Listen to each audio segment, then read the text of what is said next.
see the pair that got hauled into time?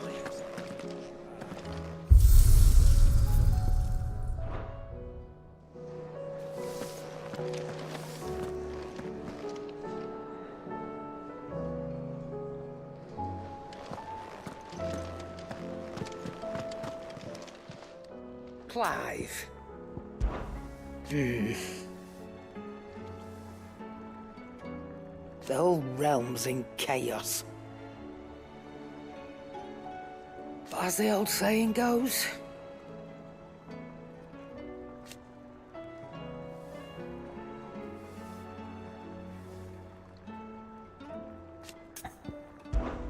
if you're gonna buy something, be quick about it.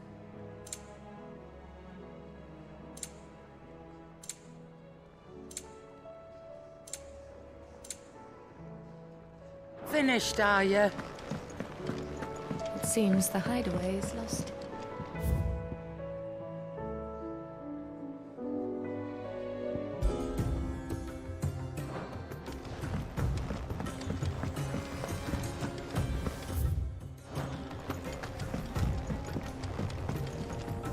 So what do I owe the honor? Fretting about us, guys.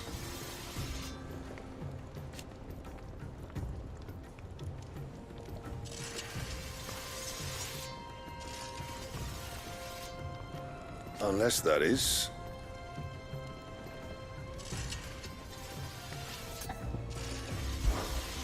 Something for you, dear.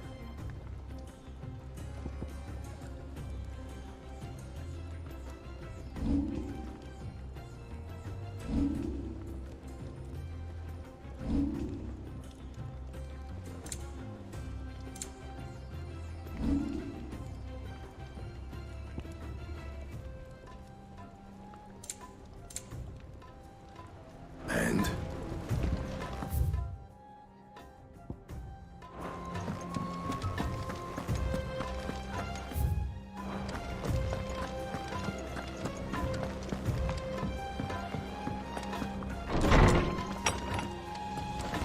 Is a storm coming soon? Good morrow to you, my friend. With the darkening skies,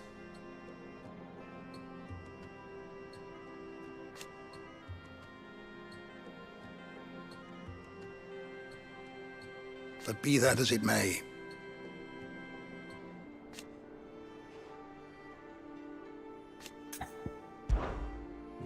I have a few new notes that might interest you.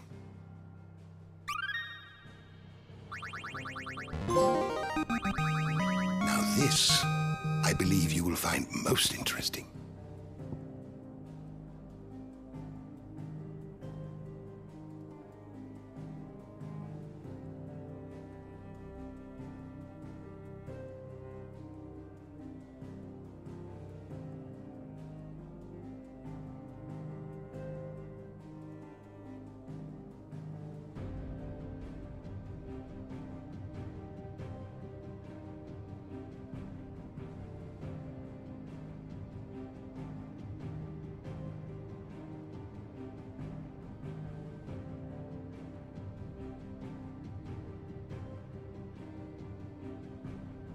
You wish to study the tomes?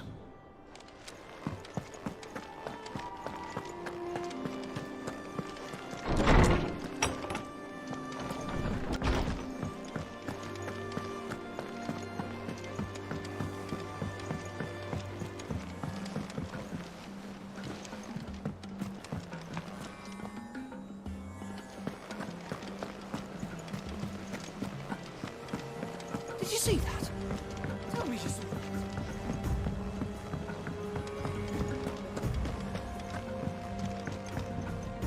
Clive. How may I help you today? Study it well, Clive. Of course.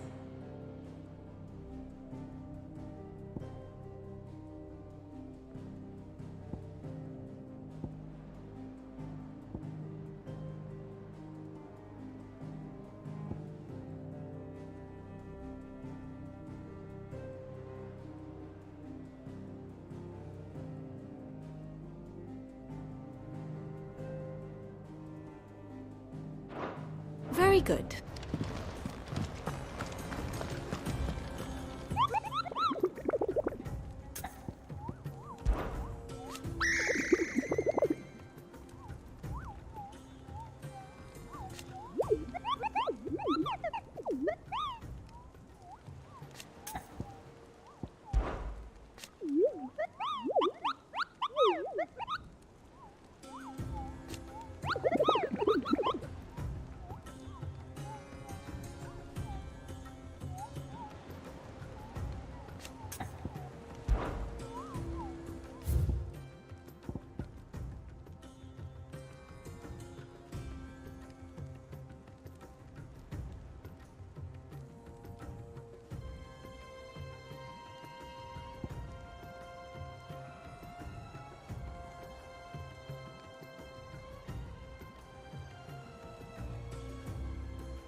Otto, how fares the realm?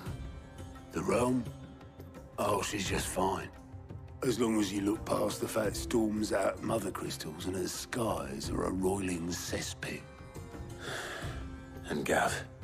He's with your uncle in the Free Cities, helping Mid with her project. Sent an owl their way the moment the winds turned foul. Still waiting on a reply, though. Do you have any good news? Well, that depends on your definition of good. All right, fine. What do you suggest we do? Oh, no, I'm just the messenger. I leave the scheming to those more suited to the task. Could be that Lady Vivian and Old Tomes have their own thoughts on the current state of things. Could be that they don't. It certainly can't hurt to ask. I suppose not.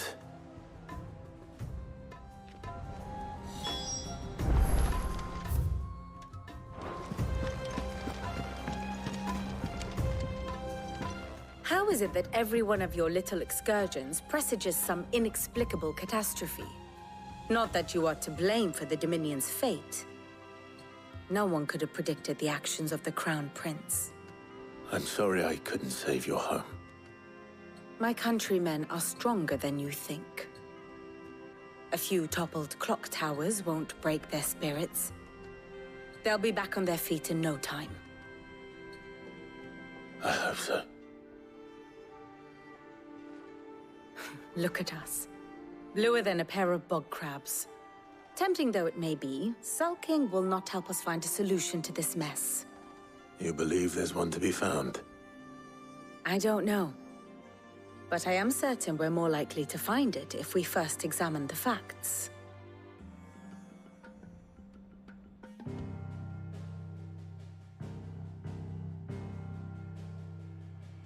Beneath these darkened skies, fear and confusion reign over Valisthea. Oh, the lands around the fallen Mother Crystals had already begun to wilt for want of ether. But not like this. Crystals that filled wells and fueled furnaces. Now nothing but pretty shards of rock. And those that hang from the people's necks cast nary a glimmer of light to keep the dark at bay. It is only a matter of time before the common folk convince themselves that the end of days is upon us. Yet I fear a swift end is more than we can hope for. While most of the world thirsts for ether, the remainder drowns in it, spawning Akashic in droves. And amidst the hordes of mindless beasts, with magics as like to fail as function, even the strongest nation would falter. Rosaria and the Iron Kingdom teeter on the brink of collapse, while the tragedy in Twinside has all but paralyzed the Holy Empire. Dhalmekia fares little better. Rumor has it the ministers fled the capital after the fall of Drake's Fang, leaving their beloved republic to crumble. Waloed, meanwhile, moves in earnest. The Einherjar has been sighted off-storm. The world, in short, is in chaos. It would seem our civilization was nothing but a castle of sand, to be washed away at the whim of the waves.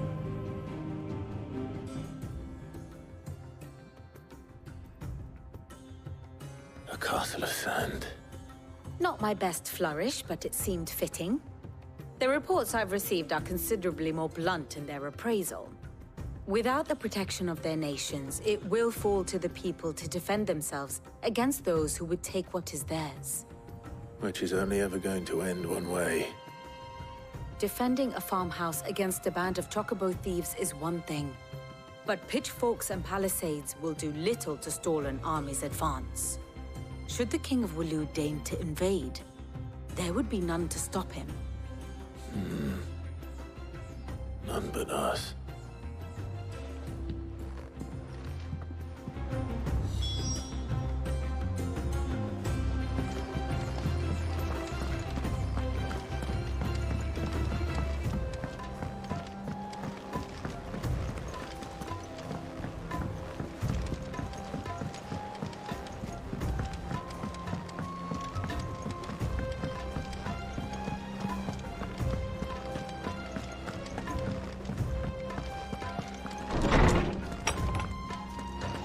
There's a storm coming, Sid. Let me guess. You're here about the skies. Is there anything you don't know, Lawsman? It doesn't take a court astrologer to augur the obvious. As for what has disturbed the heavens, that, I believe, is a question the Fallen might be better placed to answer than I. And on the 6th day did the gods tear the sun from the firmament, visiting darkness upon their prideful sons and daughters. But I dare say you remember your childhood lessons on the sins of Zemeckis only too well. You think they're connected? That Ultima was one of the gods responsible? Well, he has certainly exhibited powers that we mortals would associate with the divine. There is nothing divine about him. But he wouldn't be the first god of whom that could be said, now would he? Yet for all the fairy tales that tell of the sins, there is almost nothing in the way of actual historical accounts. Had I the Journal of Moss the Chronicler, I may have been able to tell you more, but alas, I fear all remaining copies have been lost to time. You will forgive me, I hope? Certainly not. Because there is nothing to forgive. Even without this journal, you've provided us ample wisdom. And we will always be grateful for it. Perhaps Otto will be more inclined to share his thoughts when he hears what the others had to say.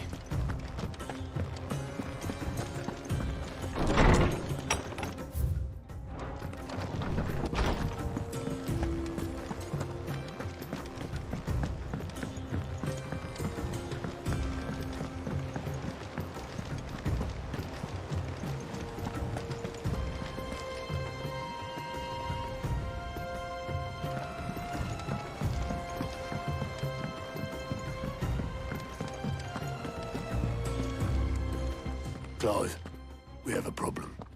Only one. That would be a first. It would. Actually, there are three. We had as many owls arrive while you were at the shelves. Martha's got a Akashic out her gates, and talk of monsters roaming the hills outside of Northreach has put the wind up Isabel and her lot. And don't forget Dalimil. Lubor says the village was raided by bandits. When it rains... It fucking pours. The curse breakers are spread thin, taking stock of the damage in the Dominion. And even if I could get word to all of them, I doubt they'd get here in time to make any real difference. Which means there's only two people who can. Jill and I. Let them know we're on our way.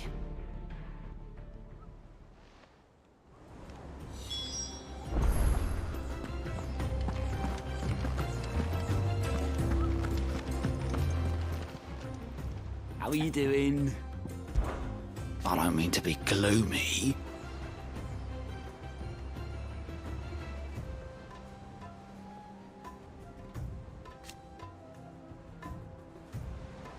They need all the help they can get. Anything catch your eye? Think you can help?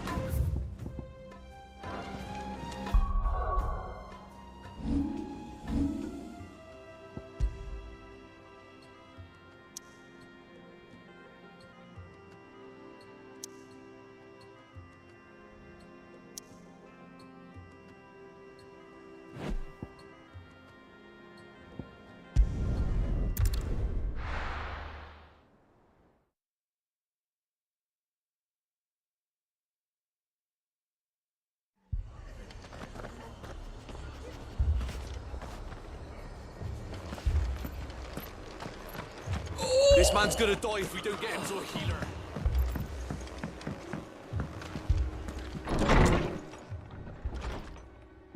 Martha. It's good to see you. And you, Clive. Jill? Otto said you'd been attacked by Akashic. What exactly happened here? Those skies are what happened.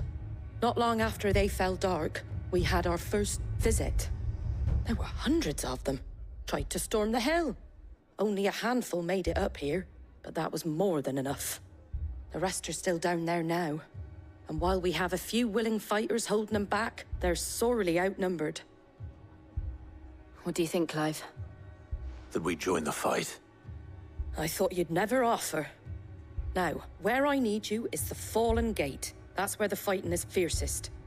Let the men know you come to help. Something tells me they'll be pleased to see you. We're on our way.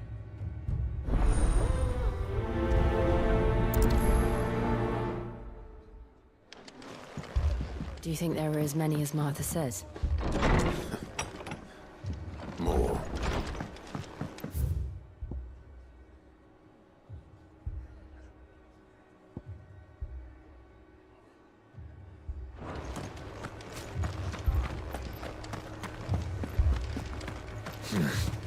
Not here. You don't think they've abandoned us, do you?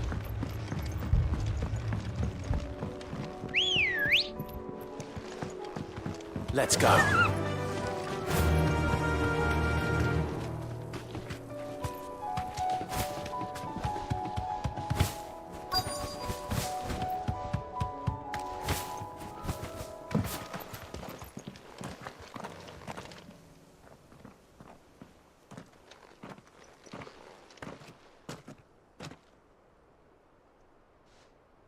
Clive, wounded.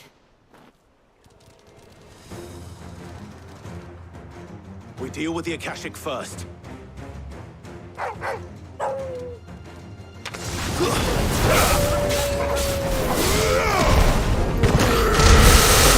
yours, attack! Over here! Go for it!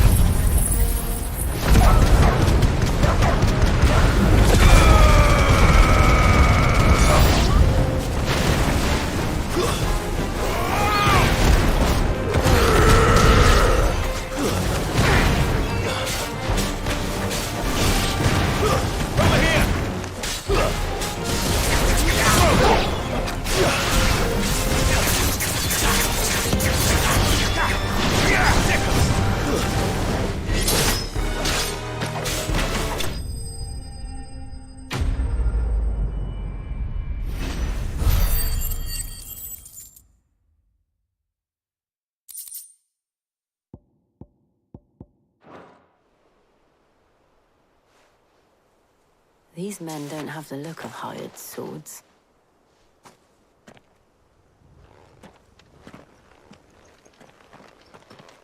If you've come to rob this place...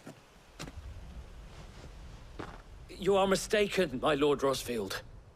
We're here by Madame Martha's leave. How do you know my name? Forgive me, my lord. There wasn't time for introductions. We're with the Guardians of the Flame. Wade's men?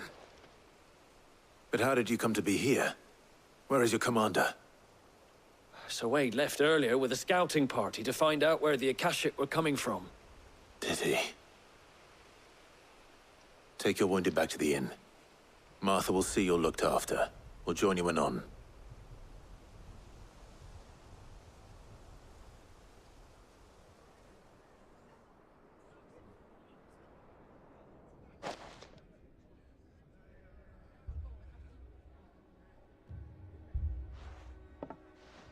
And to think you took them for thieves.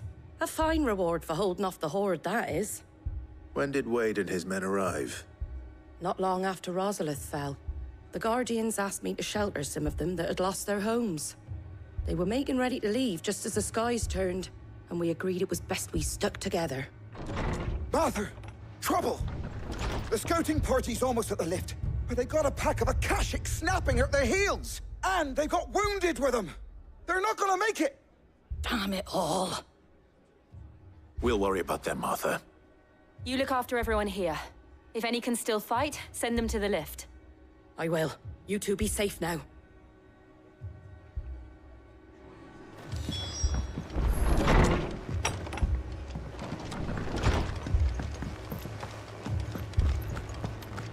My brothers. Mad dogs.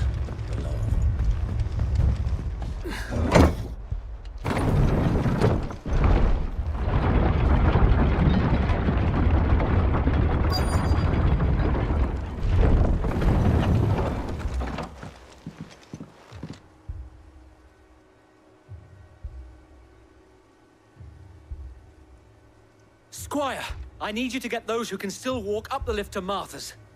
But what about... I didn't ask, Oscar. Sir. Sir Wade. Lord Rosfield. If you aren't a sight for sore eyes. Martha seemed to think you might need some help. And by the looks of it... We thought we could sneak by them. But we didn't know there would be so many. How could we have? Behind you!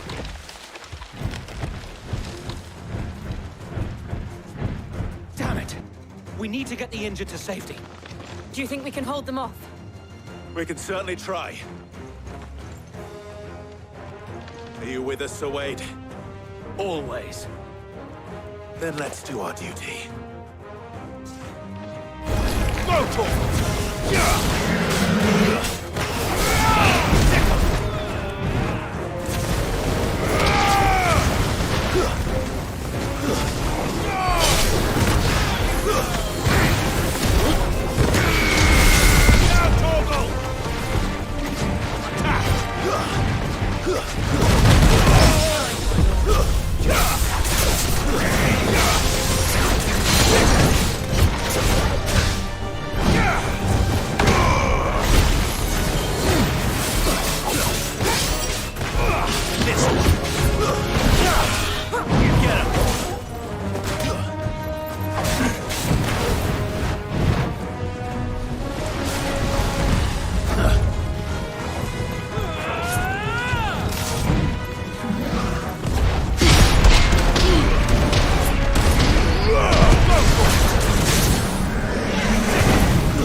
This one.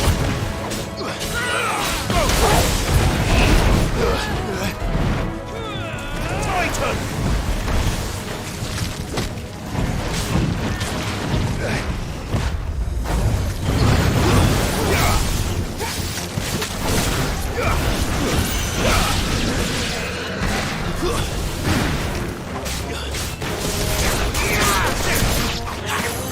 Get him!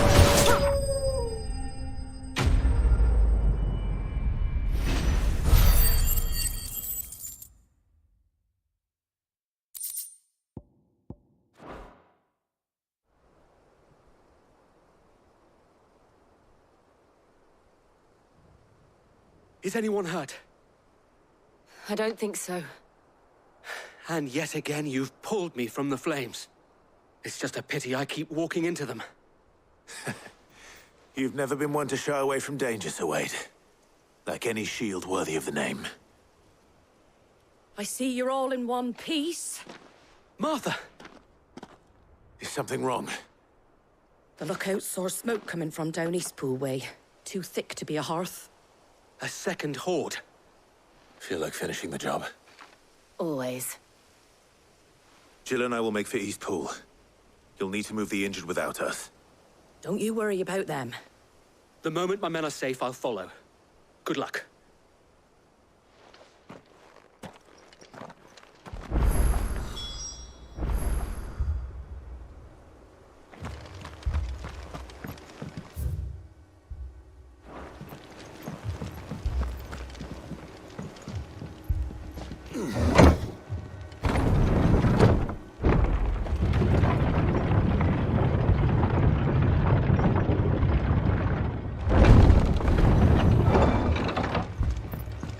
Mad dogs. My brothers.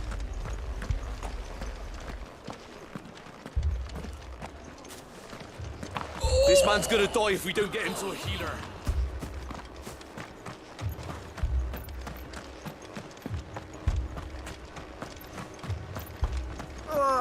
Just patch me up as quick as you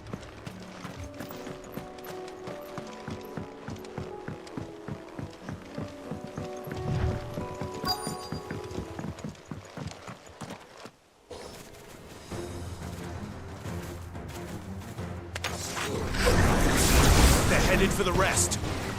We have to slow them down. Martha and the others won't be ready.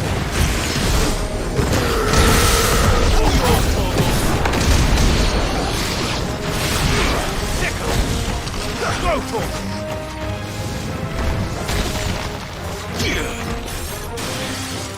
This one.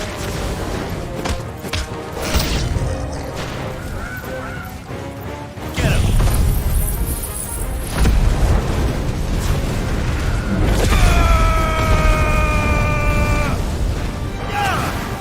Sick him!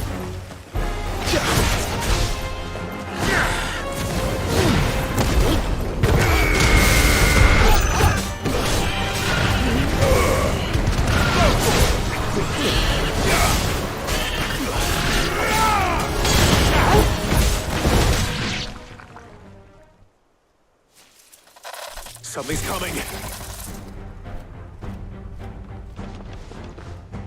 Apologies, my lord. Did I miss anything? Only the first round, Sir Wade. Shall we?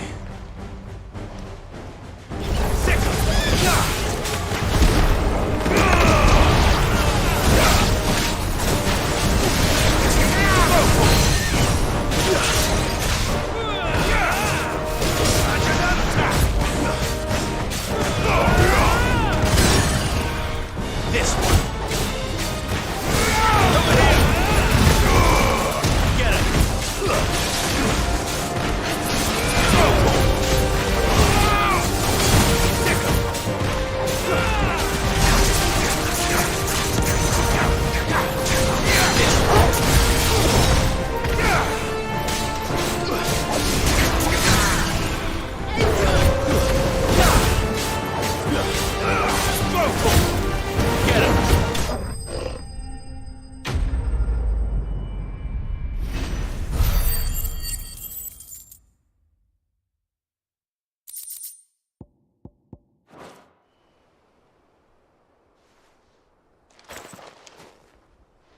Do you see any more? No.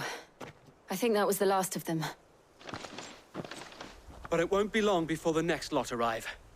Then we make for Martha's while we can.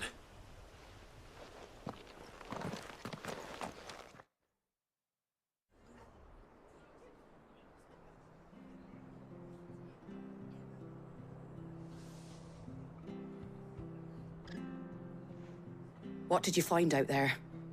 The same as Sir Wade. Scores of Akashic.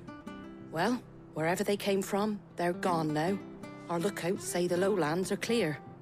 Hopefully we'll have enough time to lick our wounds. How many of your men were injured? A damn sight less than if you hadn't turned up. Thank you. It was a hard-fought victory. But as long as the skies remain dark, I fear the Akashic's numbers are only going to rise. It's not a matter of if the Horde will be back, but when. And whether that's sooner or later, we'll need to be ready. The inn here affords a good view of the land, and is easily defendable. I'd like to make this one of our outposts. What do you say, Martha? You'd have more men to guard the rest. Well, when you put it like that, of course they can stay.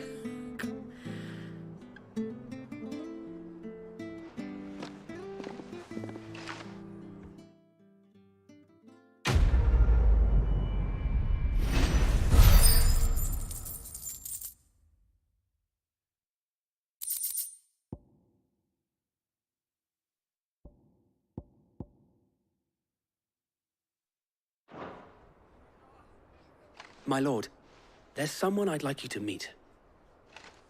Oscar, over here.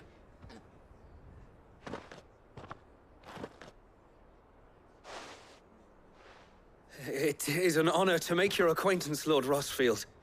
I am Oscar. Oscar of House Murdoch. Murdoch? I wasn't aware the Lord Commander had children. Oh, he didn't. But his brother, my father, did. I am Sir Rodney's nephew. Well, go on, then. It's not for me to ask him. Yes, Sir Wade.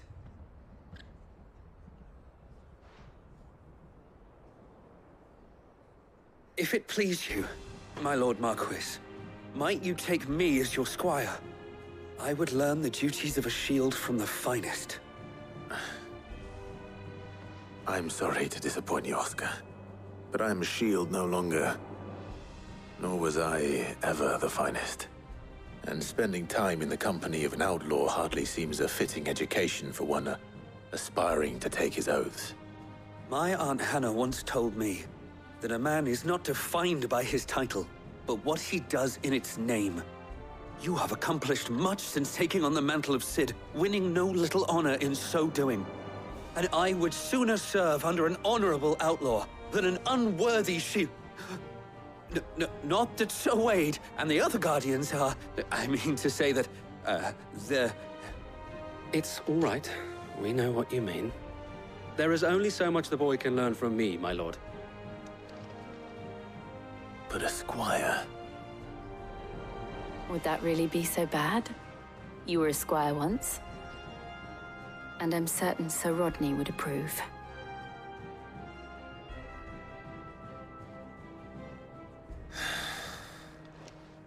Know that I'll show you as much leniency as your uncle showed me.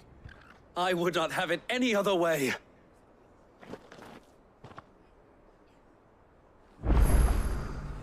I will not let you down, Lord Rosfield. You or my uncle. We shall be staying here for the time being, and not just for the ale. I'll have one of my men escort Oscar to Benimir once he's said his farewells.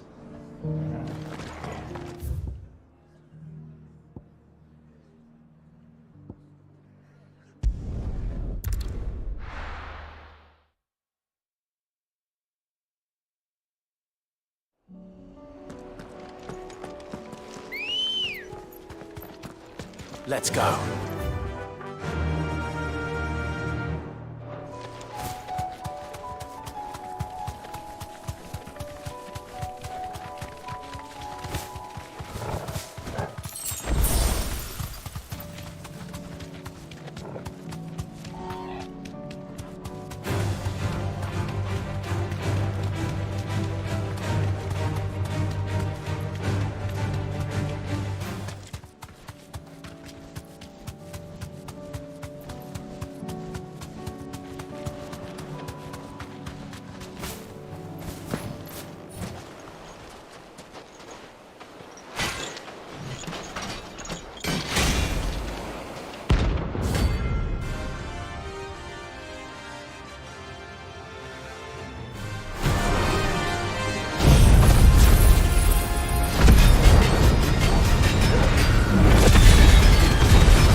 No more vengeance. No more war.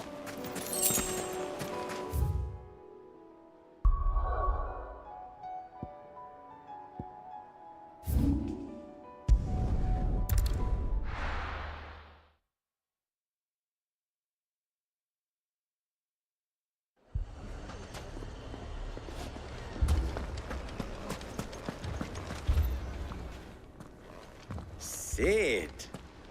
Your new companion appears much more formidable than your uncle. Should I be worried? You haven't been introduced. Jill, Clive has told me much about you. All lies, I'm sure. Your Stolas said that Dalamil has a bandit problem. Indeed. Although, you're a little late. They left with our food and guild days ago. Any idea where they went? The desert's a big place. Your guess is as good as mine. But the fact is, I have more immediate concerns. What did you say to me? What did you say? As if by magic. Let's just say we've yet to reach a consensus about how to solve Dalimil's little problem. And at this rate, it won't be the actions of the bandits which prove to be our undoing. It will be our own. Now, I've tried reasoning with the dissenting parties, but even the Desert Hare has limits. Perhaps we could talk to them. What makes you think they'll listen to us? What makes you think they won't? She makes a fair point, Sid. And you won't have wasted much of your precious time if you fail. They're just across the courtyard.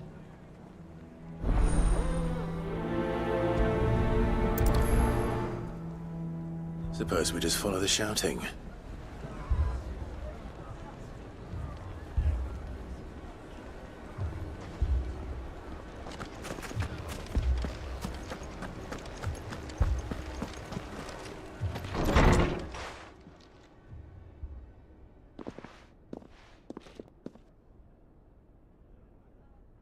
You wouldn't talk like that if it had been your men whose throats were slit. Blood for blood, it's the only way.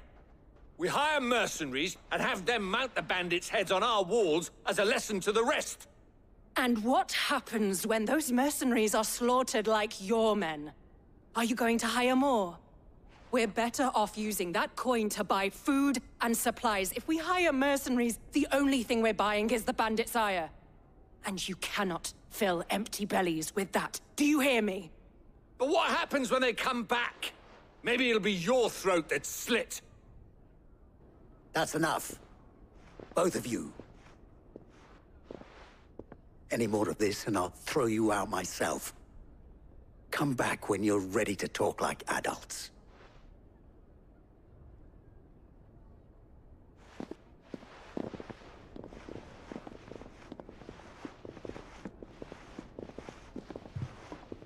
Victor. What's he doing here?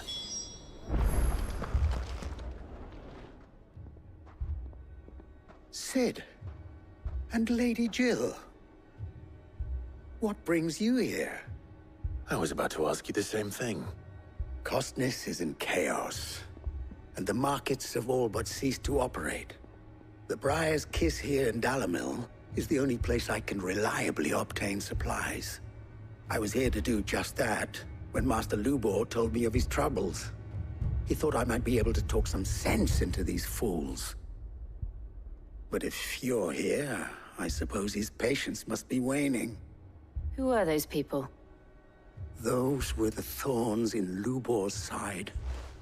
And the reason this place might be headed the same way as Costness. It's these accursed skies. The darkness is enough to drive a man to madness. Or an entire city, for that matter. We're still working on the skies. But in the meantime, perhaps we can find a solution to Dalamil's problems. I hope so. For all our sakes.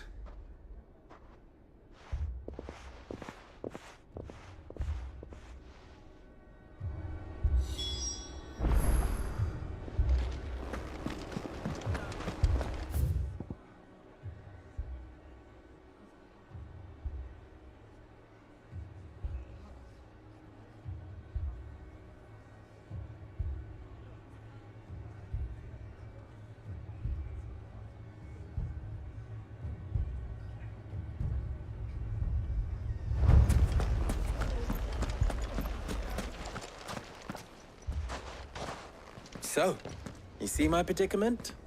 What I saw was a room full of people who were angry and afraid. And with good reason by the sound of it.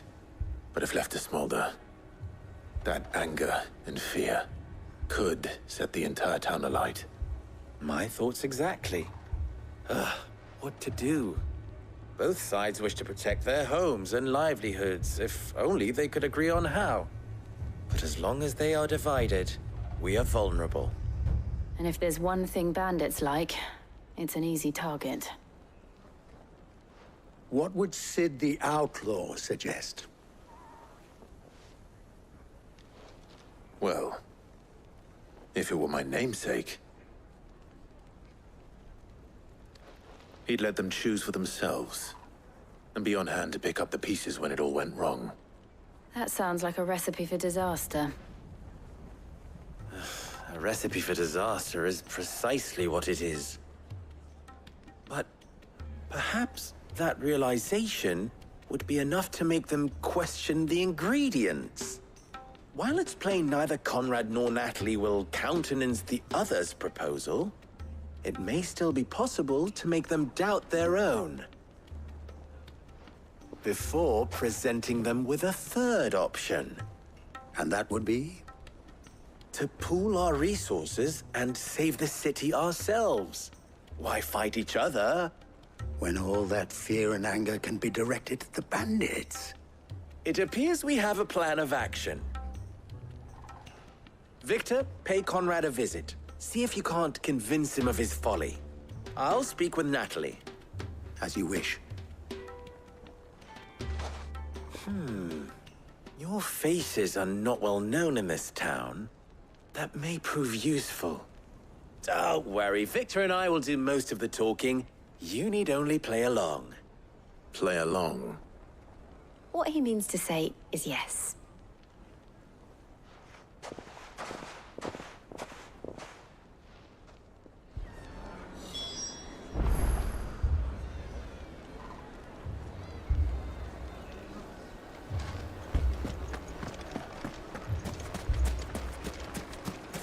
Picture it, Conrad.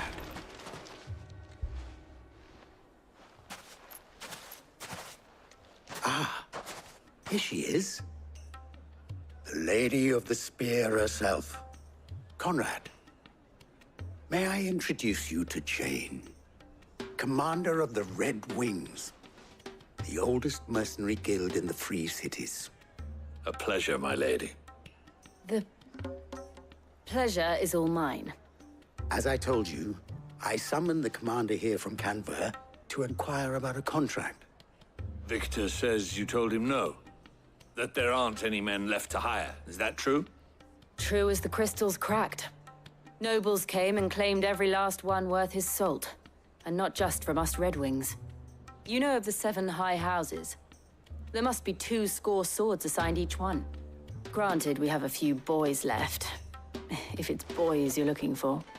Well, Conrad, are you saying that Dalamel's finest cannot defend this town better than a gaggle of unblooded striplings? That a band of beardless youths could better avenge the deaths of your brave men than you yourselves? Absolutely not. We'll show those bastards who they're dealing with.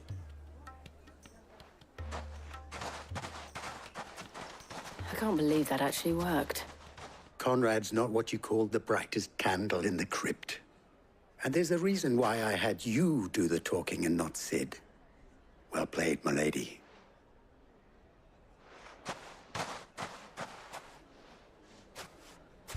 Then let us band together and show these brutes that...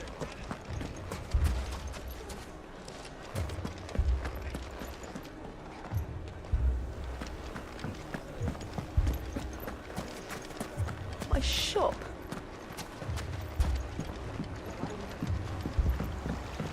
If I had my pickaxe, I would... I mean, it may still be possible to buy something.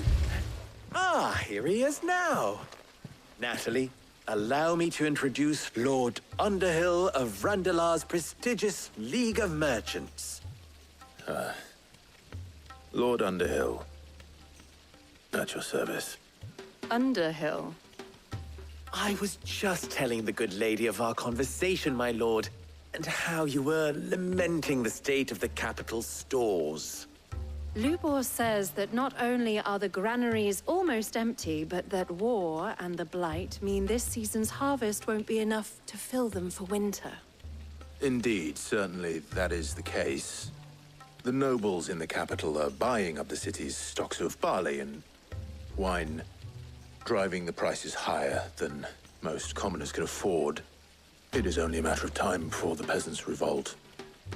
It is worse than I thought. If what Lord Underhill says is true, I fear we have little hope of supplementing our stores, meager though they regrettably are. And while I applaud your endeavors to dissuade our more bellicose citizens from seeking vengeance, I sense Conrad is not wrong in his assessment of the bandits' likely return. Which means that now, more than ever, we will need to secure what little we still have. Food, weapons, herbs, everything. If our humble town is to endure not only this hardship, but those that are certain to follow, we must stand united. All right. If it will help to protect my home, I'll do it. But you needn't have gone through this charade.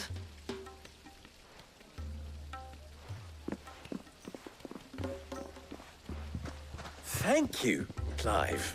Your performance was nothing if not workmanlike. She saw right through it. I didn't say it was good, merely that it produced the desired effect. Now, my scouts should be returning shortly.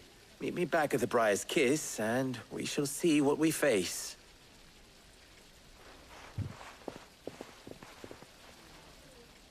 I'm not convinced our roles in this ruse were entirely necessary. It appears I have I no don't know. choice but to do what... Conrad seemed quite taken with you. Mummy, I'm scared.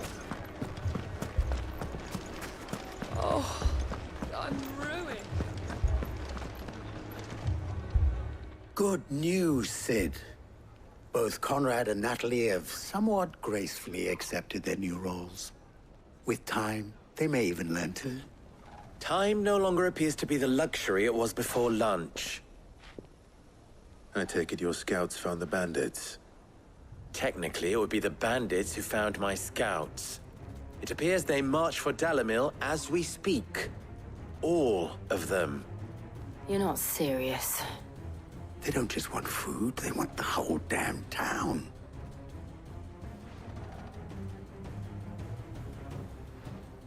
I have a favor to ask. I'm told the bandits march in two groups, one from the south and one from the desert, in a move doubtless intended to stretch our already gossamer-thin defenses. Very well. Jill and I will meet those from the desert. But what of the rest? The rest, my friend, the city shall fight. Together. The stakes, I concede, are high. But if this does not unite Dalimil, nothing will. That is a lot of faith to put into those who had their hands around each other's throats but a moment ago. Then it will be for us to see that their hands are kept occupied. And I do mean us. I thought you might say that. We'll hold them off for as long as we can. And we will do the same.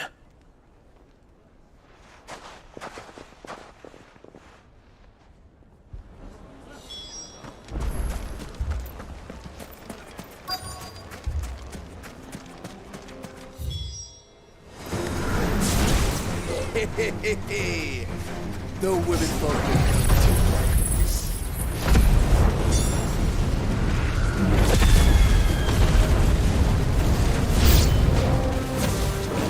They mean to overwhelm us. Get him!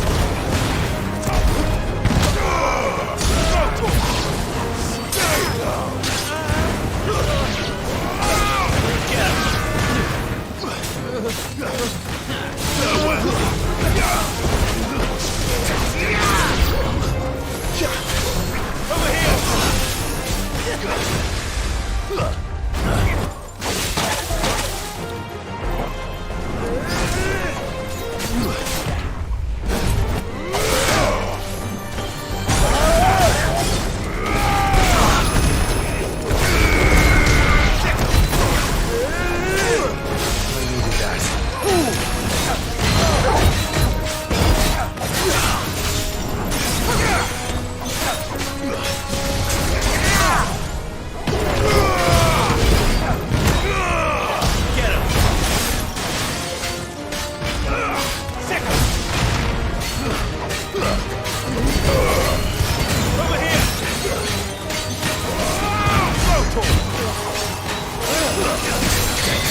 The townspeople.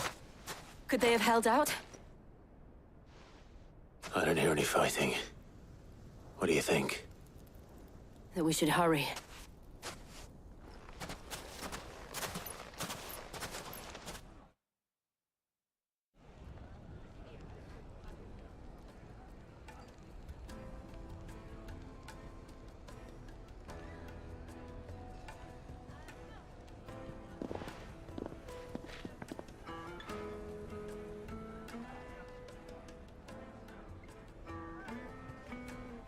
Natalie, I owe you an apology.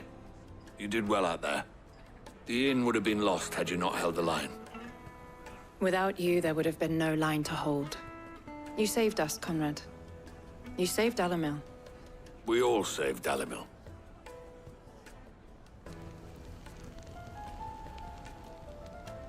Conrad seems to have had a change of heart. I'd say they both have. I take it from your presence that our visitors from the desert won't be joining us either. Pity. The plan worked, Sid. Granted, it only took an army of bloodthirsty bandits at our gate. Calm now, Victor. Why quibble over the details? We are united, and that is all that matters. As for you, Sid, you fight considerably better than you act. I'll take that as a compliment.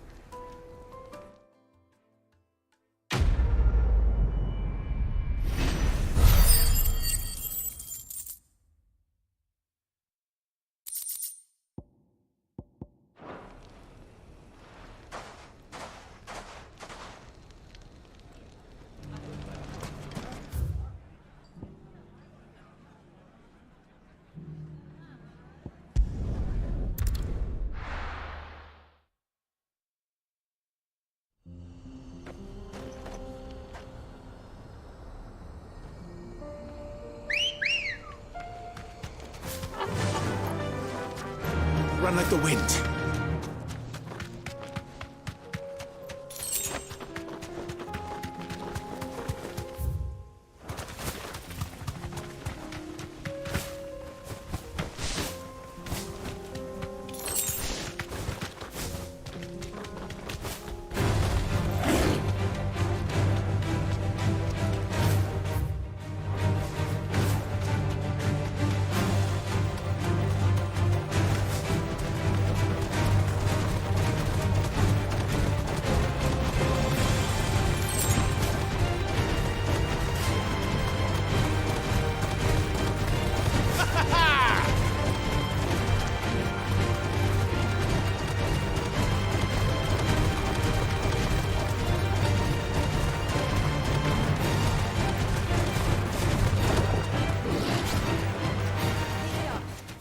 No need to ride from here.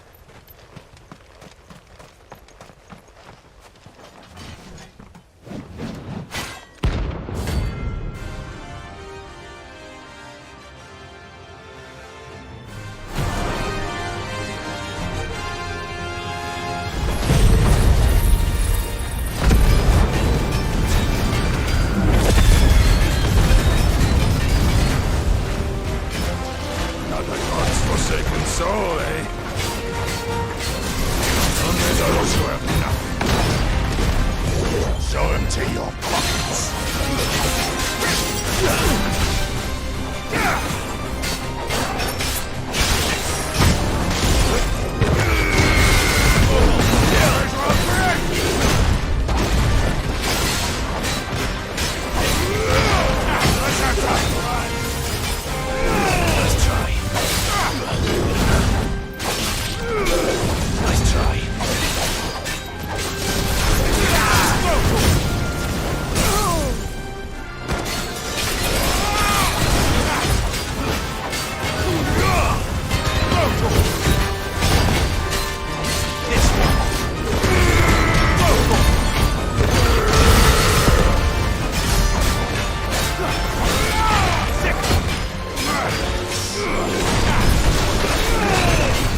A deserter turned outlaw.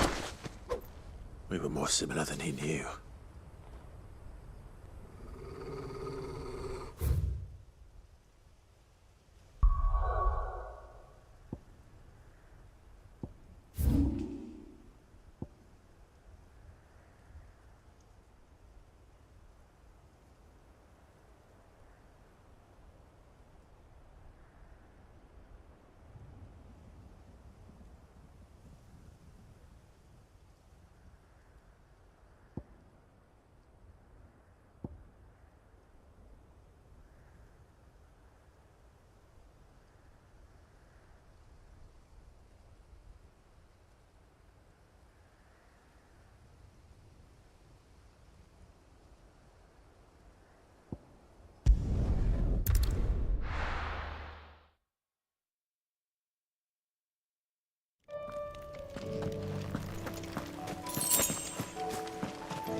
beast isn't to be trifled with.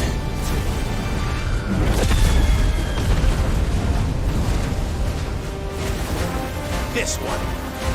Go for it. Get him.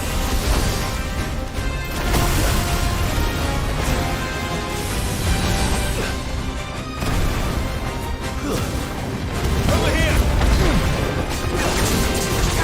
Nice try.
Imperial army must have tired of their pets. But if they won't feed them... Careful. Company.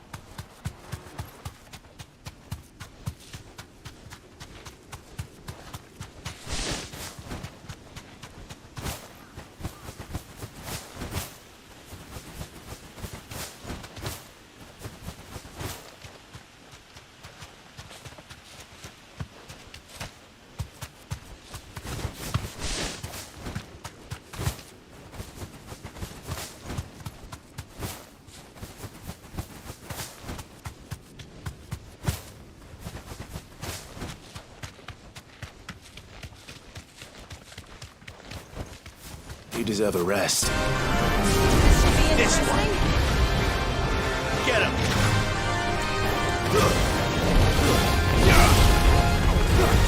Over here!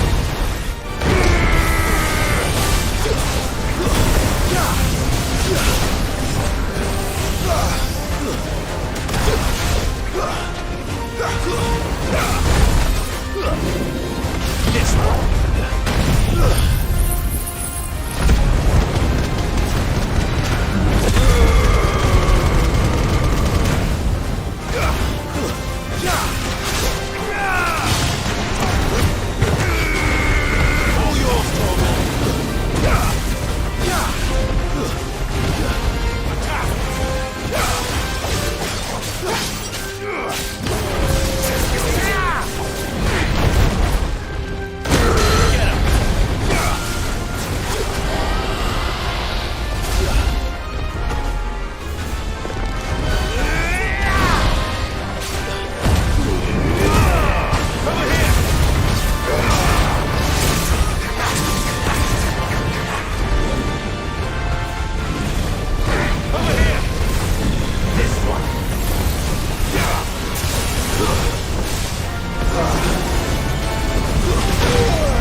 Let's go.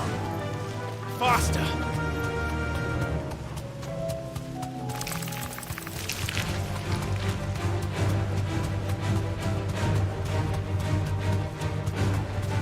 That's it!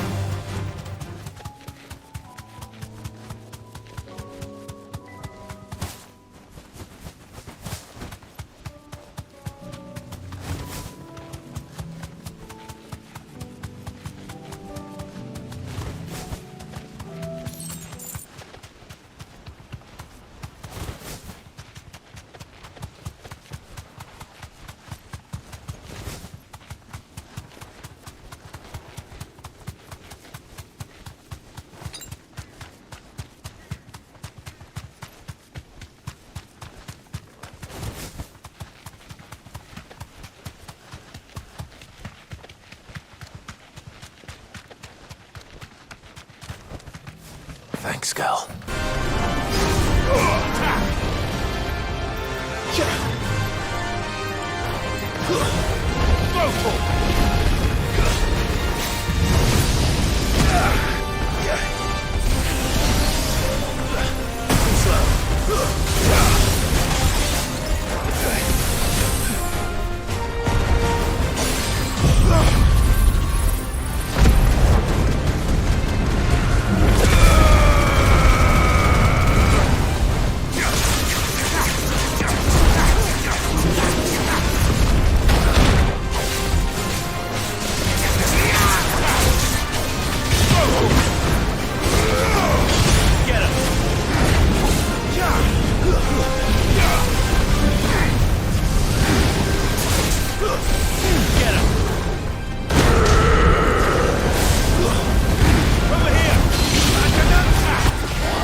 girl. Yeah!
not to be trifled with.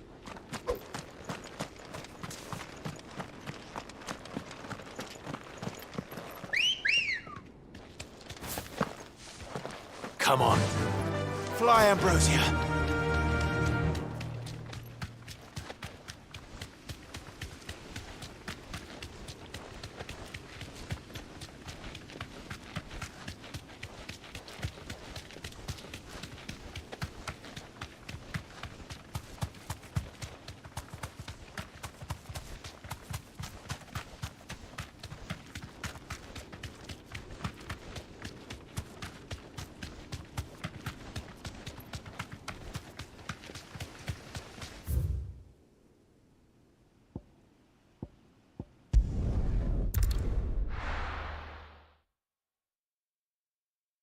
First we find Isabel.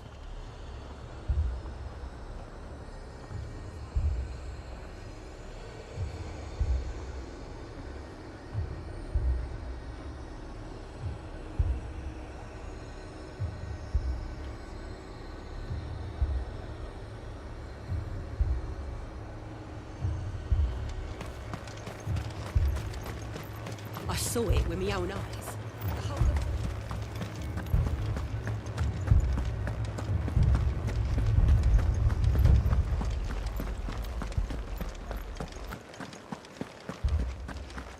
I can't do it.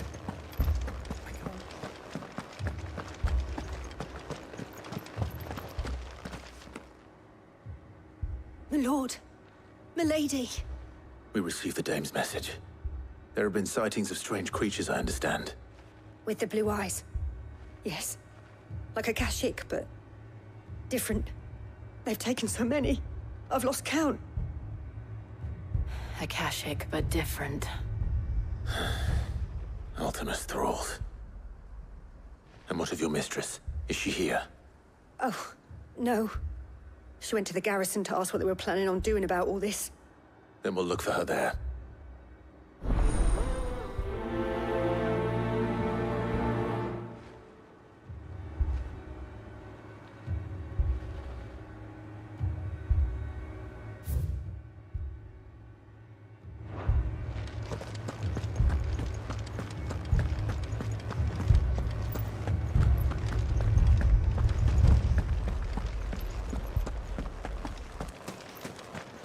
Four left for more on the captain's orders.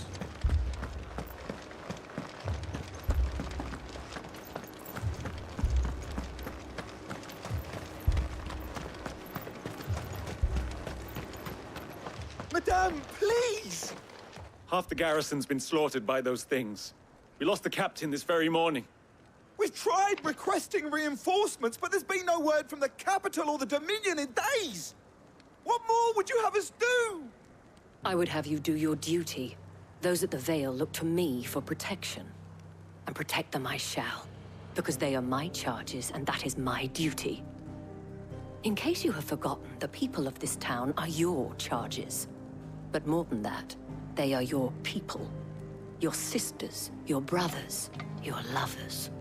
So you have a choice. Lay down your sword and watch as they are slaughtered, or take it up and do what is right. She speaks the truth, you know. This here, it's all we have. It's all that's left. What we have left is our lives! Do you really want us to lose them as well? Not if we don't have to. Look, there's a cask under the captain's bunk. Let's talk about this over a drink, eh? I'm listening. I'll have a word with her.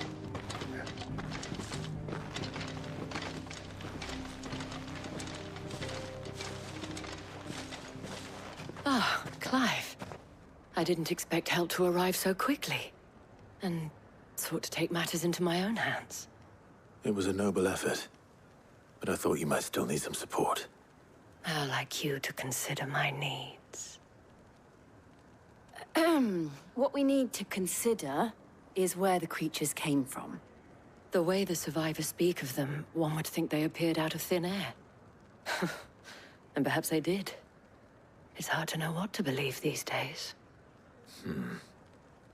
We'll talk to the survivors.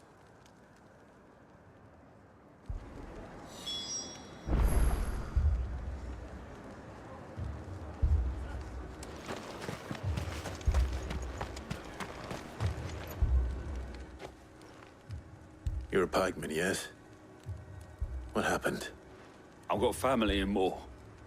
I heard the flood was spreading, so I went to see if they were all right. And a pack of them glowing things found me in the meadow. I ran for my life. I never did get to the village. Leave that to us. My family! Don't leave me, Paul. It's all right.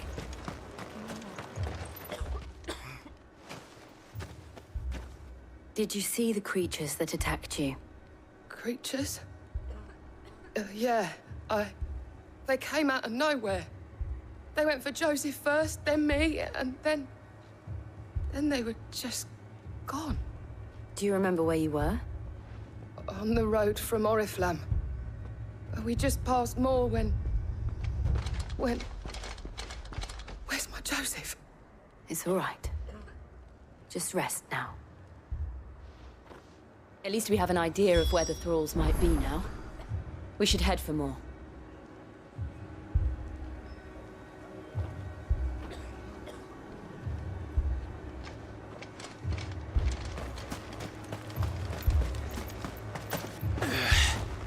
You saw those soldiers? Assume you have a plan?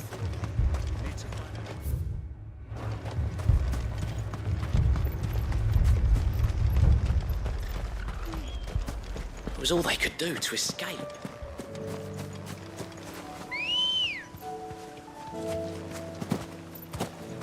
Ready, go?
Look!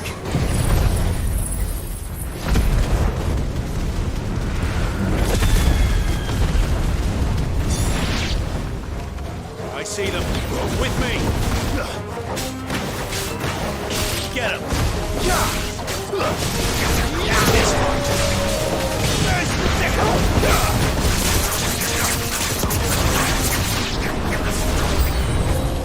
Should I try?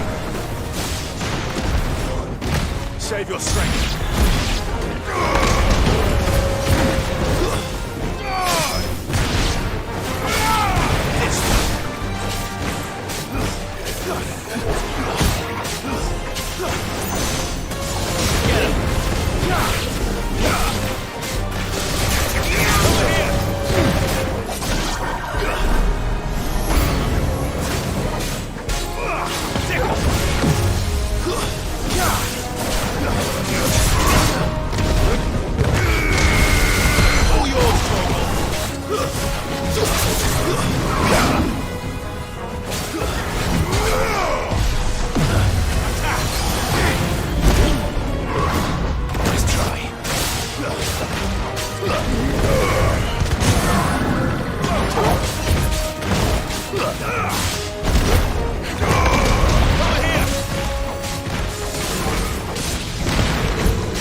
Do you think there are more?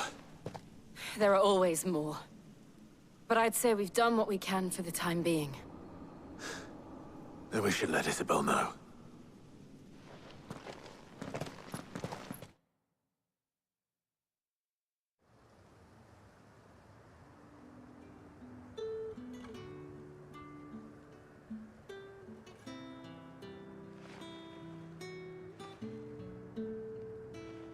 You have the town's thanks. Don't thank us yet. There will be more. Many more. And you'll need to be ready for them. Oh, we shall. Isn't that right, Captain? Yes, milady. The garrison will be ready. Philippe here has convinced most of the men to remain at their posts. For now, at least. Hearing that the Dane would look kindly on any man who committed himself to the task certainly didn't hurt.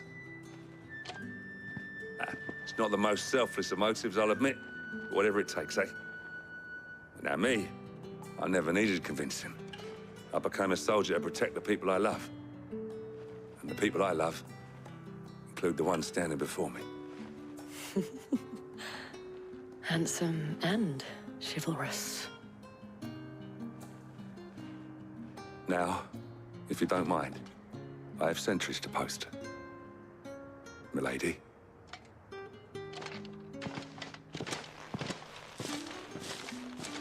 Lest you wonder, I'm not foolish enough to believe that this has solved all of my problems.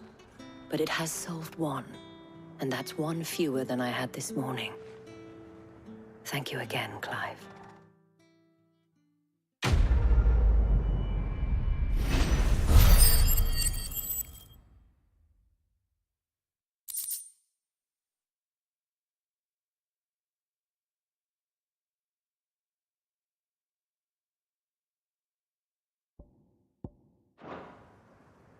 Our friends seem to have things under control. For now, at least. Let's go and put Otto's mind at rest.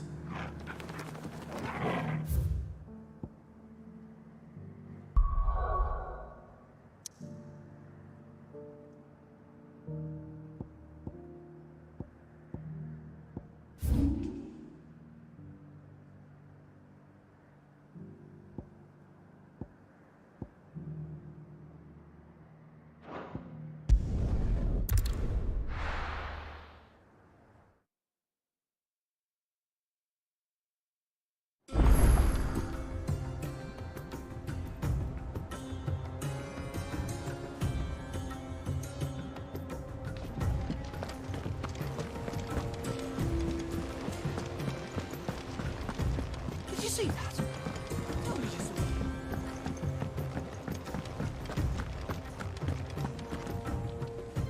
Was wondering when you turn up. Had ours from all our friends thanking you for your timely intervention. How is it you always manage to arrive at just the right moment? Luck, I suppose.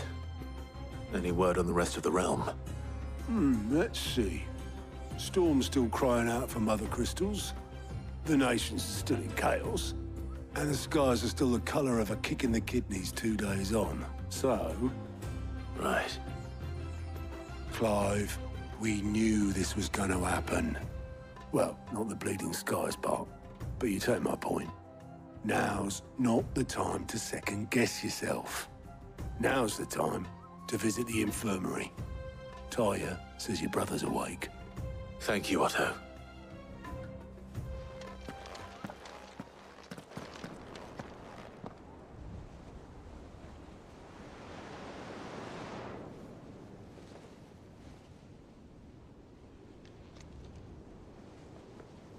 So it was not Sylvester, but Olivier who served as Ultima's puppet. And when Dion learned of this, he sought to slay the fiend.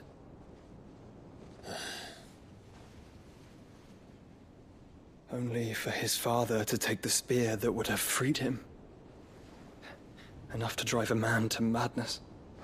Small wonder he hasn't stirred. I would be afraid to wake. Had I but reached out to him sooner, warned him of the threat Ultima posed. But now, both an empire and her prince lie broken. Joshua, what do you know of Ultima?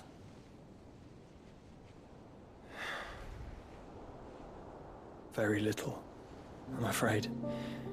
Despite my best efforts. 18 years ago, as I lay buried beneath the rubble of Phoenix Gate, 'twas not death who came for me, but another. And it was while in my rescuer's care, I first heard of Ultima. I've been chasing his shadow ever since. Ultima is driven by some deep, dark purpose, and for whatever reason, it would seem you are crucial to his designs. He will stop at nothing to have you, even if that means toppling an empire. But why me? What possible use could I be to such a creature? That is one of many answers that have eluded me. Yet, I am certain of this. It is not mere chance. You were chosen for a reason. All dominants carry within them the might of an icon. Nigh limitless power that is at once acutely limited. I wield fire, and only fire. And I only ice. 8 wardens for 8 elements. But you, Clive. You are different. You're special. Your abilities begin with the flames of Ifrit. But they do not end there. The fact Ifrit can even exist goes against everything we thought we knew of dominance. Perhaps Ultima has been waiting for one such as you, whose potential is truly limitless. I've encountered that thing several times now. If it or he, as you say, needs me, why hasn't he claimed me as he did the boy? Were I to hazard a guess, I'd say the two of you are somehow incompatible. His mind not properly attuned to your body. His mind? Mind, awareness, spirit, call it what you wish. But I believe Ultima to be an embodiment of the concept. This is why I struggle and fail to contain him here inside me. I'm sorry. Inside you? With every setting sun, I feel my strength wane. And though the Phoenix's flames mend the prison I have made for Ultima, they do so at a cost. We must find a means to bring an end to him before I meet my own. What were you thinking? It was that or let him take Clive. And I've always had a soft spot for my brother. But that doesn't mean you should sacrifice yourself to save me.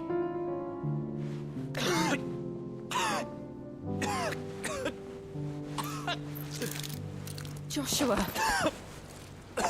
Clive, it's Gav. There's an army of Akashic at the gates of Canver.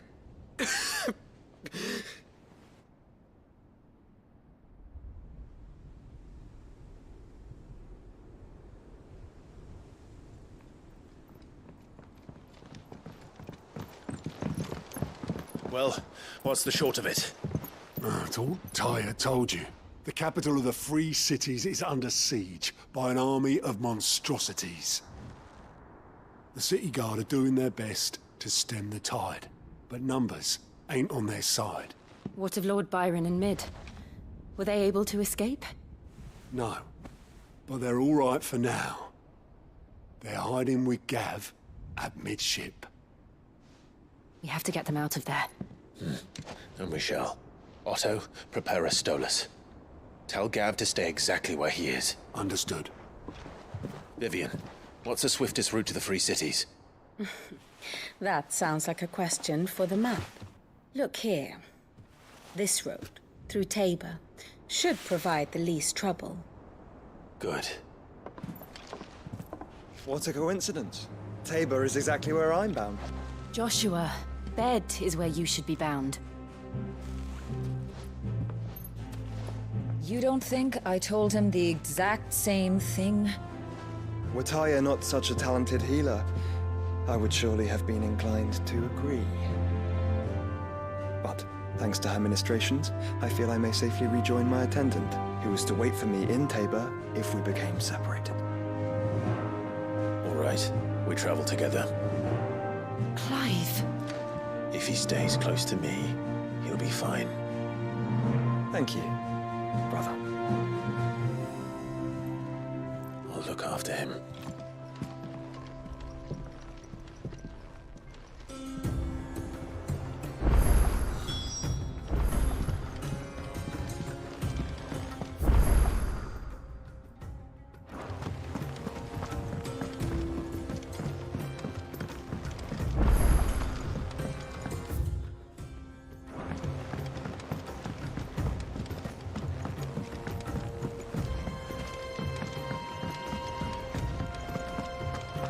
Seems the hideaway's lost blasted. it. Here, you put me in this situation, Clive. You can bloody well get me out of it. I need a hand with a recipe. Are you sure it's me you're looking for? I'm not much of a cook. I'm all the cook will be needing, thank you very much. What I want from you is a little of your time, right? Oh, and perhaps your sword. You remember Ivan's stew, right? Well, despite the look of the thing, and that awful stench, people wolf it down. So I thought I'd try making one of these supposed masterpieces myself. Had a peek at the book and gave it a go, but, well... It wasn't as straightforward as you'd hoped. Ivan had the same problem. Yeah, but this is my blooming kitchen, and I will not be outdone. So if you don't want to be seen as playing favourites, I suggest you lend me a hand. I've never been one to play favourites, Molly. And I would be only too happy to lend you a hand. So, what's on the menu this time? A fried mortress of skyworm. That's one heck of a name, innit? Recipe seemed easy enough to an old hand like myself. Thought I'd followed it to a T. Only, turns out skyworm livers and drake's mint are not what I thought they were. At least I hope they're not, given the rancid mess they made. Ivan said the recipes in the culinary pilgrimage date back centuries. Who's to say the ingredients even exist anymore? Wow. That's a question for a scholar, wouldn't you say? Perhaps you know of one? Kindly old fella who haunts the shelves, maybe?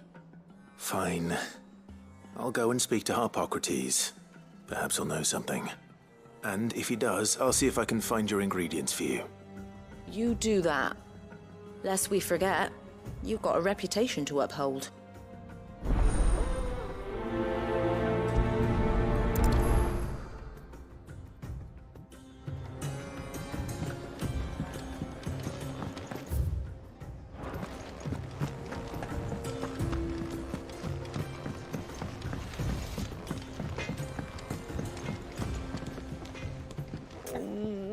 What am I gonna do? Oh.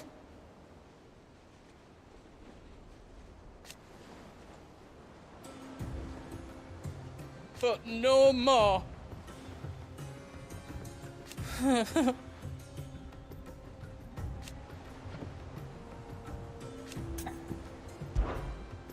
Is everything all right, Goots? You seem more discomposed than usual. Oh, I don't know what that means, but I'm in a bit of a muddle. Oh, I think Nan might be in trouble, and she's... It's all right. You can tell me.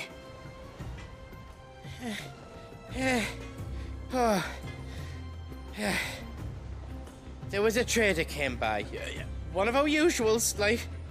Said he'd heard some rotten rumours about her down Dalimil Way. Folk are saying she's been selling to bandits and cutthroats and that. I mean, she's fond of a chance to make a coin or two, aye, but she'd never do business with baddies. Especially not the kind who go hurting people who haven't done out. I wanted to ask her about it myself, but I'm scared she'll give us a tongue lashing. She'd never give your tongue a lashing, though, would she?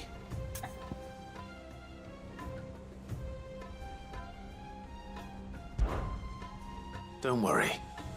I'll speak to her. Oh, thanks, Clive. You'll let me know what she says, won't you? Of course. I'm sure it's all just a misunderstanding.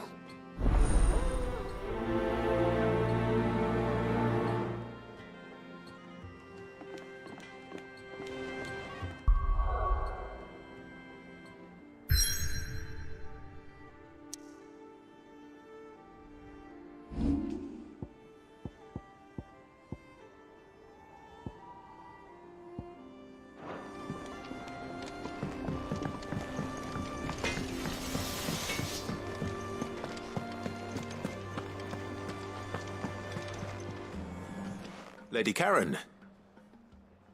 How's business? Not nearly as foul as the weather. You're doing good trade, then? Both in and out of the hideaway? Can't complain. Wait. What exactly are you getting at? Not once in 5 long years do you pay my affairs half a care, but here you are today, raking me over the coals like a bloody popoto? Just asking. Out of interest. All right. I'm here because I was told that certain rumors have been circulating. About you selling weapons to brigands. Oh, are you? And who was it who knows me so well as to tell tales of my evil exploits? I didn't exactly hear firsthand.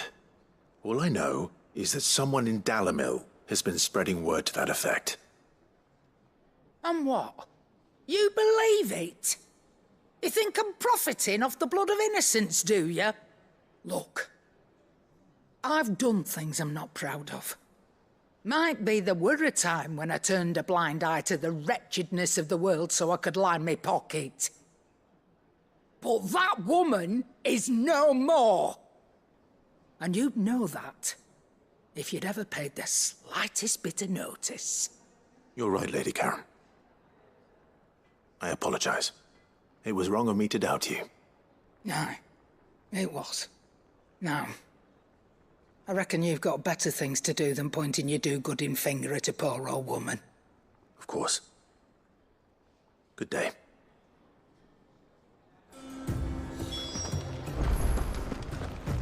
Seems the hideaway is lost.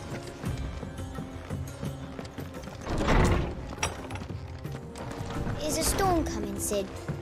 Will there be... Sid, perhaps you can help me solve a mystery. I can certainly try. Who's gone missing this time? It's not who, but what. Mid's scales, the ones she made for her workshop. I borrowed them to teach the little ones about weight, and shortly after the lesson, well, they vanished. My first thought was that they'd taken them off somewhere to play, but when I asked, they swore they had nothing to do with their having disappeared. Which almost certainly means they had everything to do with it. Perhaps a visit from Sid will jog their memories. I think it just might. Thank you. I don't like to imagine that my pupils would lie to me. But if they have, I'll have no choice but to discipline them accordingly. They were in the atrium when I last saw them. As always.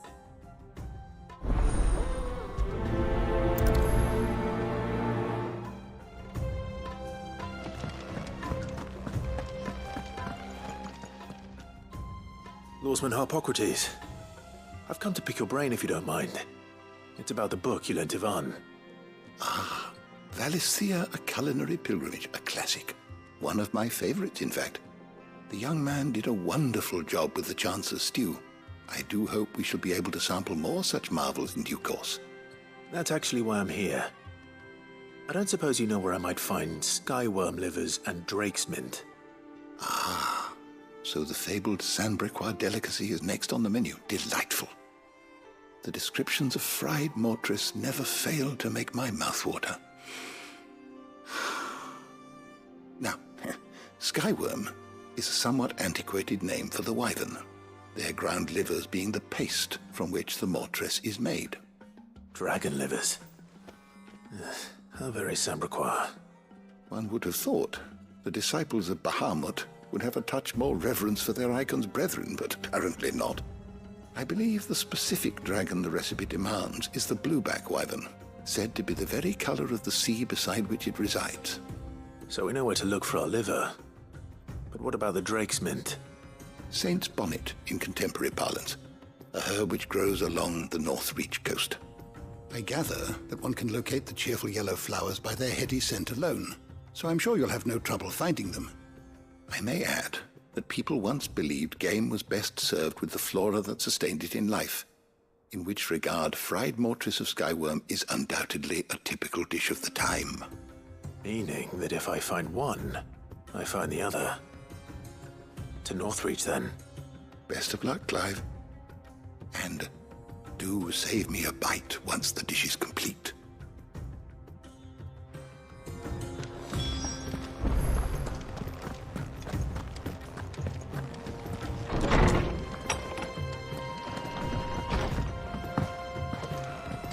Seems the hideaway is lost.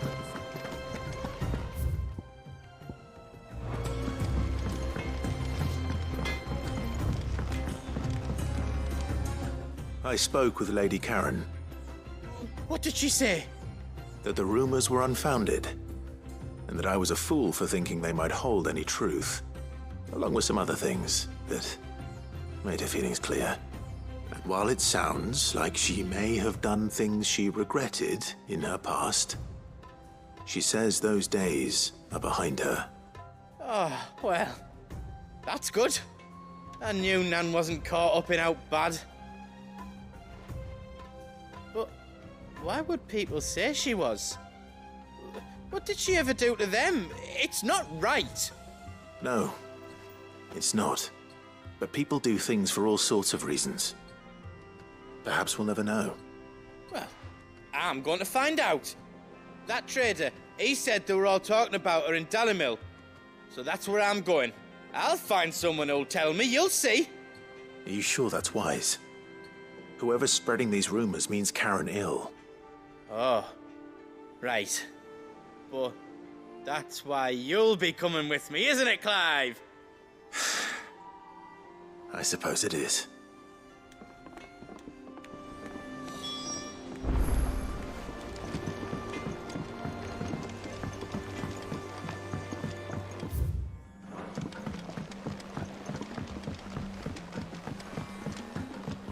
I heard the Emperor was impaled on his...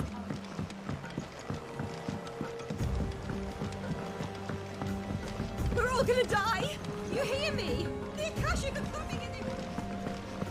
What do you reckon we should do? I say we should just tell Miss Shirley. You'll get us all straight. I'm telling you, I can fix them.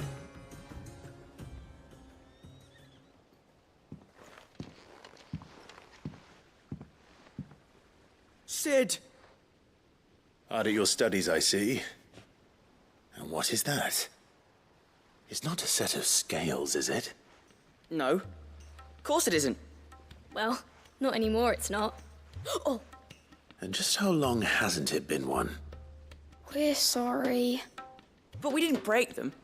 We dismembered them. Just like Miss Mididol showed us. Miss Mididol? And why would she have you dismembering her creations? Because that's the only way to become a ninja-near. Miss Mididol said, the best way to see how something worked is to take it apart and put it back together again. Well then, your work is already half done. Carry on. About that. The taking apart was easy enough, but it's the putting back we can't work out. Speak for yourself. The heavy thing goes at the bottom. Then...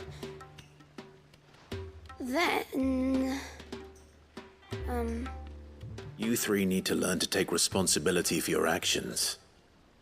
So let's have a look at these parts with fresh eyes, shall we?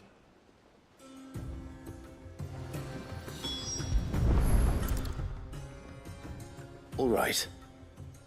Everything here was once part of Miss Mididol's scales. Every piece has its own role to play, and each is just as important as the others. If even one of them is missing, the scales won't work. So let's think about what those roles might be. You already know one of the pieces. The body. Its role is to support everything else. But what of the others?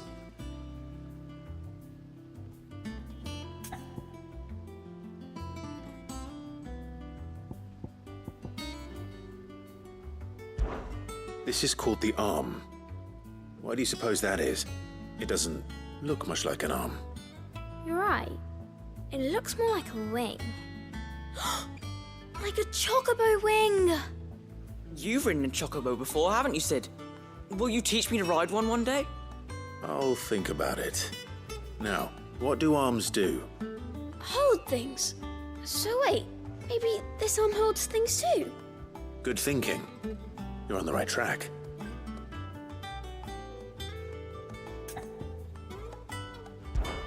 These round parts are called the pans. You all know what a pan is, don't you? I do. Molly uses them in the kitchens to fry bangers. But these aren't for frying bangers, you idiot. They're for weighing stuff. But what if I wanted to weigh Goots? I don't think he'd fit on that little thing. Probably not. What are the chains for? Holding the pans up? Well spotted. Which means something must hold the chains up in turn.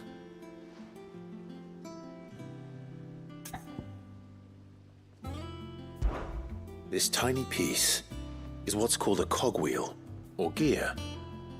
Have you ever seen one before? I have. Miss Miradol's dungeon is full of them. Most are on the floor. She puts them in all her inventions. They spin round and round and round and round and... That's right. They're very useful when you want to make things move. Do you remember if there was anything on the scales that moved? I remember the arm moved when I tried weighing an apple.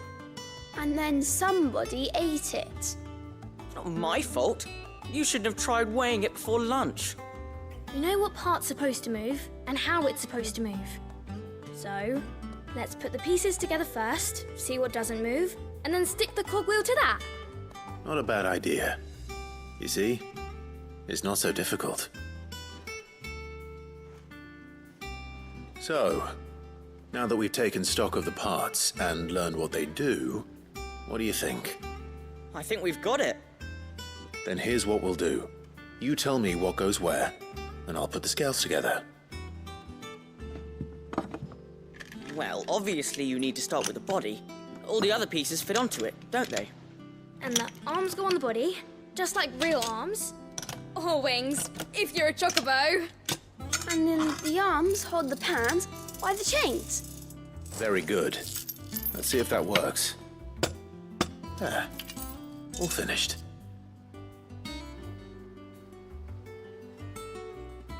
Yes! We did it! Well, with Sid's help. Oh, I just put the pieces together. It was you three engineers who showed me how. That's right. We're Miss Miradol's hairs. Her hairs? Yeah, hairs for the future. She's showing us her secrets now, so we can help out the hideaway when we're older. What do you think, Sid? Are you almost ready? With a little more help from Miss Miradol and Miss Shirley, I'd say it won't be long at all. You hear that? It won't be long. Until then, though, do try to be honest with Miss Shirley.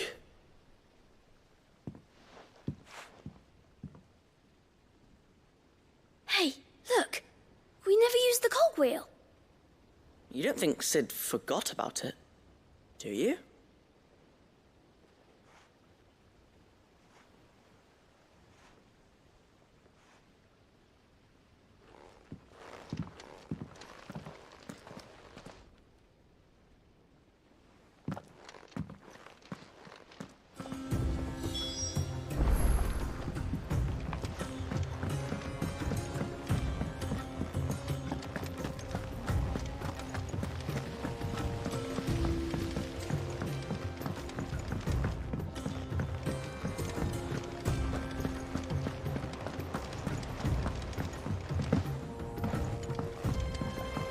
Did you see that?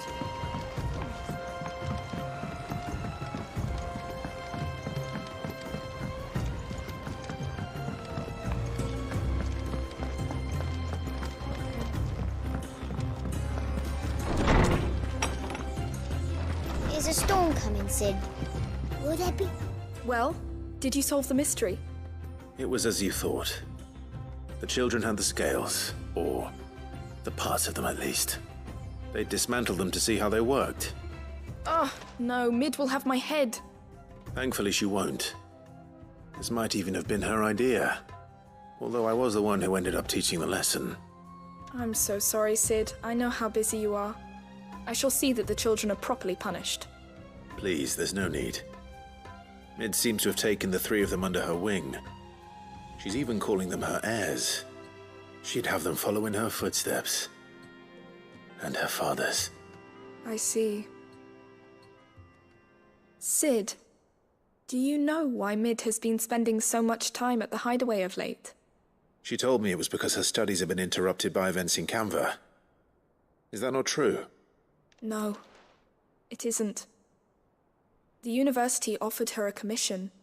In exchange for full tuition, room and board, they asked her to oversee the design of several new war engines. To anyone else it would be an opportunity, but to Mid, who lost both her parents to war, it was a bitter pill. One she was none too keen to swallow. But that should come as no surprise. She's only ever cared about bringing people hope. The very last thing war can be said to do. Which explains her heirs. She's working to give them a better life. And so should I. What's the odd engineering lesson? Oh, you've given them far more than that. And I'm sure they're very grateful.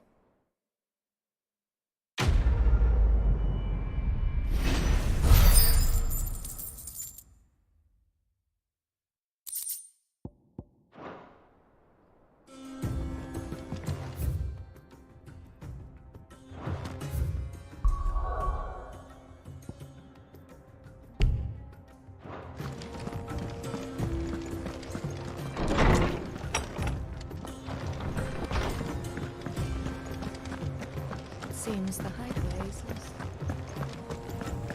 Did you see the pair that got pulled into time?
Rutherford. Wasn't that the name of my uncle's manservant? Why would he be in Martha's Rest?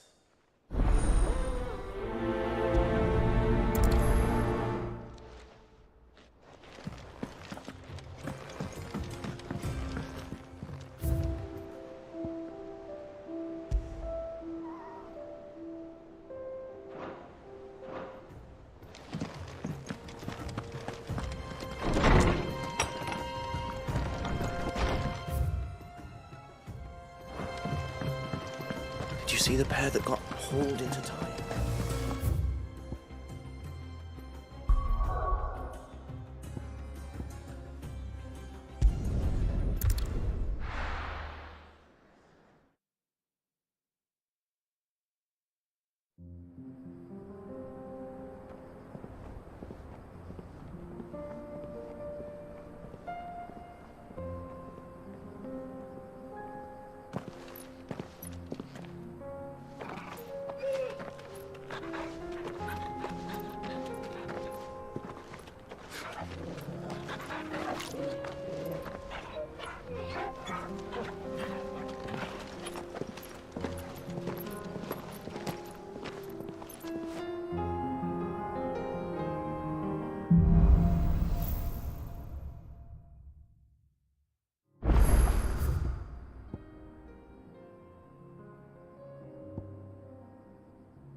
It's like a dream. The four of us out walking like we used to. Enjoying this, are you? Gav and the others could be in danger as we speak. You're right. I'm sorry. Yote is a fine scout. If Kanda was attacked, she will already have begun. Tables are fast. We should pick up the pace.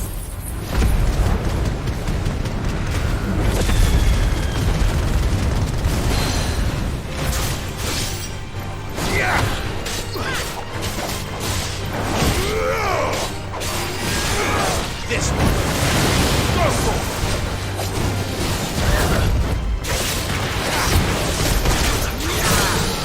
Get him.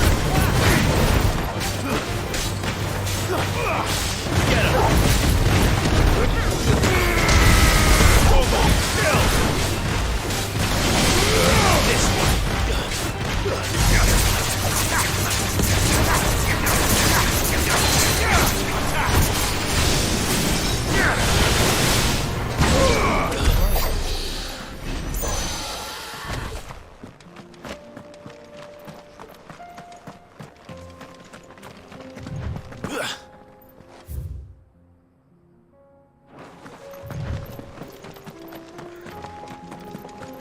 Caution, brother.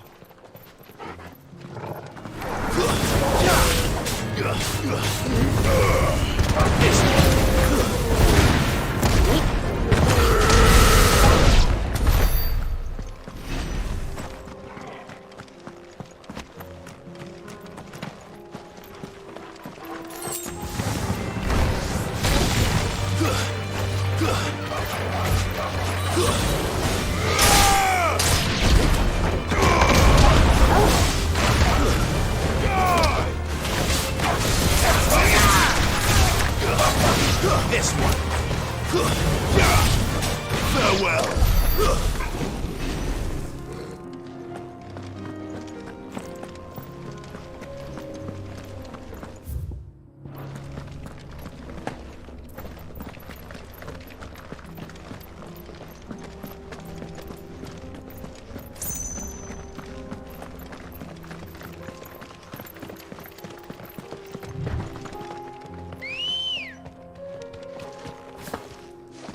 Come on. Yeah.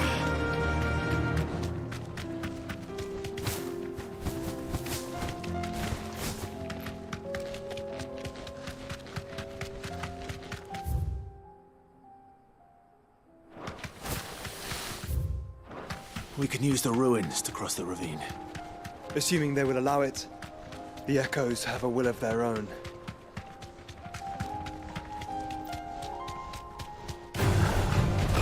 Back.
Ready, go?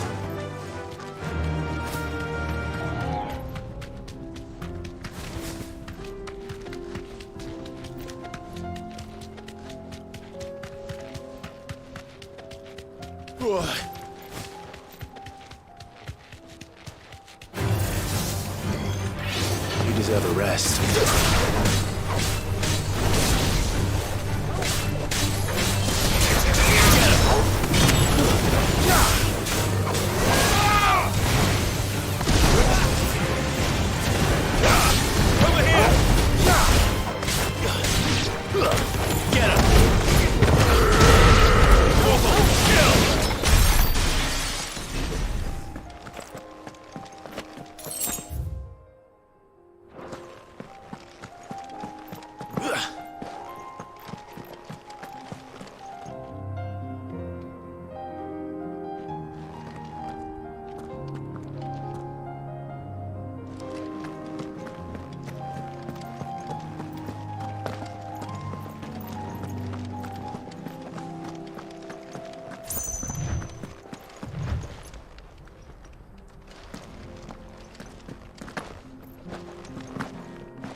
Tell us about Yote, Joshua. She's strong-willed, loyal, and deadly with a blade. Much like Clive, but with better manners.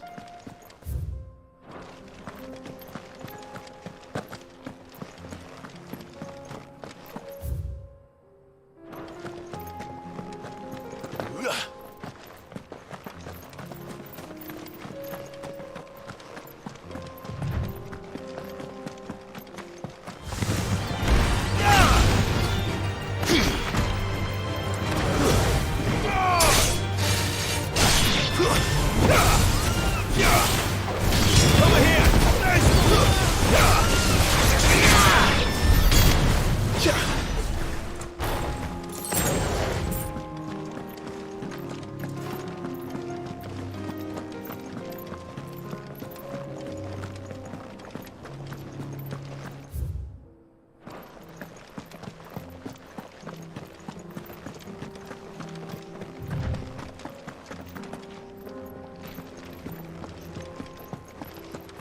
I do.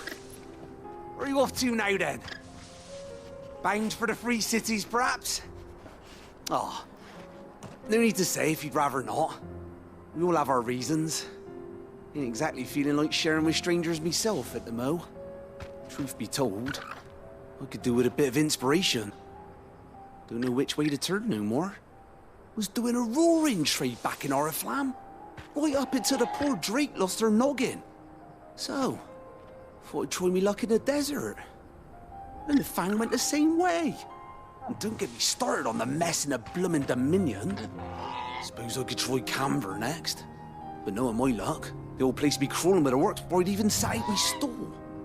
But as I always say, where there's crisis, there's opportunity.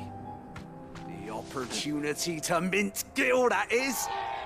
So, where to next? Is there any money to be made in Ash? Do orcs even carry Gil?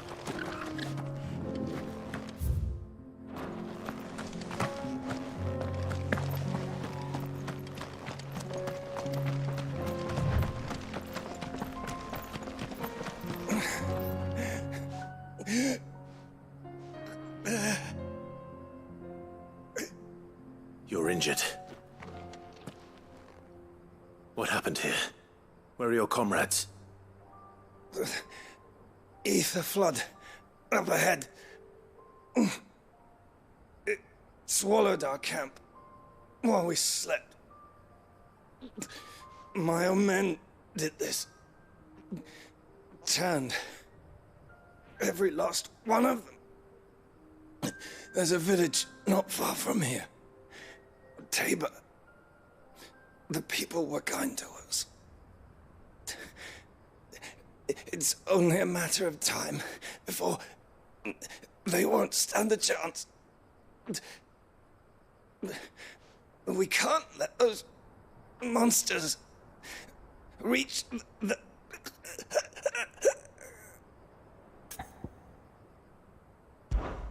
I'll go. You catch your breath. Thank you. Our encampment is up ahead. Just off the track. They must not reach Tabor. Forgive me, Lord Kuka. Rest well, soldier.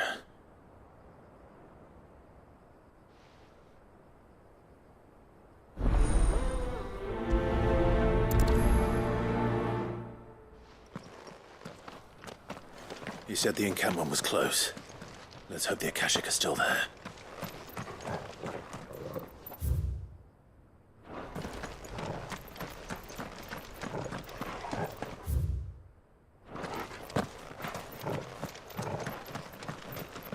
Another ether flood. They're everywhere now. We can't go round it. Then we'll just have to be careful.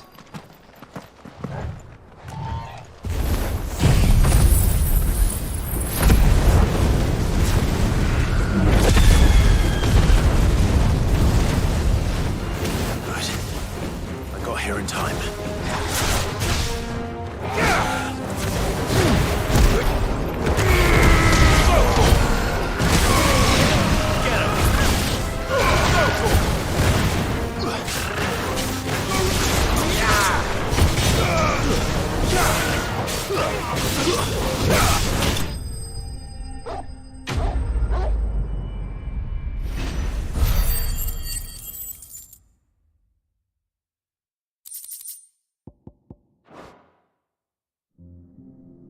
Is someone there? Please, I can't move my leg. That doesn't sound like an Akashic.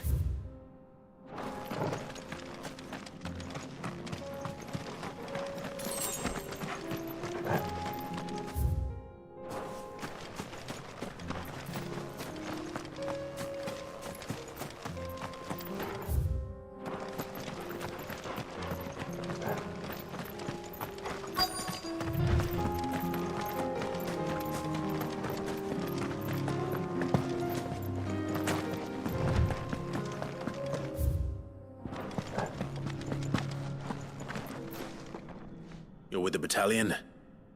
I am. I heard the fighting. Are the others? Taken care of. One of your brothers in arms told me what happened and asked for help. Another survivor? Where is he? Tell me. His wounds were too deep.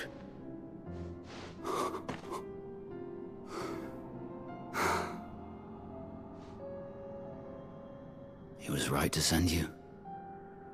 Those things you slew are no longer my brothers. Tabor is safe thanks to you. Here, you've earned it.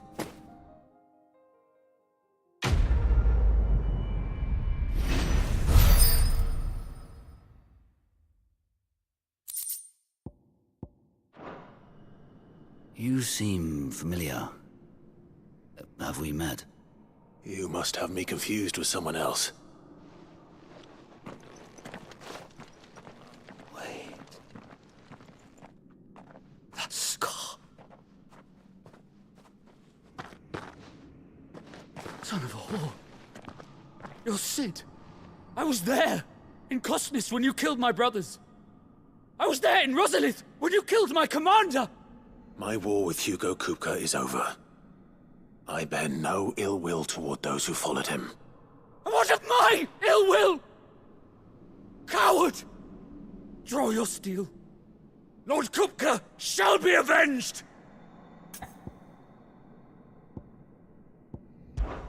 When your wounds have healed and your head has cooled, come and find me if you must. Though I hazard your life would be better spent in service of those who need it. Or have you forgotten your oath to the Republic? My oath? What would you know of oaths? I know how hard they are to keep. Which is why I'm giving you the chance to keep yours. No. I won't be deceived. Lord Kupka told us of your crimes. You are an outlaw. A murderer, not some man. Like you or anyone else. I am nothing like you.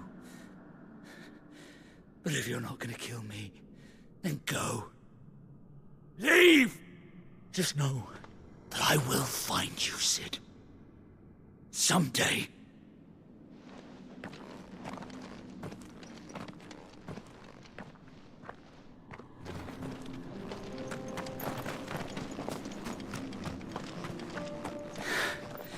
You will regret not killing me when you had a chance, Sid. I will avenge my master.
The bandits may be no more, but look what they've left us.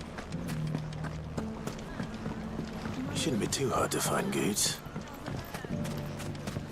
The gentlemen of the town guard.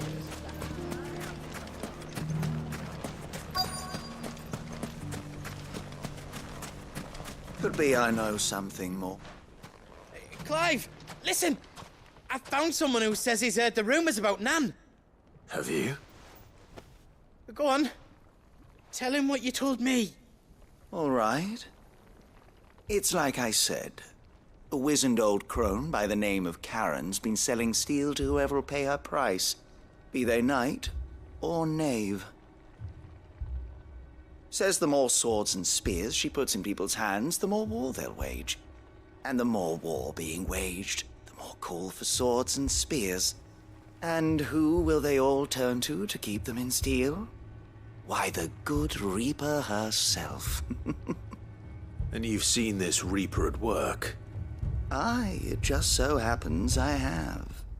You'll find her right here plying her trade most days. Here in Dalimil?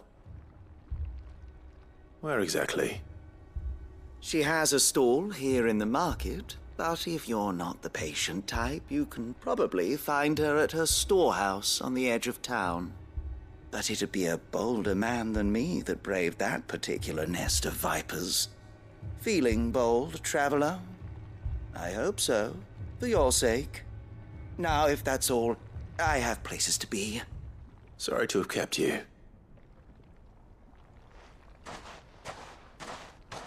You don't think Nan's the Reaper, do you? Not unless she's discovered the secret of how to be in two places at once. Eh? What do you mean? Lady Karen hasn't left the hideaway in weeks. So who has been running this stall he spoke of? Good question. I'll go and have a look. And I'll visit this storehouse on the edge of town. All right, but be careful, Clive. You too, Goots.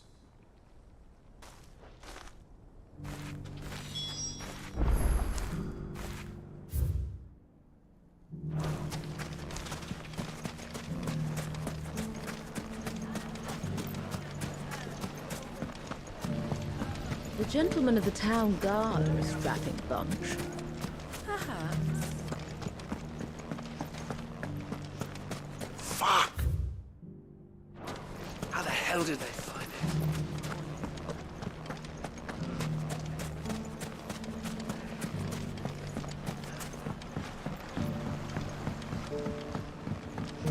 What a mess.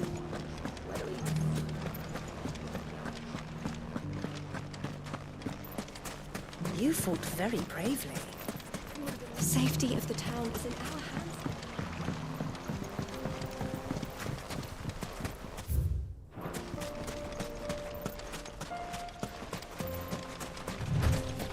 Time to brave the Viper's Nest.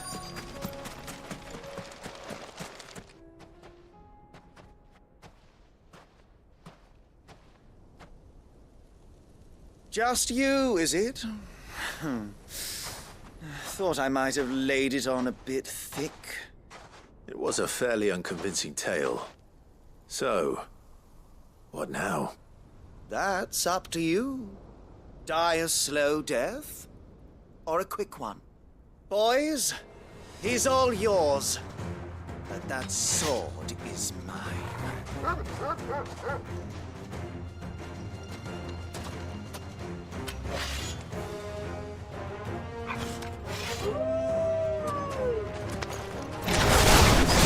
Leave now and we can pretend this didn't happen.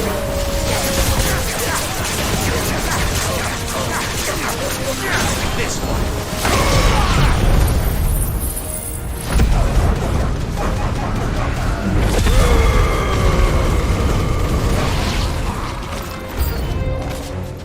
This one. All yours, Torgal.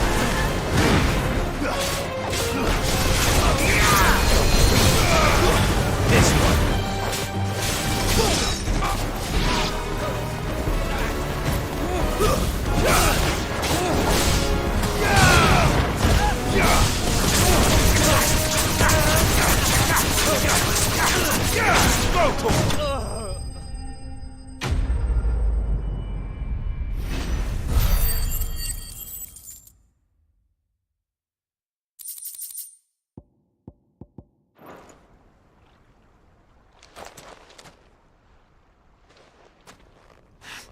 Oh, you've done it now. Go on. Tell me what I've done. When the Borgwyn finds out you've killed his men, he'll have your head. He only wanted that bull of a manservant, the dim one always clinging to Karen's skirts. You weren't even supposed to be here. Who the hell are you, anyway? What were you going to do to him? The Borgwyn wanted him to get to Karen. I was only supposed to point the lamp in the right direction once he arrived in Dalamil. But then you turned up. Well, go on then. If you're going to end me, end me. You're not worth the effort.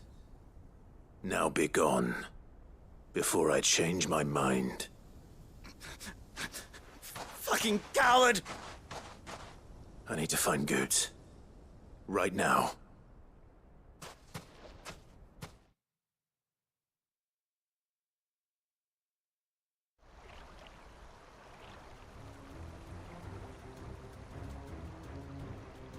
Get your filthy paws off me, you naughty-pated lout! Stop calling me names! And stop spreading them horrible lies about Nan! Well, that will be easy enough. For they are not lies. Every last word is true. And she must pay for her crimes in blood. Blood? Good. Are you all right? He's gonna kill Nan!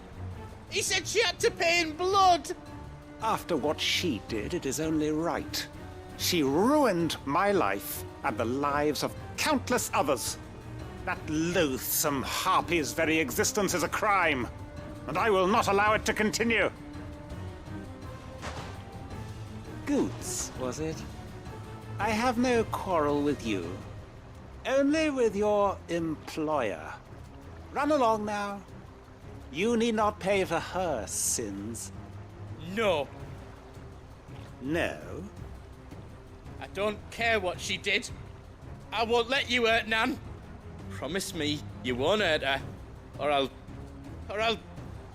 kill you myself! Goots, no. Enough, all of you!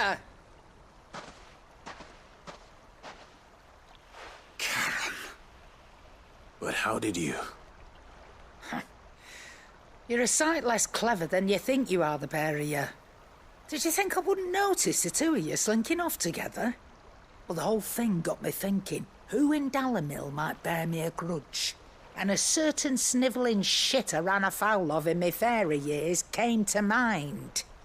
Though it was just Bogan back then, wasn't it? I thought the years might have taught you some sense, but I see you're the same pants-pissing craven you've always been. What was it we called you? Wet legs? You bitch! Everything that happened, it was all your fault! And now you'll finally pay for what you did to me!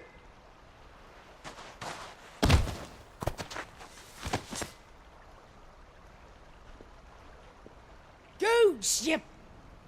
If you want a piece of Nan, you'll have to go through me. Fuck! You great galoot. Out of the way, I can handle this myself. So, wet legs, you remember what you told me when we last met? An eye for an eye. Wise words, Sam. Wise words. And now, it's time to collect.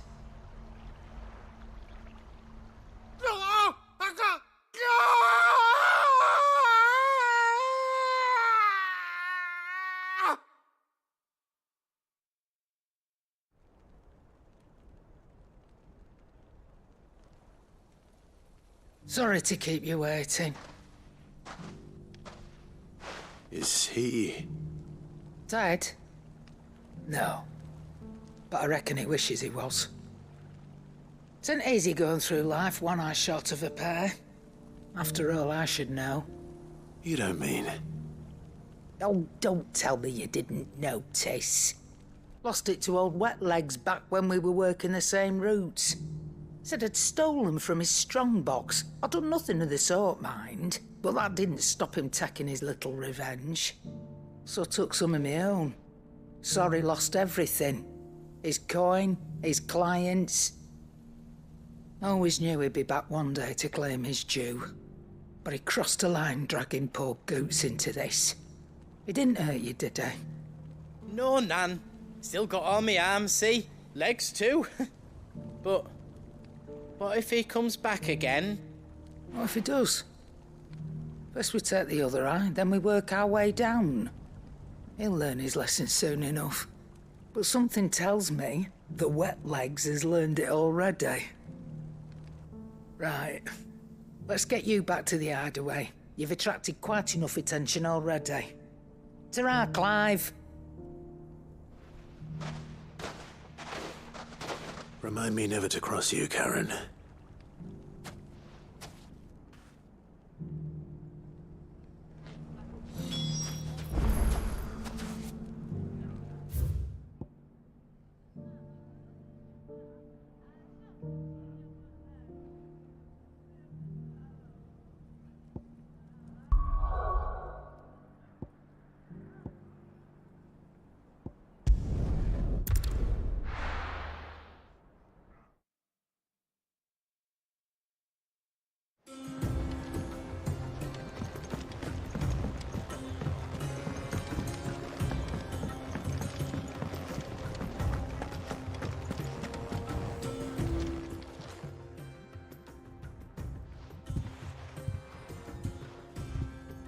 Nothing like a dish of cold vengeance to foul the gut.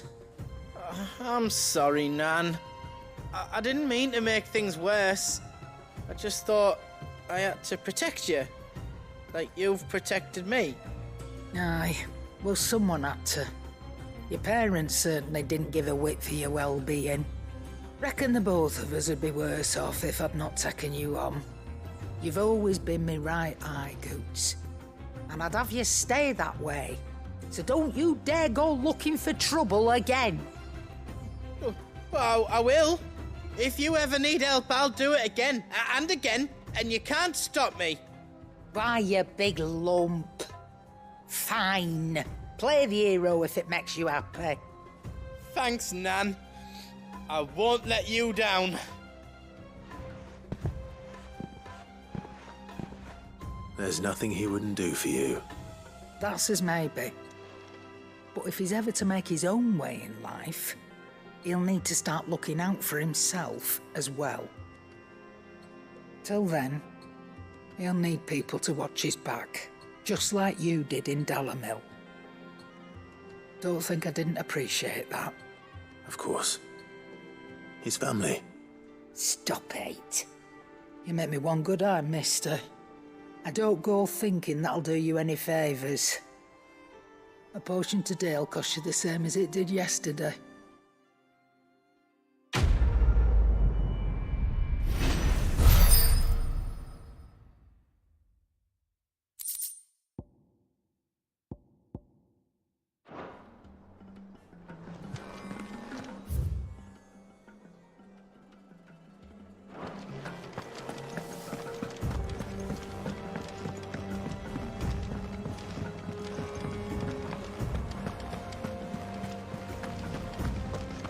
Did you see that? Tell me you saw that.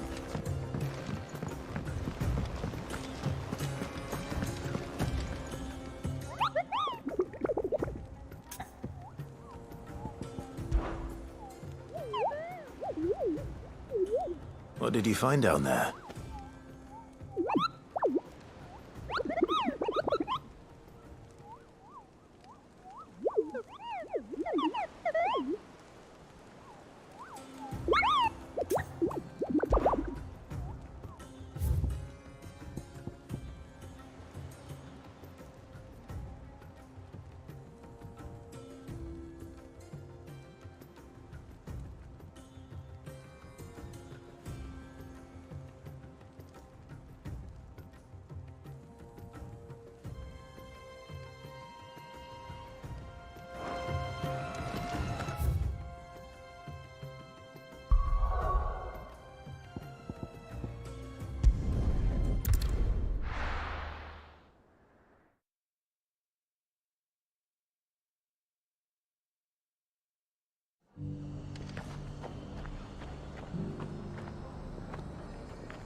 Fate seemed bent on driving me from my inn.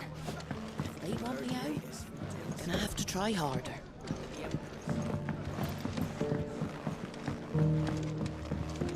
My lord Marquis, it is you. Then you received my letter. I am Sebastian Rutherford, chief steward of your lord uncle's estate. Of course. We met once before. Yes, my lord. Thank you for coming. And what was so sensitive that you couldn't put it in writing? 1,000 apologies, my lord. I did not mean to offend. I merely... It's all right. Continue. I am here at Martha's Rest, at the behest of your lord uncle, tasked with learning what I am able of the realm's current state of affairs. And what I have learned is grim. The fall of the Mother Crystals has left Storm in a state of utter disarray. The subsequent darkening of the heavens has only made things worse. Akashic attacks, once unthinkable, are now commonplace. The gears of governance have ground to a halt, and without a steady hand on the tiller, the realm threatens to drift into utter chaos. Your lord uncle, however, believes there is a way to avoid this fate, and is determined to see it set in motion. That sounds like quite the undertaking. It is. Hence my having enlisted the aid of several colleagues serving the 7 high houses. Alas... Alas? I have lost contact with 2 of those colleagues already. They are both able-bodied and trained in the sword, yet in these dark times, even that may not prove sufficient to keep a man safe on the road. So you want me to find them? I'll need to know where they went. One I sent to investigate the Republic, the other the old Imperial capital of Oriflamme. That doesn't exactly narrow it down. I suppose I'll start in Dalimil and work my way east. Thank you, my lord. I shall pray for your success and safety.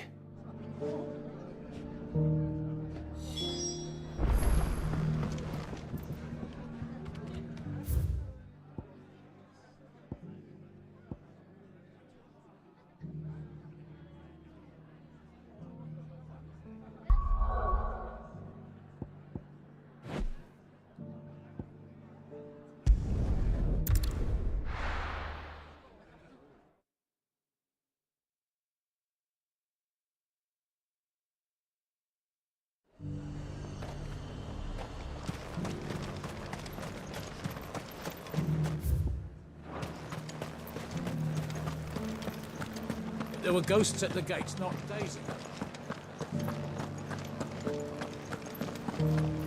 You needn't fret. The creatures are...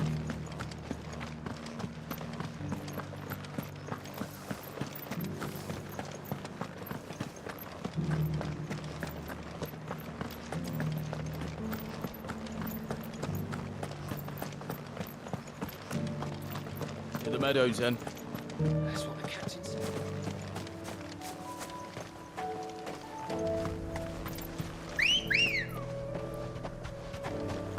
Come on.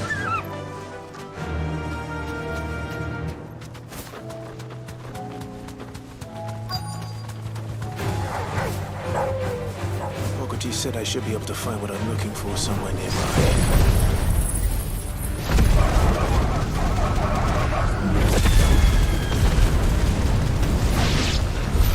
Bright blue dragons and bright yellow flowers. Should be easy enough to spot.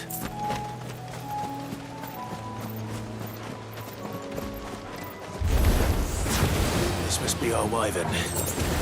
Right. Let's get this over with. Get him!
That's the wyvern's liver. Now I just need to find the herbs. Bright yellow with a heady scent.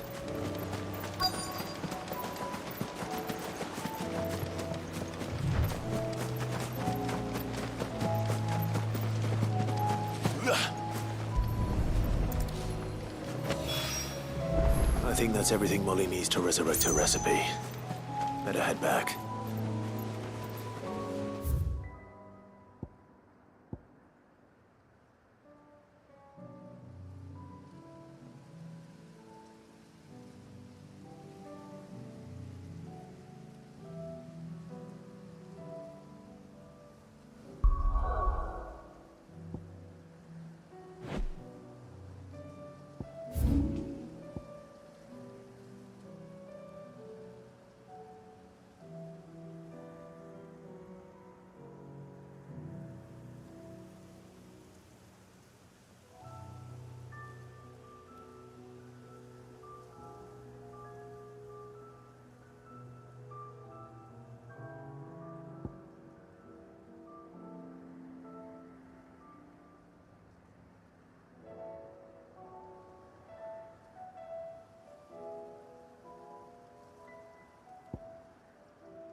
It's not going to be easy finding one man in an entire republic. Let's hope someone here's seen something. Mummy. The gentleman of the town guard.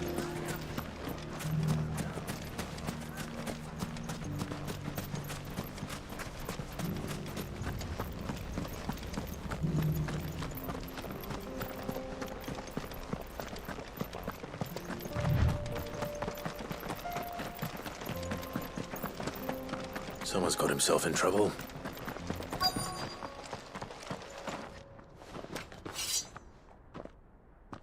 I don't see your master here, so you can start by giving us all the coppers in your purse. I already told you, I have nothing. Then maybe we'll take that pretty outfit and the steel you're wearing. Please! These men are trying to rob me! I'll deal with this. Thank you. You that one's master, then? If you'd kindly pay the coin he owes us, we can pretend you didn't draw your blade on Republican soldiers. Or you can go back to your garrison and I won't report you to your captain. Oh, you're more than welcome to. He hasn't had many visitors since we slit his throat.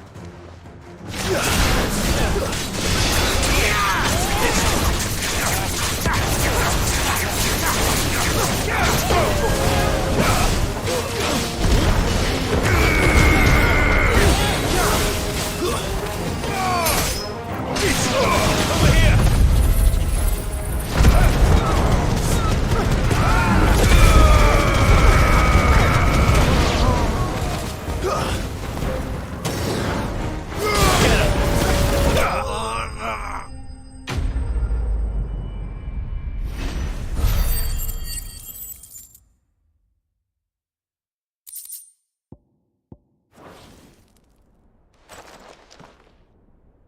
I'd expect as much from Hugo's faithful, but these were men of the fist. Much has changed in the Republican army since they lost their rock. You've seen this kind of thing before, then? Many times. I was sent here to observe the situation. You're one of Rutherford's men. He sent me to look for you. Well, then you have my thanks. I fancy I could defend myself against one, perhaps two, but a whole regiment... I arrived in Dalimil several days ago, but when I called upon the captain of the local garrison to make inquiries, his men confiscated my effects and locked me in a cell. The captain is no more, and his men make the rules now. Fortunately, I was able to bribe my way free, only to be stopped again by those soldiers you so kindly dispatched. What of the Fist Central Command? Surely they wouldn't allow such lawlessness amongst their ranks. I would imagine they are unaware of it. Most of the army has fallen back to the capital and hunkered down behind her walls. Those who weren't recalled now rule the fringes unchecked, answering to no one but themselves. Then it's worse than we imagined. You should return to Rosaria. It's not safe here. I'll find a caravan heading north.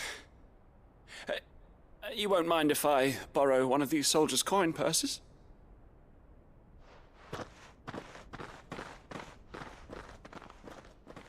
Not at all. Now, to find this second associate of Rutherford's. If he was bound for Oriflamme, I'll start at Northreach and see if I can pick up his trail.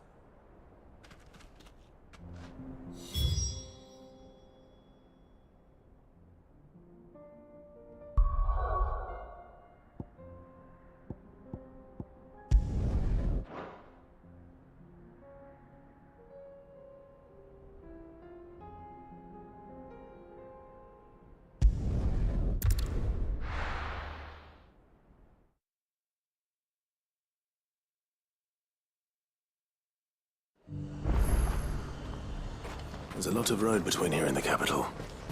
Rutherford's might be anywhere.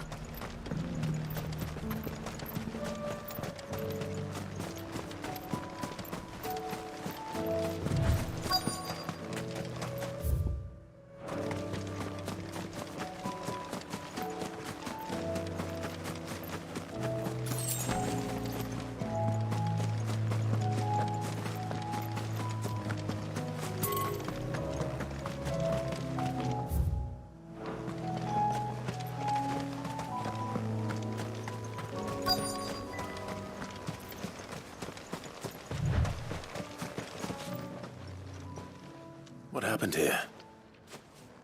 If you're with the others, they've already relieved me of my belongings. I'm not. I'm looking for someone who was sent here by a man named Rutherford. And then you found him. I'm Alistair Rockford, attendant to the Lady Ariane of House Wellesley. Of the 7 high houses of Rosaria. It's been a long time since last I saw my great-aunt. Is she well? My Lord Marquis? Yes. Yes, she is. The Lady Dowager has granted me leave to assist your Uncle Stuart. I was on my way back from the old capital when I saw some villagers being robbed on the road here. Bandits? They looked more like field hands, but it didn't matter in the end. I did what I could to help the victims, but all it earned me was a pommel to the temple. Which way did they go? South, toward the gate. All right. I'll take care of them. Founder knows I've met enough of their kind. You head back to Northreach, visit the Vale, tell them I sent you. Thank you. I shall. Founder be your shield.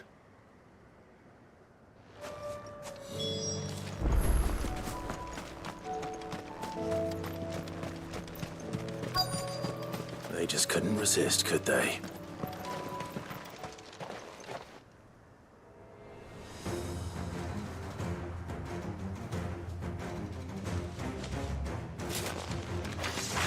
This one's ours, pretty boy.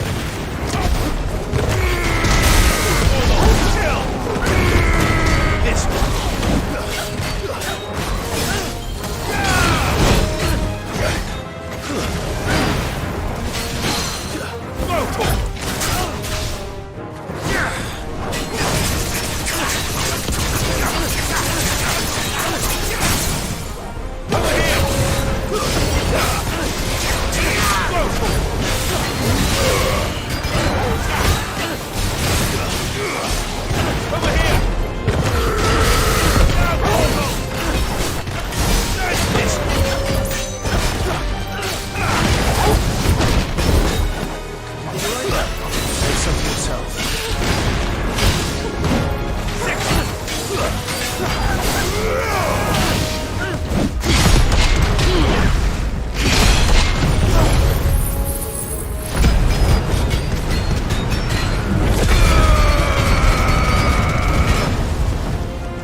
Make for the town while you can.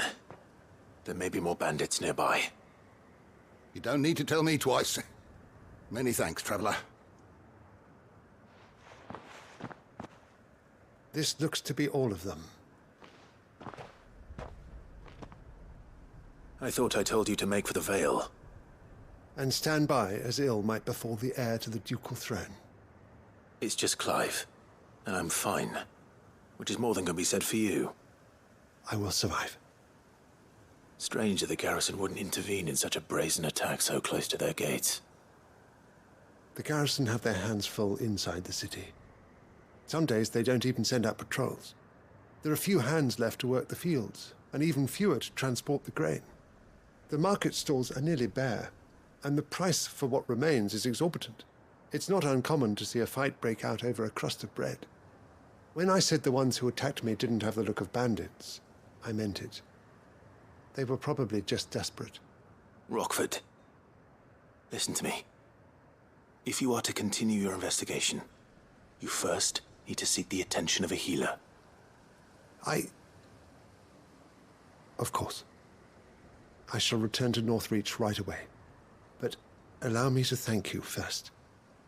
Had you not happened along, Don't thank me. Thank Rutherford. It was he who sent me.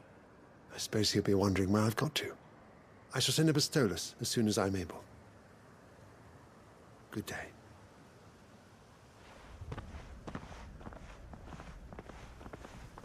My uncle certainly has his work cut out for him. If it isn't already too late. I should go and tell Rutherford that his colleagues are still in one piece.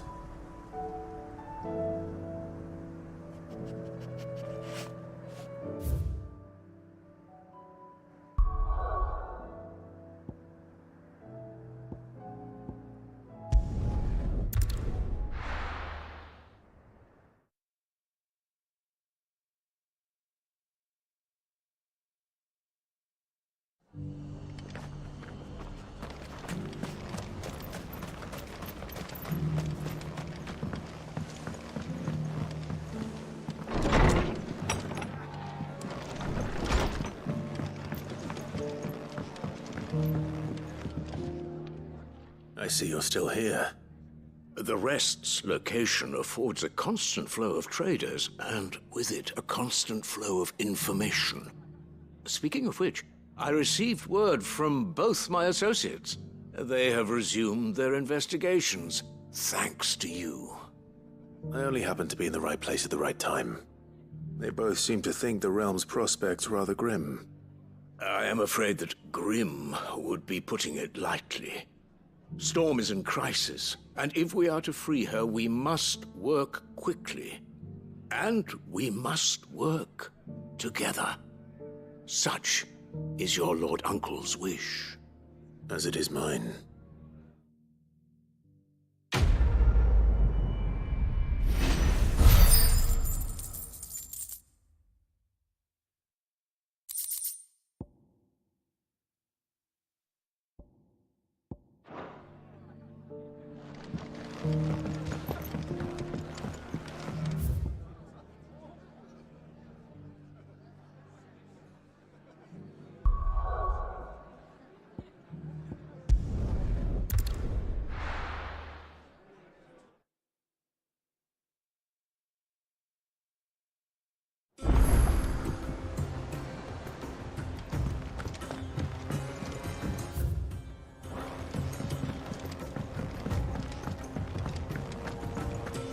Seems the hideaway's lost its app. So, did you have that word with Tomes then? I did, and he was as helpful as ever. He told me exactly where to look, in fact.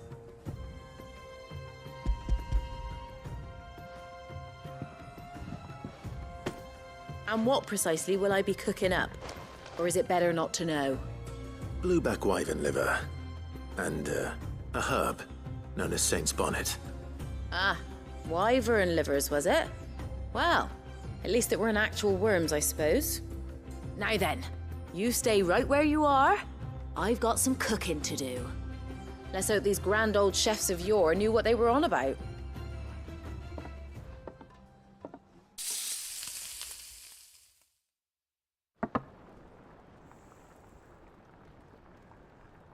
And here we have it. Fried mortress of skyworm. Ivan's offered to make sure it's fit for consumption. Well, I say offered. He as good as begged. And rightly so. Is there any higher honor than partaking in a slice of culinary history?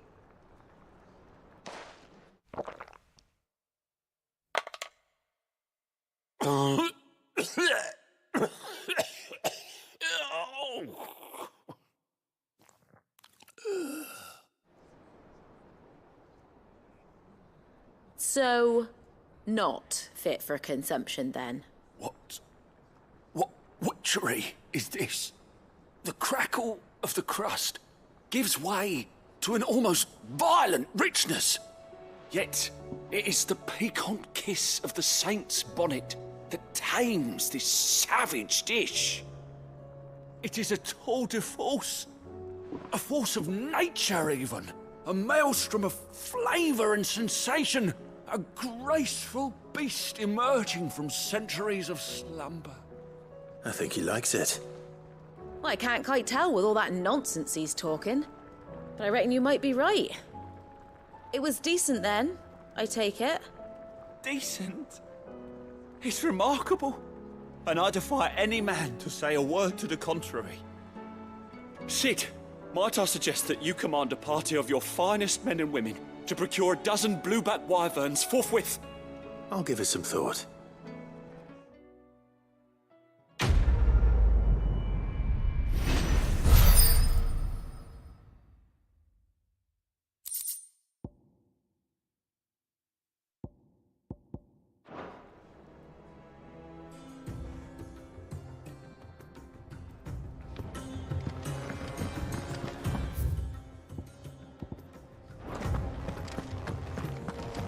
Did you see the pair that got hauled into time?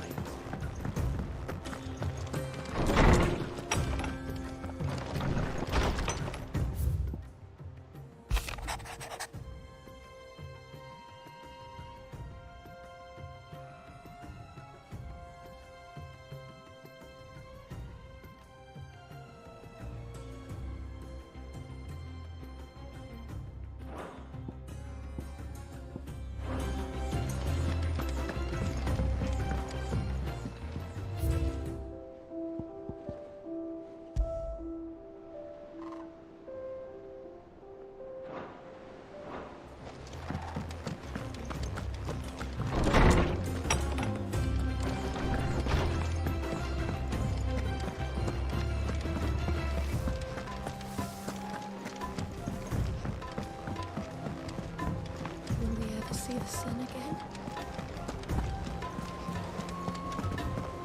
Did you see that? Tell me you saw that.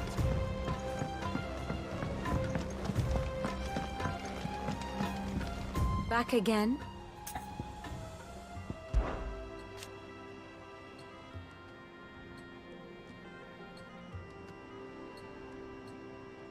And how could it not?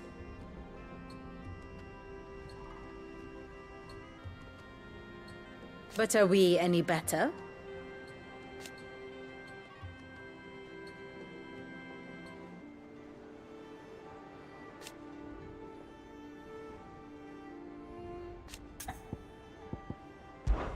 I cannot claim.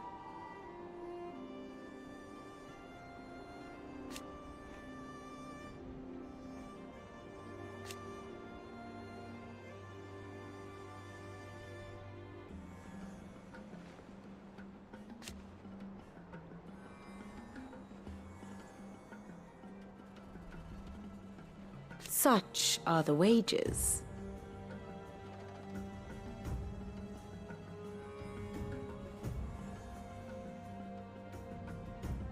Ironic, then.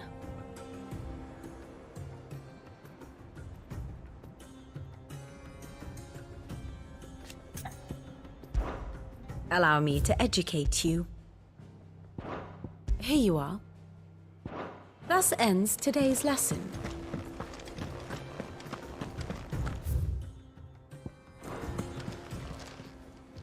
Oh, I wasn't expecting you back so soon. It's not true.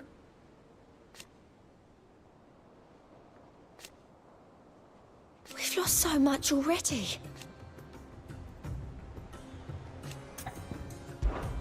Is everything we've received and everything promised all yours?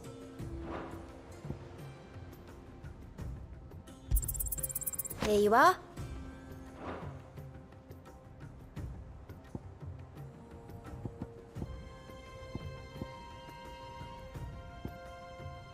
All done?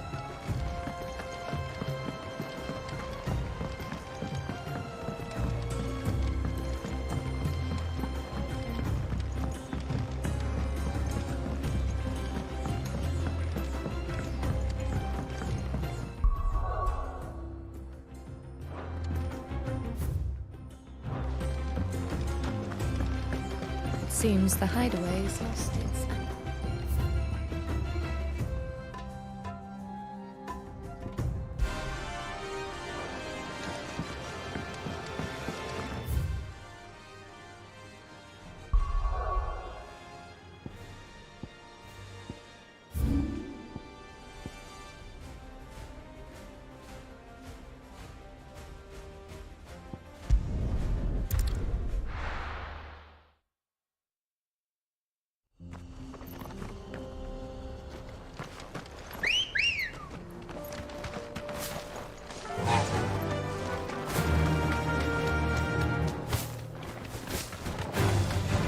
Mistakes.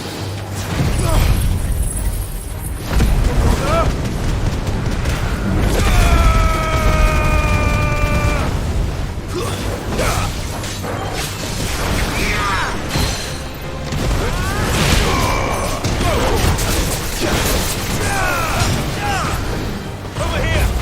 And another! Nice try.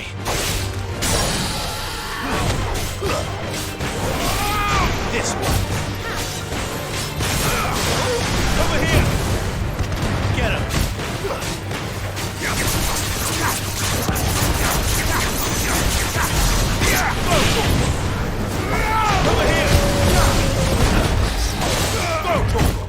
And another!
This one.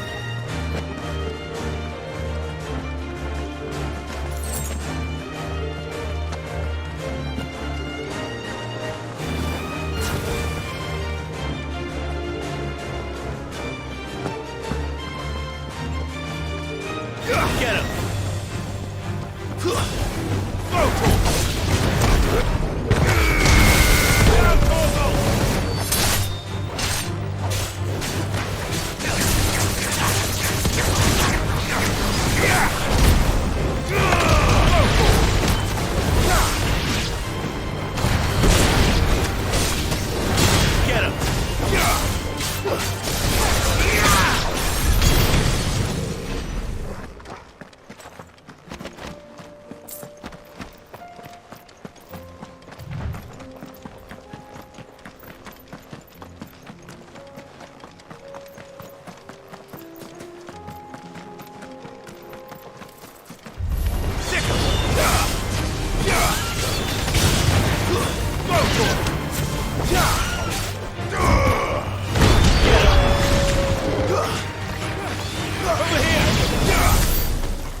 We're nearly there.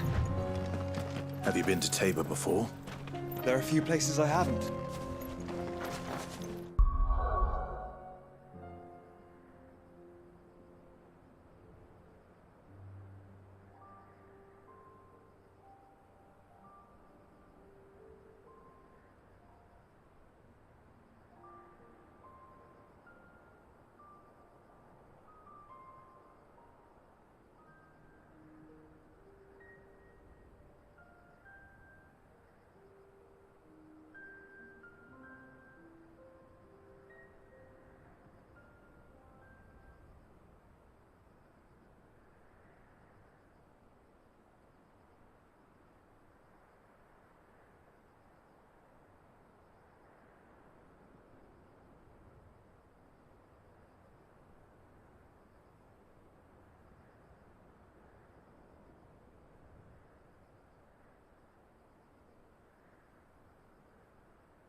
Welcome, travelers.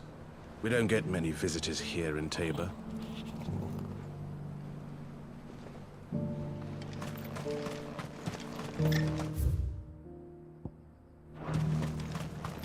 Where now, Joshua? There is a residence just inside the city gates. She awaits us within.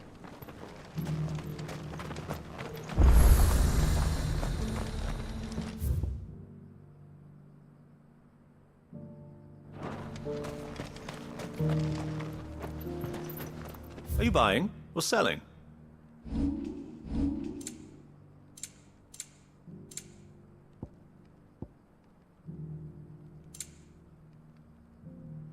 Go safely.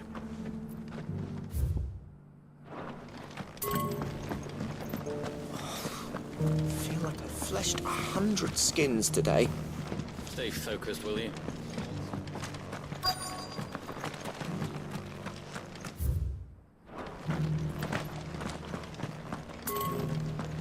Careful how you pack that leather. Any creases or scratches will bring down the price.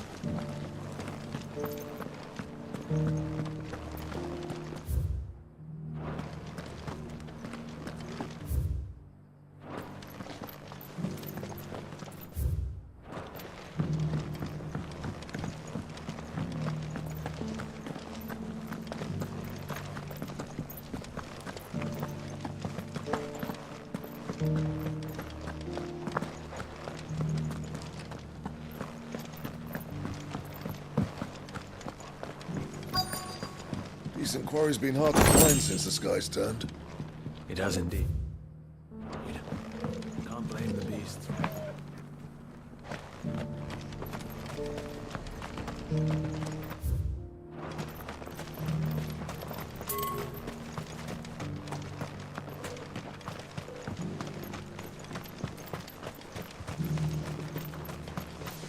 Oh, sorry.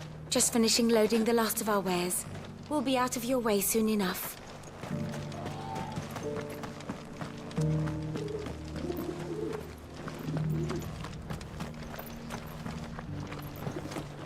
Yes, the finish is Forgive me, traveler, but no matter how deep your pockets might be, we only sell to trusted patrons.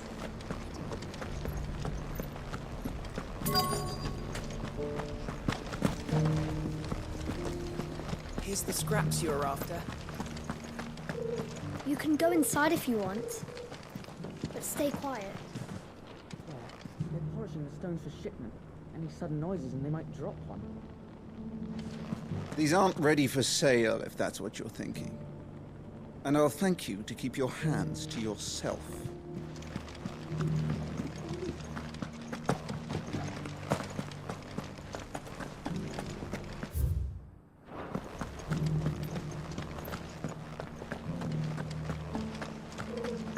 Thank you for the deal, egg, mister. Mummy made the pottage from it. Sounds delicious.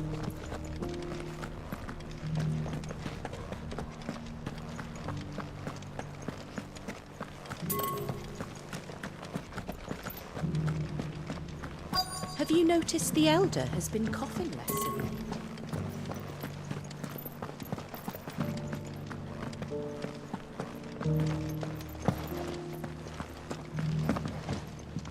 You wouldn't happen to have a decent whetstone in there, would you, madam? I'm sure I can find you something. All of these stones have a good bit of diamond dust.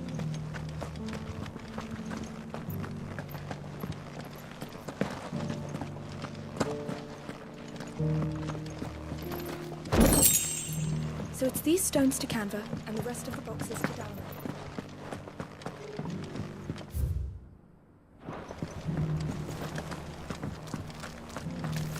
Why won't the sky go back to how it was? I don't like it.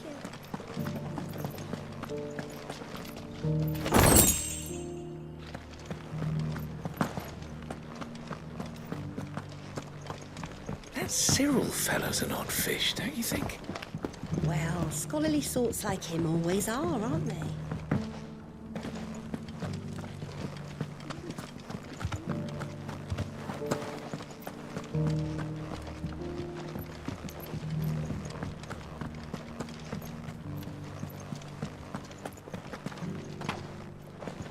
An ether flood, yes, and not a stone's throw away. I hope it doesn't spread.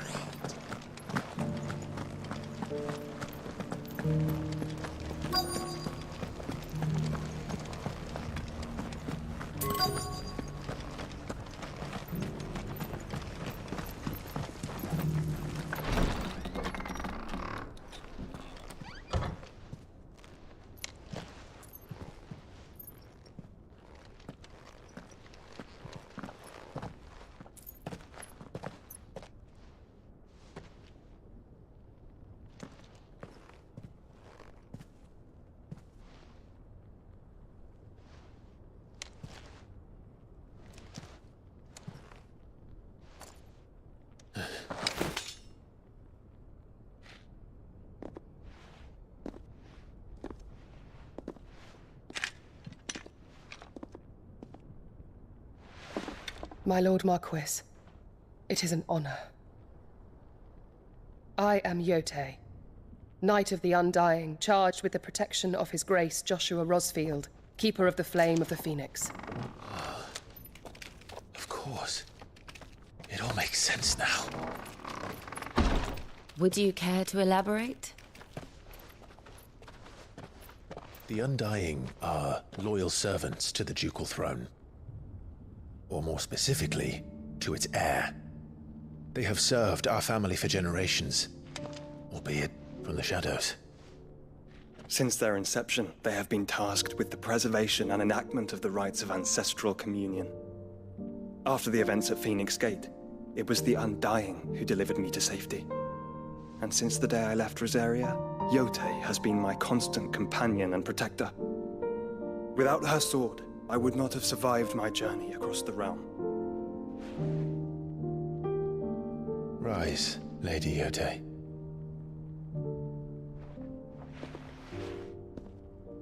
You saved my brother. I owe you a debt I can never repay. I but did my duty. Come now. Tell us what you've discovered. Your Grace. It is as you feared. The vessel we spied off the coast of the Crystalline Dominion on the night of her fall. It was the Einherjar. Beyond any doubt. The Black Galleon. Joshua, the Einherjar is the Royalists' flagship. What business would they have in the Dominion? Upon learning of Waloed's involvement in recent events at Drake's Fang, I sensed the malign influence of Ultima, and bid Yotei and the Undying look into the matter. We have reason to believe that the Black Galleon weighed anchor shortly after the fighting began, and set a course due south. For Canva. Then it is Waloed Knights who besiege the cities. What is left of them, yes. And the Black Galleon sails at but one man's behest. Barnabas Tharm.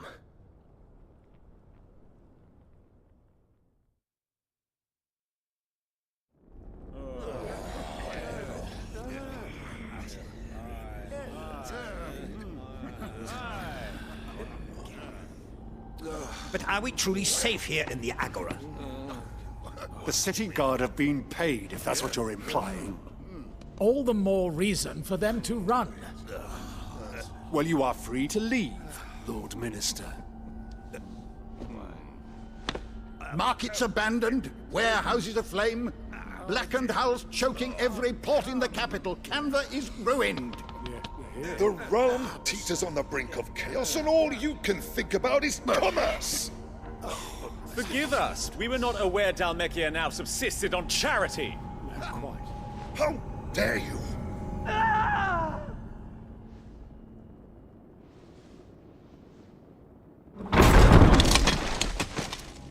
Distinguished members of the Council, you must forgive His Majesty this intrusion. What is the meaning of this? A trifle crowded, but I fear it will have to serve, my liege. Very well. My colleagues, do you not see? The king! He has come to save us from the Akashic!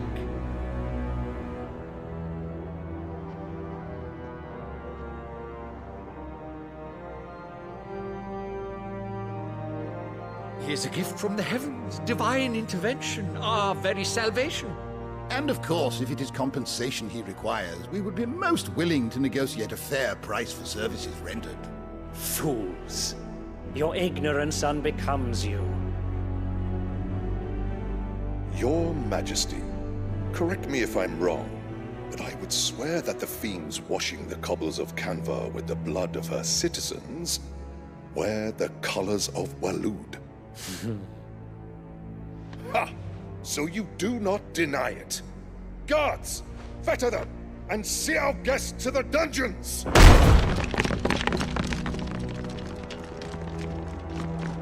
Enough.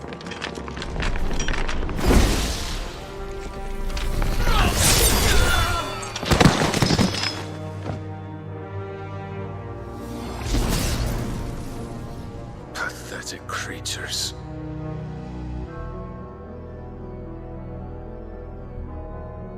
That you should imagine yourselves worthy of salvation.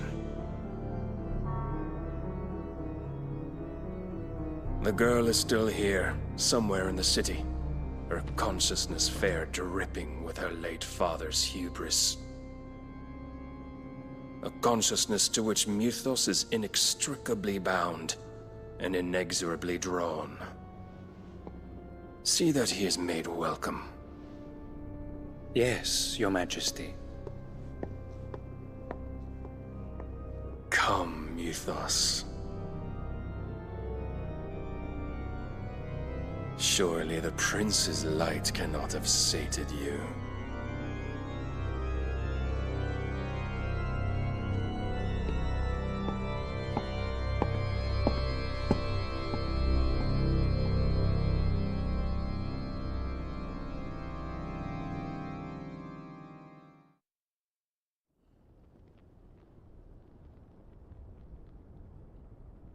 So then, how long has Waloed been under Ultima's control? How long indeed? Based on what we know of Barnabas's actions, I would guess some few years, mayhap more. But to what end? What does Ultima want? The tapestry. Show them.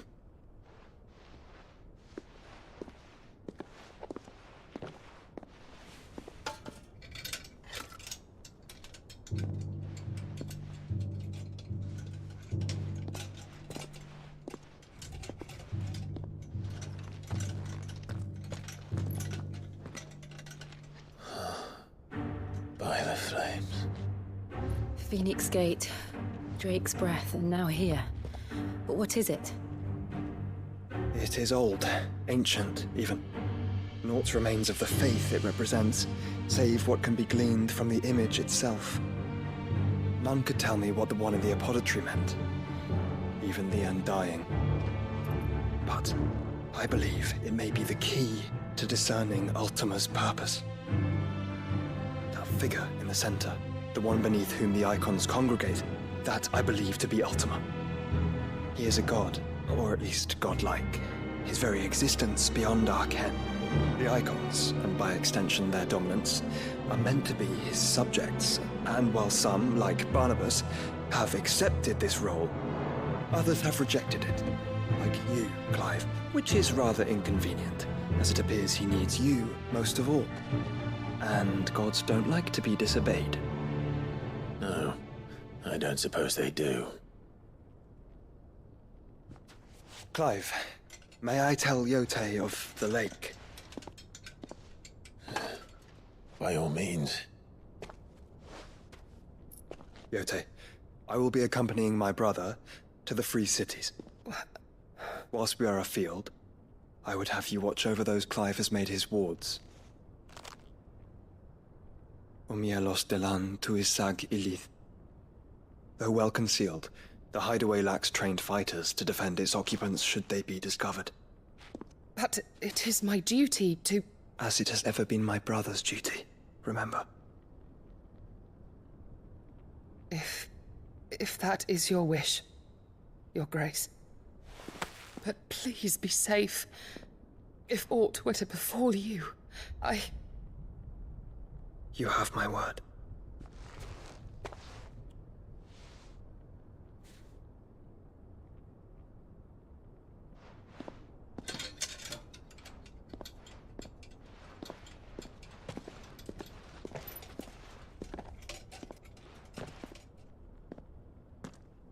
Farewell, my lord, my lady. We are in your debt, Yote.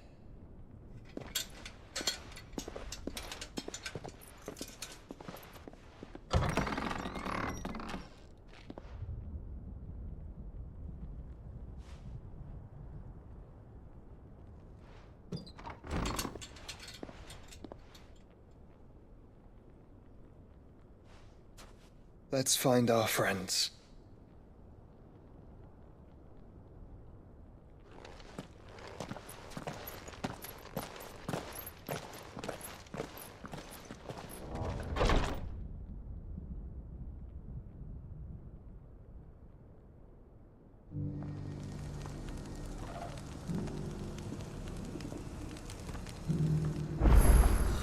It's plain she cares for you very deeply. And I her, which is why I had to let her go.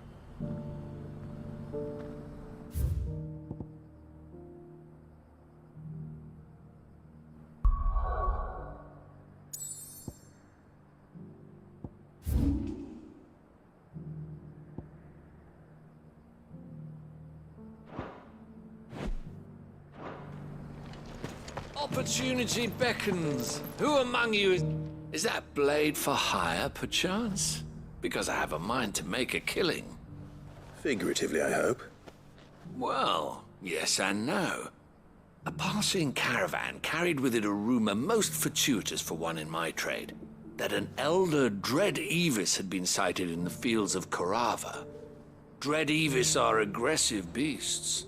Compelled as they are to acts of violence, few survive to maturity, but those that do develop a hide of phenomenal value. A hide you want to sell?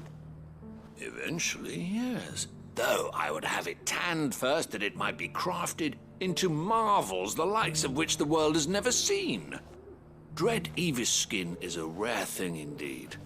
But the worked hide of a well-aged beast, now that would fetch such coin that Gilbert himself might weep with envy. Bring me that beast's skin, and I will share with you the bounty of our combined labors.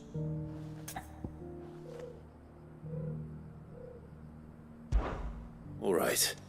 I'll hunt your Evis. Of course you will. When one lives in such troubled times, it is a fool who lets opportunity slip his grasp. Leave Tabor through the east gate, but take the path that branches west. Once you reach the checkpoint at Tovany, you are a mere stone's throw from the fields of Korava. I eagerly await your safe, and above all, triumphant return.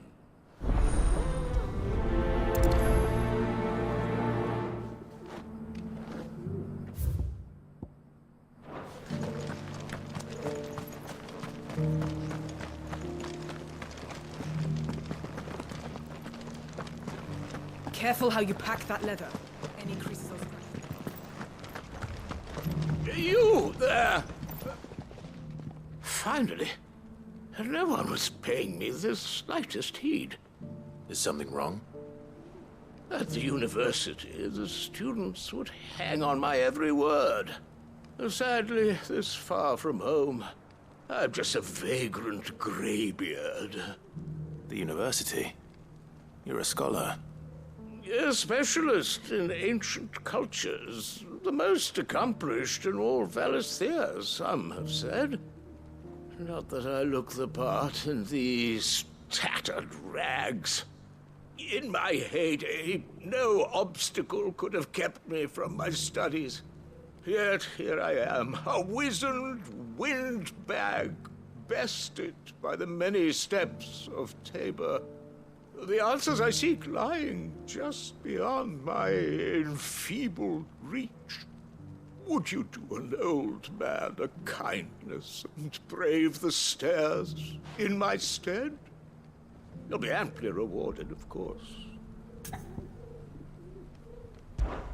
Climb the stairs and memorize a few inscriptions for me. Assuming you know your letters, that is. Some courteous soul is rumored to have carved clues to Tabor's rich history into stones dotted about the village. 3 of them, to be precise. 1 each to the north, south, and east. I'm here in the hope that those carvings might shed light on a riddle I've been pondering for some time. Namely, the otherwise undocumented origins of Tabor's unique people. People quite unlike those of neighboring lands. I can't promise I'll remember everything perfectly. Remember what you can. I'll piece together the rest. Make for the domed pavilions, and you'll have no trouble finding the stones.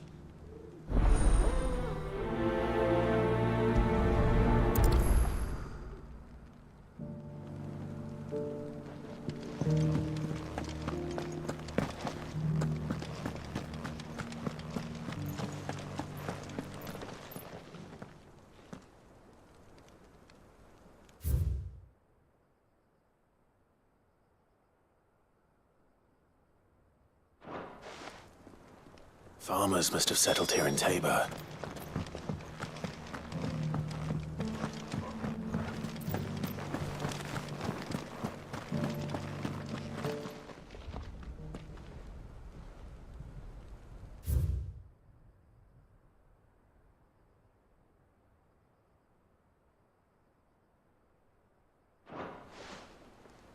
What golden plains might the wanderers have called home, I wonder? Thank you for the deal, Ed, mister. Have you noticed the elder has been... Not a scratch on them.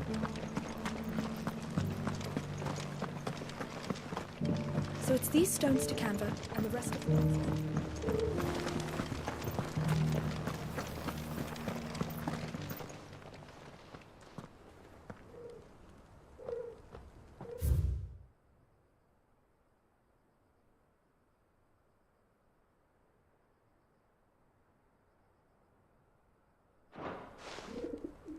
No history would be complete without mention of the mother crystals. I should speak to the old scholar before I forget everything I've read. How are those new boots treated? The engravings were in good repair considering their age. Oh, what that I could have seen for myself.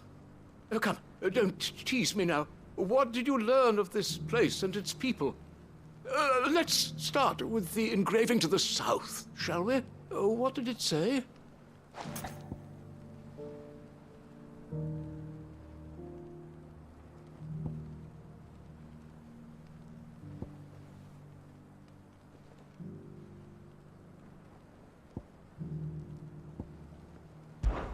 Guardians of the Crystal, the first stones of Tabor, sacred hold thy noble blood, till ends the mother's labor. I'm pretty sure that was it. Fascinating. It would seem the founders of this city were descendants of those fallen charged with protecting the mother crystals. But whatever could have driven the Guardians so far from their sacred charges, I wonder? The engraving to the north is next, I think.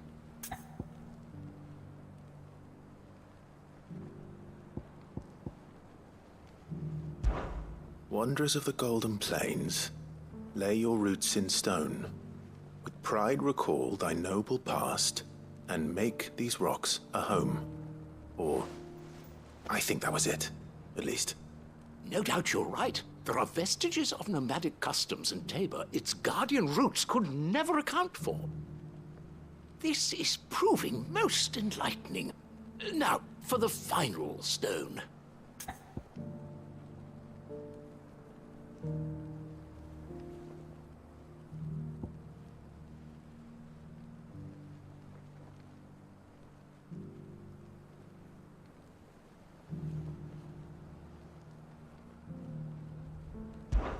Children of the hunters, now tillers of the land, reap her promised blessing and give praise her gracious hand. That's all three. And so, we add primitive farmers to Tabor's founding peoples, the final piece of the puzzle. 3 engravings, one for each of the 3 peoples to have settled Tabor in ancient times. Guardians of the Mother Crystal, wanderers from across the plains, and last but certainly not least, hunters turned farmers. Little wonder it was so difficult to trace the roots of Tabor's culture. Those roots reach down through 3 distinct traditions. And nonetheless, One cannot help but wonder why this fact is not better known among scholars, given that the stones stand here for all to see. Too many stairs, perhaps. Ha! Too many by far. Here, and thank you.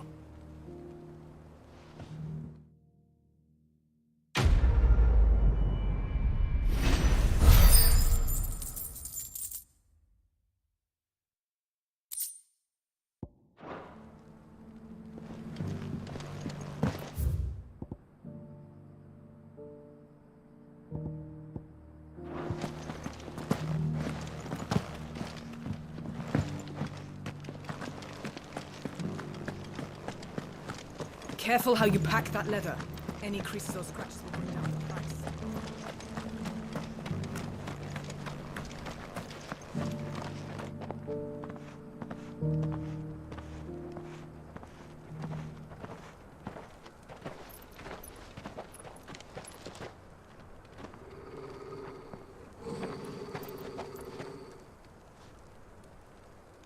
Cyril.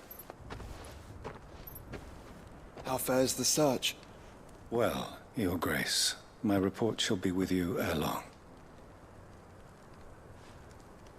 Ah, yes. Yotei is otherwise engaged, at my behest.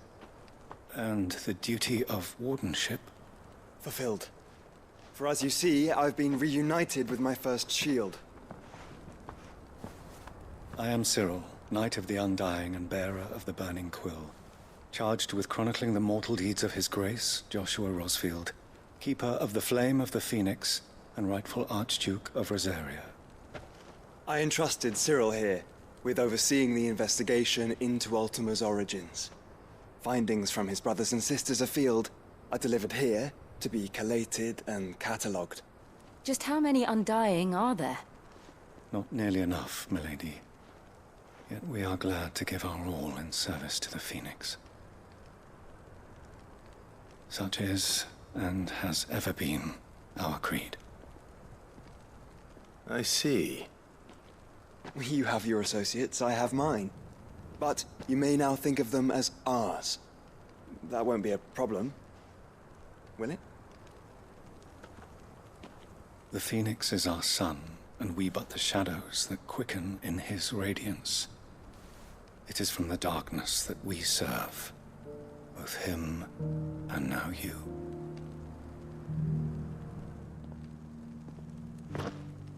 Pray accept this token.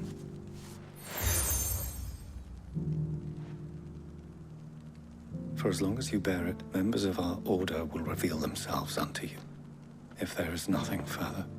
No. You are dismissed. Your Grace.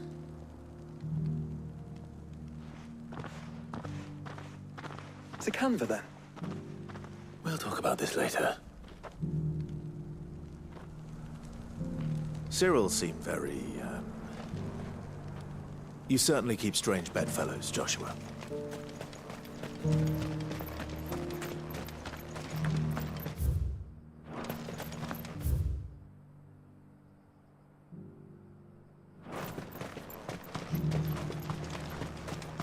Ah, Lord Rosfield.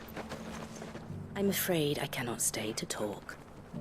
I must leave to collect the reports of our spies in the field.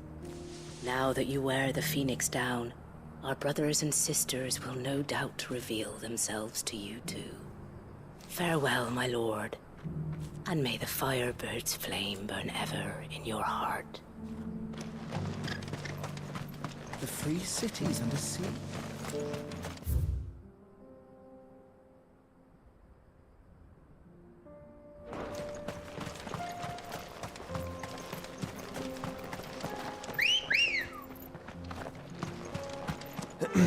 Are you sure this is the right way?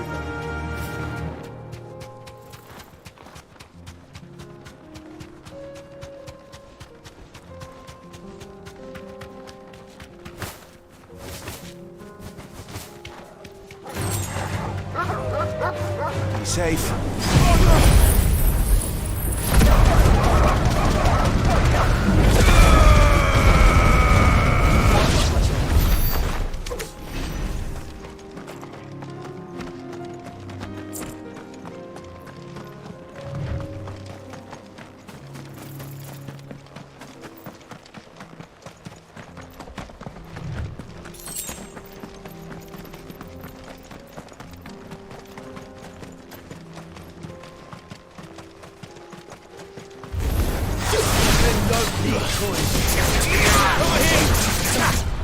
Too slow.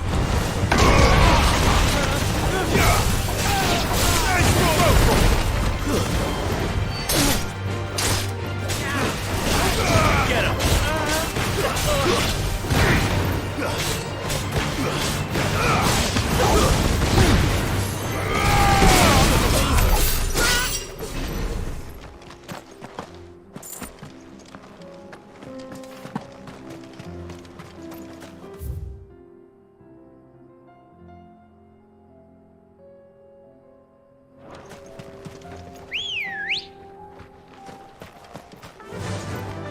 Run like the wind.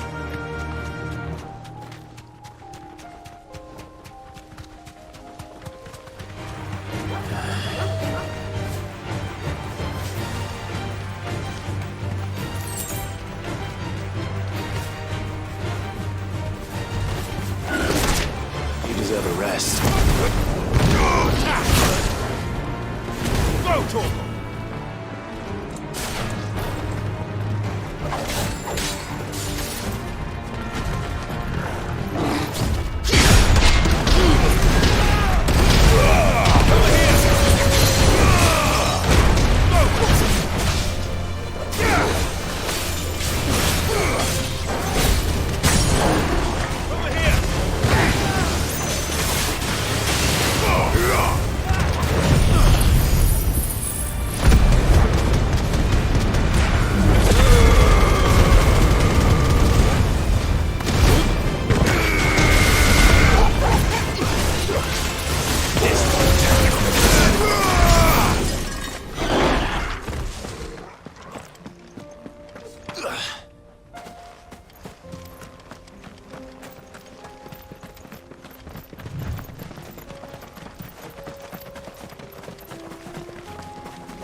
Looks like there's still plenty of fight in him yet.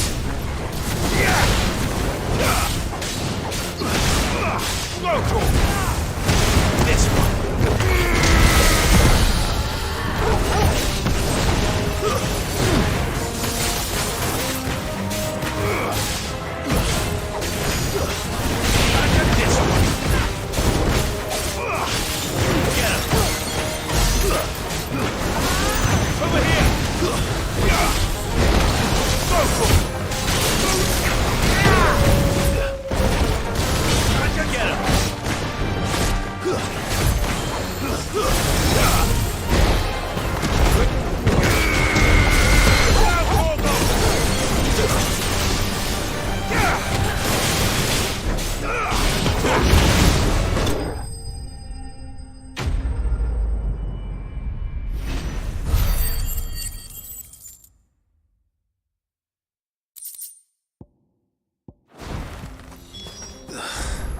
This thing reeks. The sooner it's off my hands, the better.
Be safe.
Shouldn't have messed with the leader of the pack, eh, boy?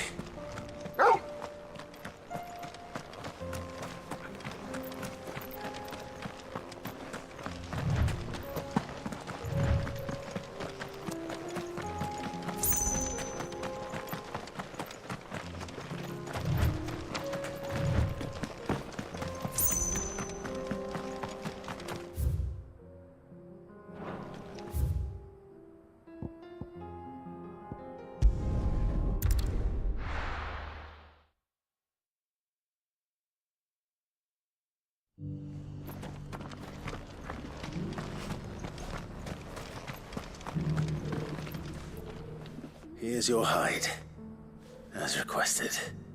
I worried you might never return. Quickly, let me see it.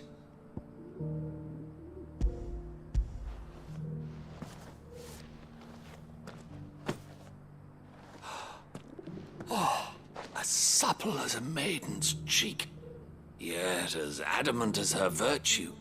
This is everything I had hoped for, and more. Clearly, my trust in you was not misplaced. You must be a hunter of considerable talent to have bested the beast with nary a scratch. Join me as my honored partner. With my means and your might, we shall be as wealthy as the merchant kings of Zemeckis. I don't plan on making a habit of this. I'm busy enough as it is. Very well. Though I believe fate had a hand in our meeting, it would be unbecoming of me to beg. Do not allow me to keep you from being about your business. Here, for the hide.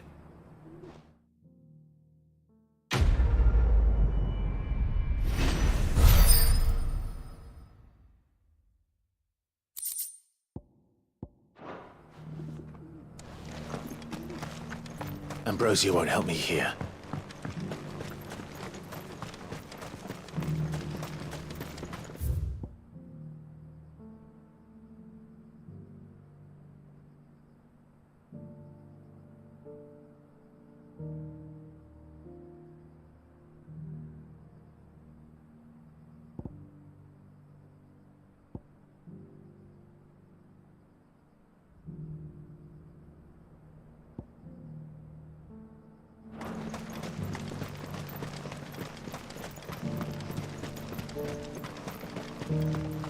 No use calling Ambrosia now. The free cities under sea?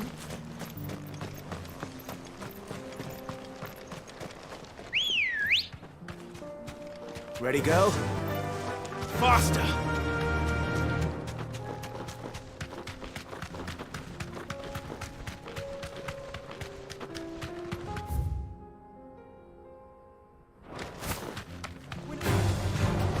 Orcs.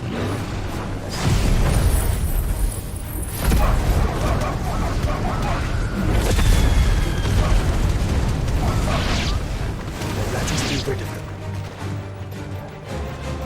This one. This one.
Clive. Smoke. Is the city fallen?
The free men are still holding their own, then. Do we have any idea where Gav and the others might be? There's a warehouse near the docks where we agreed to meet if there was any trouble. We should hurry.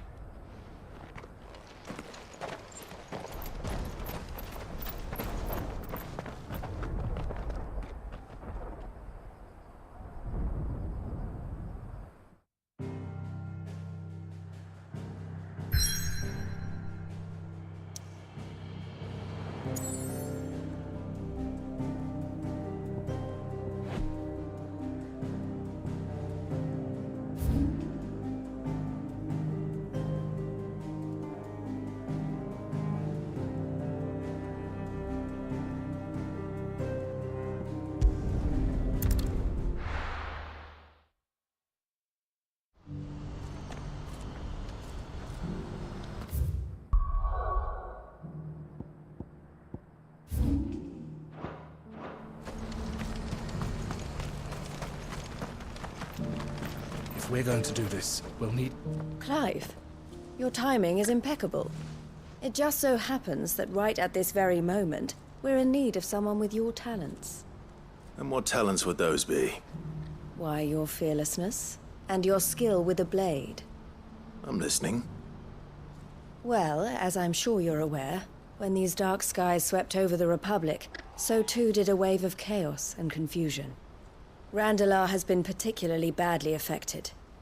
Many of the capital's bearers have lost their masters, or taken the opportunity to flee them.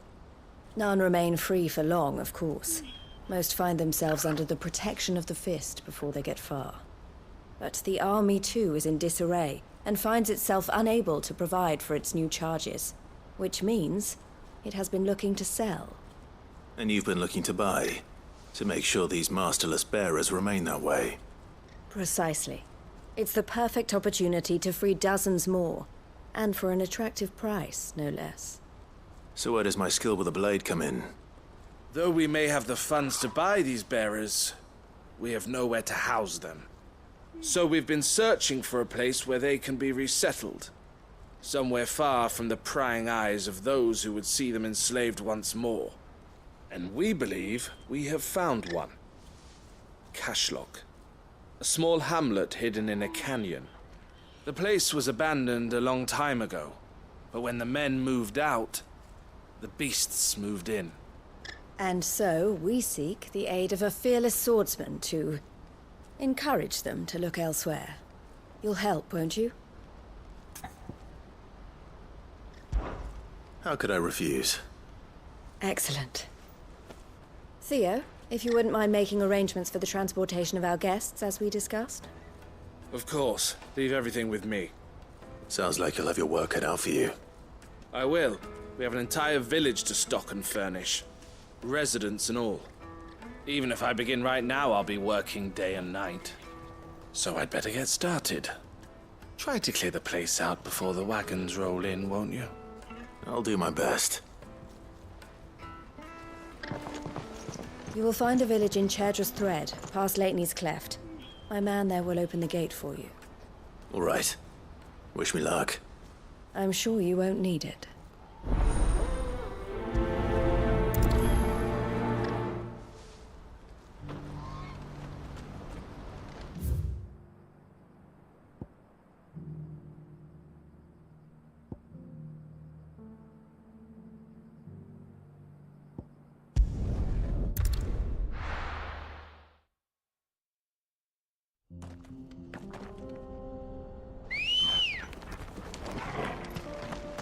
Come on.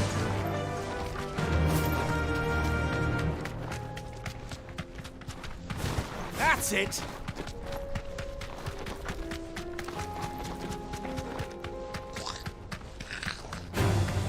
Time to fight. Straight home now.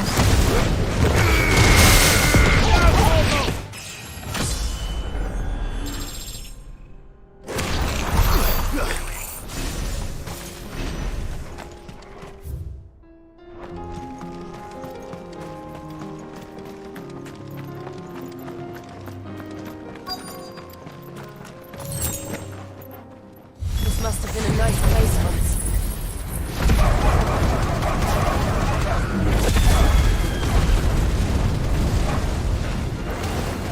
It will be again.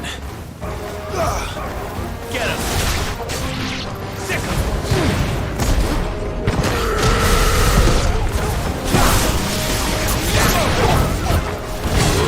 Get him! Sick him!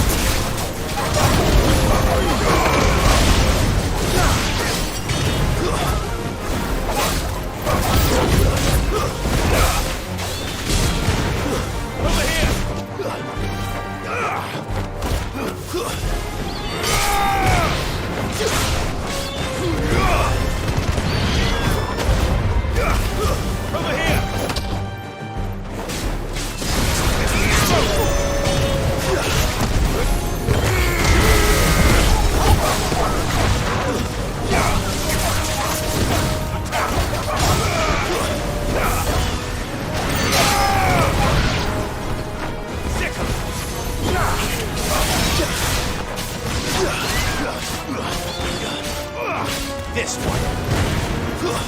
Stay down. Enough.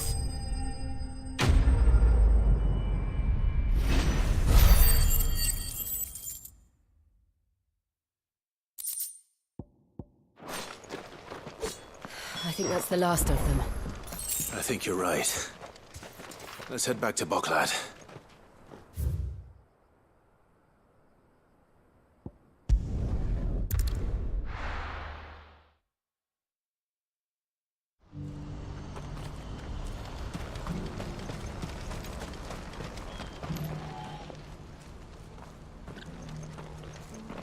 Something the matter, Theodore? Quiet. Those are our terms. I trust that you will give them your full consideration. I shall. Thank you.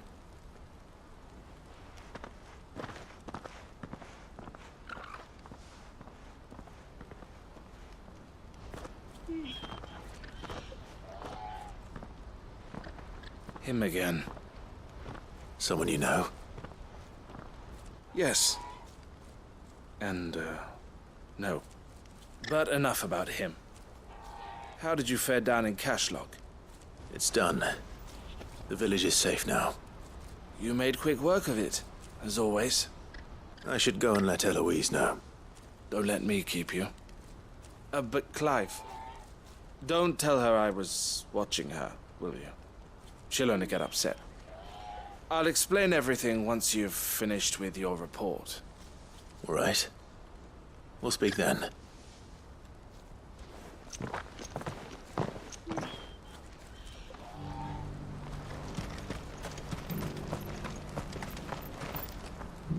Eloise, I just got back from Cashlog.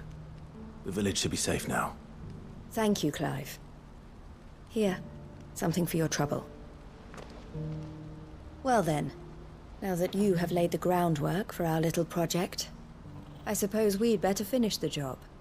The first thing we'll need to do is make sure our offer for the bearers is accepted. You're still in negotiations? We are.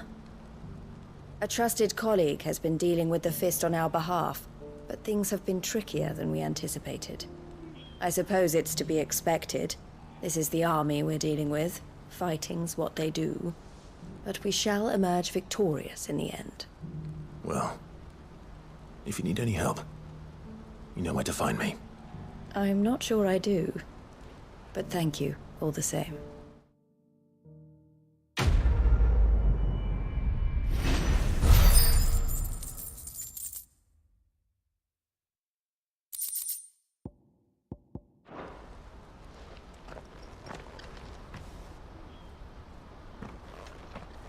Ah, Clive. You wanted to talk? The man I was watching earlier, the one speaking to my sister. He represents the Silver Peak Consortium. It's one of the bigger trading houses. I don't think I've heard of them. Well, every trader in Dharmekia has. They operate across the length and breadth of the Republic. And they're still expanding. They've been trying to get Eloise to join their ranks for some time now. And judging by her reaction earlier, I'd say she had half a mind to accept their latest offer. And you'd rather she didn't? I would rather she did what makes her happy. And I would never deny her such an opportunity. Eloise saved me from slavery. And we have striven to save others like me ever since. But this was not the life my sister wanted, nor the one she deserves. I won't let her give up on her dreams again for my sake. She freed me from my bonds, and she must be freed from hers in turn. You're a good man, Theo. I have always been grateful for what my sister did for me, and I want to repay the favor by letting her live her own life. But each time an opportunity to do just that arises, she turns it down. For my sake. She loves you. And I love her. Which is why I want this time to be different. To show her that I don't need to be watched over anymore. Though I'm sure I'll still need some help from time to time. I trust that I can count on you. Always. Thank you, Clive. Well then, I had better get back to work. These bearers aren't going to move themselves. That's a job for the Crimson Caravans.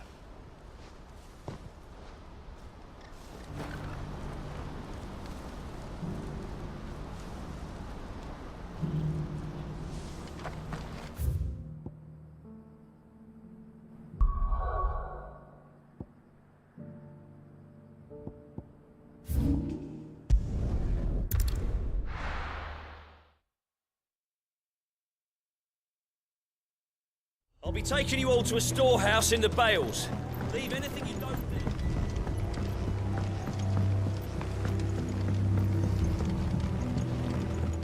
You know what you have to do. Oh, well. Clive, I fear that I must bid you farewell. As you know, our time grows short. The Lord Chief Justice's vultures are circling. We must strike now. Before we part, I want you to know that, though I may not always have been your most vocal ally, I trust you, as I trusted your predecessor. Thank you. I appreciate the sentiment, and I understand more than anyone how you feel. But is revenge really the answer? It is the one I found, and it is all that I have lived for since that day. But what of Lostwing? Everything you've built. I built Lostwing to achieve this aim. Once it is done, the village will have served its purpose. My comrades and I are sure of our cause, and we shall fight to the last, come what may. But there are those among us who cannot fight. Children, the elderly, bearers afflicted by the curse. I would place Lostwing in their hands, if I thought it would do them any good. But a village home only to the frail and the infirm is not likely to stay a safe haven for long. And so, Clive, I find myself turning to you once more. Will you take them to your hideaway, that they might live even should Lostwing die? I will. Thank you. I will not have it said that I did not see to the well-being of those who rallied to my cause. The people I speak of have withdrawn to Gotan's Bales, away from danger in case the Black Shields strike. Understood. I'll make sure they get to the hideaway safely. Then the last of my preparations are complete. Fare you well, Clive. And may Griga guide us. All of us.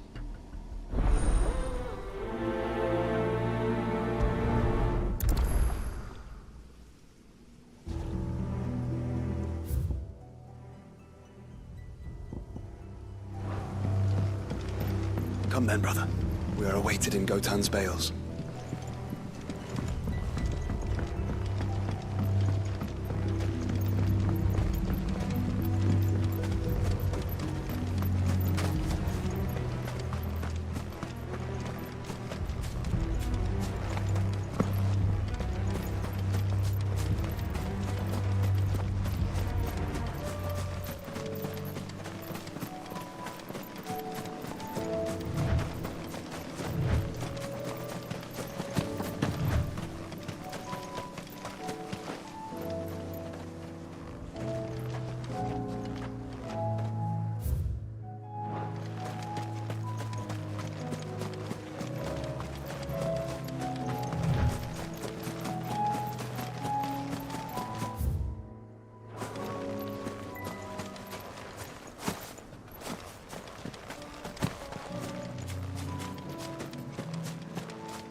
Everyone, Quinton has asked that you come with me.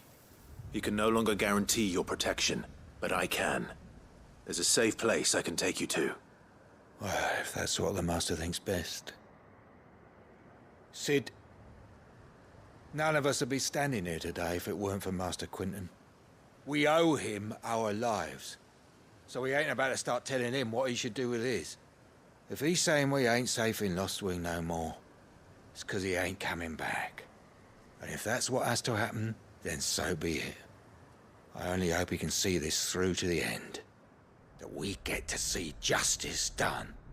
I hope so too. Oi! You lot! Where's everyone else? They ain't already left, have they? They've gone with Master Quinton. Fuck! Fuck! Fuck! What's wrong? I've just come from the Justice's manor. We have to get Quinton to call off the attack. It ain't just the Black Shields protecting the place. He's got a guard dog and all. A fucking monster. They don't stand a chance against that thing. If I don't get the message to them, they're all gonna fucking die. No. We can't let this happen. Sid! Don't worry about us. You've got to catch up with him. We can't let Quinton die before that bastard does. All right. I'll do what I can. Where is this manor? It's way over to the east, through the woods. Heaven Hall, he calls it. Promise us, Sid. Promise us you'll do what you can.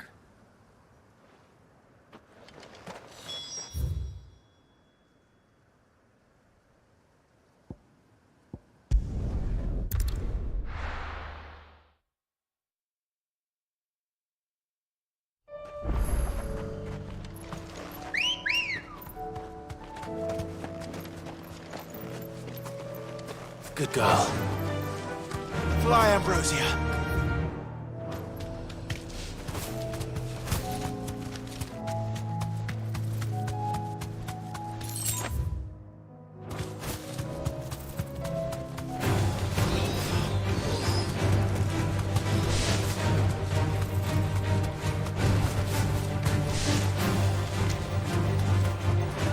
Be safe.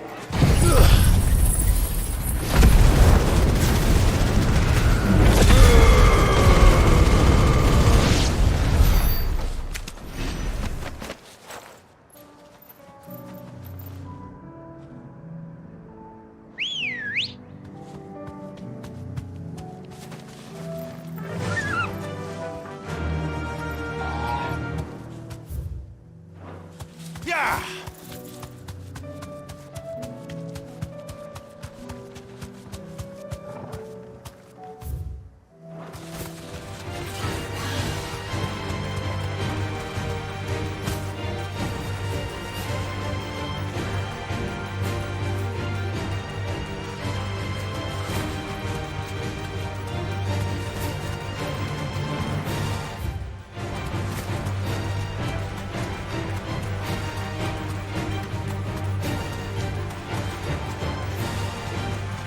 Clive, look.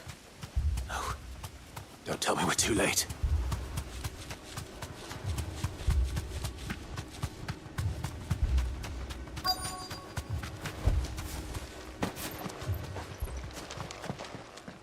Quentin, are you all right?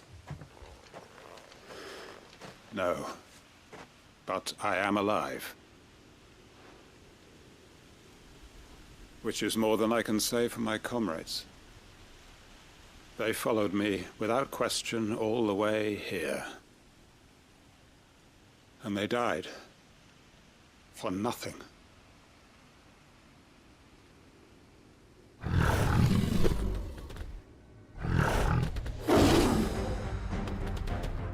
This must be the guard dog. Quentin. I'll hold it off. You go. But... your comrades didn't die for nothing. They died for you. Don't let their sacrifice be in vain. I won't. Come on, then. That is no real guard dog. No. It's a rabid beast that needs to be put down.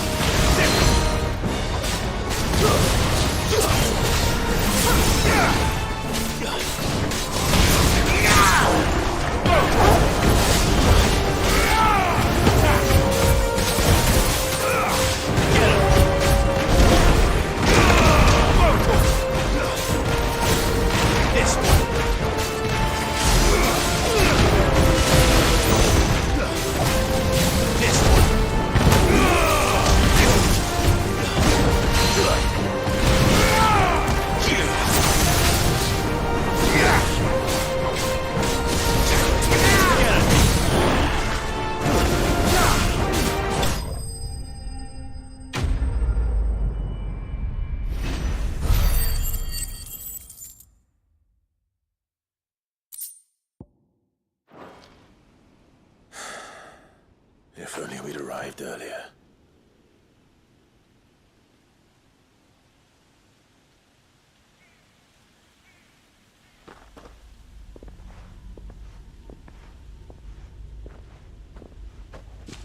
Is it over? It is. He wept and begged for mercy. And I cut him from ear to ear. Just as I dreamed of doing all these years. All my plans. Building a haven in Lostwing. Freeing bearers from their chains and recruiting them to my cause. It was all for this. But what is this? Justice? My faithful comrades. All those lives lost, so that I might take another. Quentin. Master Quentin! Oh, thank Grieger you're safe. You're alive. And so are you. I'm so sorry. I tried to warn you about that thing. And I hate to say it, but there's more bad news. It's Lostwing. It's been flooded. What?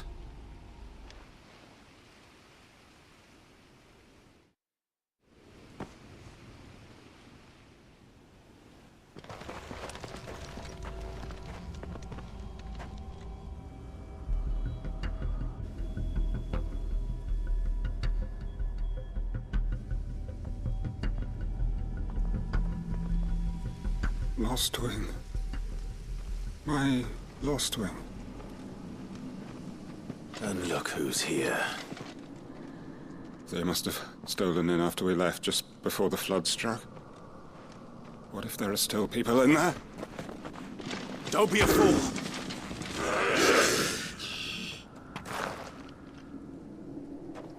Damn it.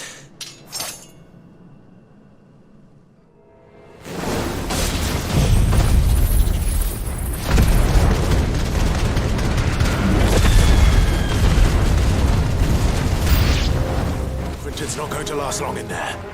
Then we finish this quickly. Get him!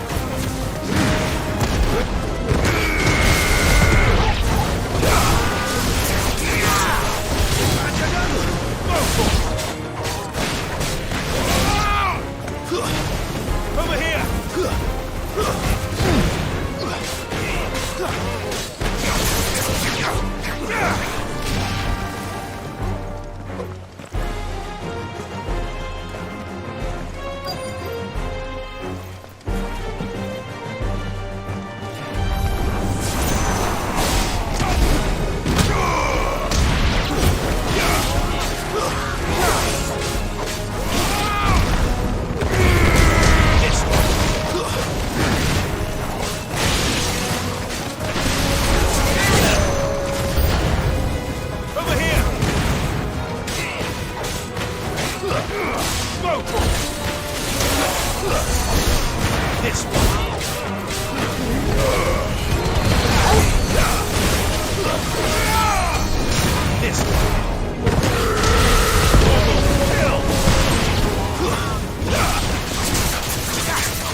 I need to find Quentin. Quentin! Quentin! Look at me! Thank the Founder. He hasn't turned. I'm going to get you out of here.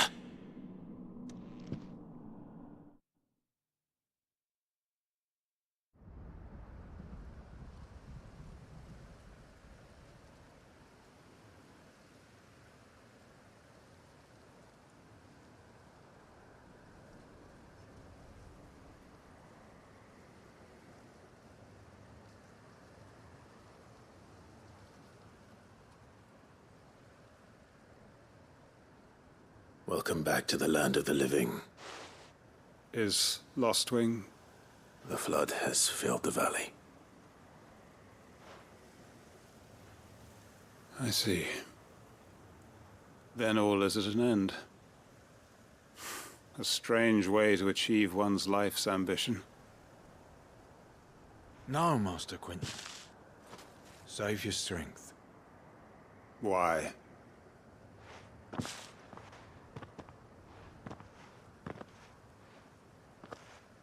All that I strove for is gone. Only emptiness remains. I have nothing left to live for. What the heck are you on about? You've got us, ain't you? Don't try telling me you only freed us so you could get revenge. We're more than that to you, and we all know it. I thought you weren't coming back. But I prayed, and you did. There's got to be a reason for that, right? Can't we just go back to how it was? You know, you looking after us all. Your work ain't over yet, Master Quinton. We believed that you were the right man to lead us, and we still do.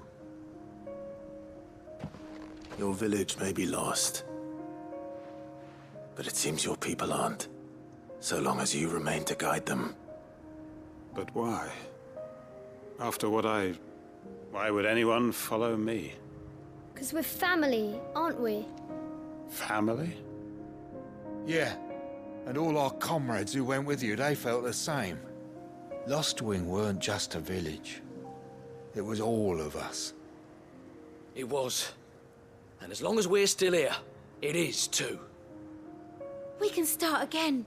Build a new Lostwing, right here in the Bales.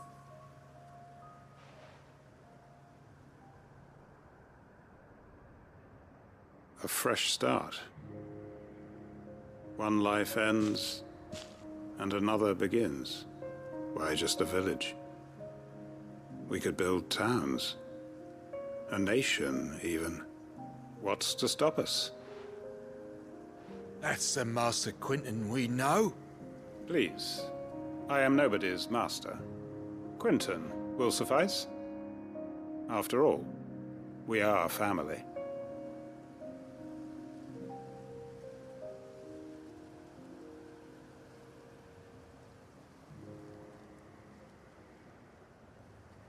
Permit me to withdraw my request. I will no longer be needing your help in looking after my people. I'll pretend you never asked. But you must be rewarded for your efforts on our behalf. You saved my life twice over. And more besides. A bottle or two of your finest red will suffice. Of course. Nothing but the best. And I have a feeling that this year's vintage will be the finest yet. If you don't mind waiting, that is. I look forward to it.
Clive, just the man I was hoping to see. Oh? And why is that? You remember how some of Sir Wade's guardians took up residence here after the Akashic attacked? Well, now the rest have come to join him. Seems their barracks in the Lazarus have been lost to an ether flood. Now, I don't mind having a few more brave boys around to keep them animals at bay. I ain't daft after all. But we ain't got nowhere for 'em to bed down. Poor buggers are having to make do with haylofts and chocobo pens. I'd build 'em a new barracks here if I could. But where would I put 'em? There just ain't enough room up here on the rock. Which leaves us in a bit of a pickle. The people we're counting on to keep us safe are living like beggars. I see. And it ain't just that lot. There's bears to think about too. There's been more and more of them turning up lately, coming from all over looking for safe haven. But there's only so many we can shelter with the room we've got. We can't keep cramming more and more people into less and less space. What we need is a new home for our new arrivals. And that's what I was hoping you might help me with. If it ain't too much of a burden, of course. It's no burden. Thank you, Clive.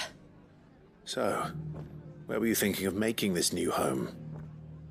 Well, I reckon we could do a lot worse than Eastpool. Eastpool. It's been a long time since I thought about that place. It was a tragedy, what happened. And if any of us could have done anything to stop it, we would have. But what's done is done. And those who lived there wouldn't have wanted the village they loved to be left in ruins. I suppose you're right. The blight might be pressing in, but I reckon it's got a good few years left in it yet. There's just one problem. A band of cutthroats have made it their den, and they don't seem like they'll be moving on in a hurry. Nasty bastards they are too. I've lost some good men to their raids. Would have sent someone to clear 'em out sooner if my boys didn't already have their hands full fending off the Akashic. But now we've got a few more Guardians of the Flame to call on. I reckon it's time we made our move. What do you say? Fancy leading a raiding party? I do. Eastpool was once home to people I loved. I won't have bandits sully those memories. I'll gladly drive them out of there. And I know the men will gladly follow you. I've already shared a few thoughts with Sir Wade about how we might be able to win the place back. And I dare say he's got some ideas of his own too. Why don't you go and talk to him? Of course.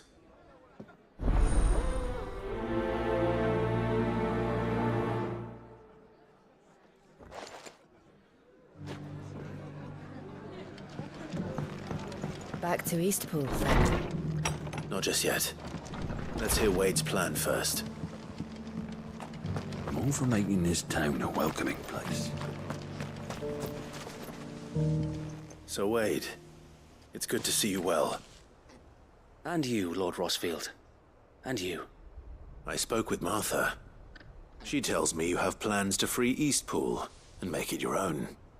That's right, though it was mostly her idea.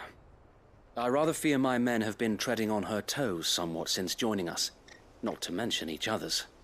And then there are the bearers, men and women who found the courage to flee their masters and sought refuge here. We need somewhere to settle them, and I can think of worse places than Eastpool. As can I. Which is why I agreed to help you win it back. That's very kind of you. I'd be most grateful if you would. With you beside us, we shall soon send that rabble of rogues running for the hills. So, what can you tell me? That thankfully there aren't too many of them. Fewer than a dozen at our last count. And rather less, thankfully, the road that leads there will more than likely still be crawling with Akashic. A small force would suffice to clear the village, but if the Akashic were to follow them in, that force could end up trapped between a rock and a very hard place indeed. I'll head into Eastpool and deal with the bandits. You and the Guardians can stay outside the village and fend off any Akashic who come too close. Make sure I'm not taken unawares. I can't ask you to bear all that risk yourself, my lord. The Akashic are the bigger risk. I can handle a few bandits. Well, if you're sure, I shall summon my men at once. Shall I wait for you here? No need, my lord. You go on ahead. We'll be with you before long. All right. I'll meet you at Eastpool then. We shall see you there. And may victory await our coming.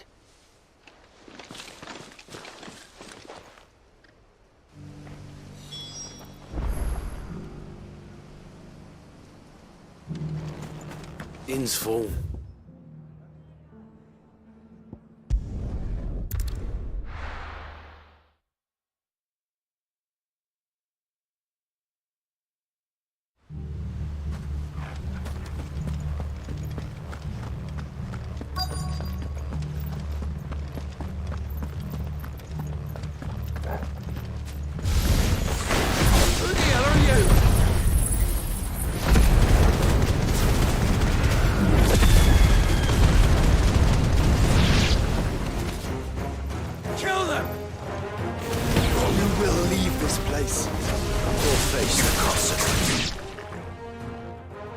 That's the end of that, then. Or maybe not. What's that thing doing here? Doesn't matter. It goes to...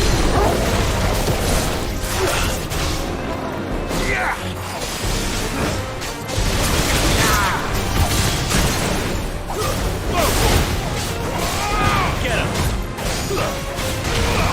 This one. Over here!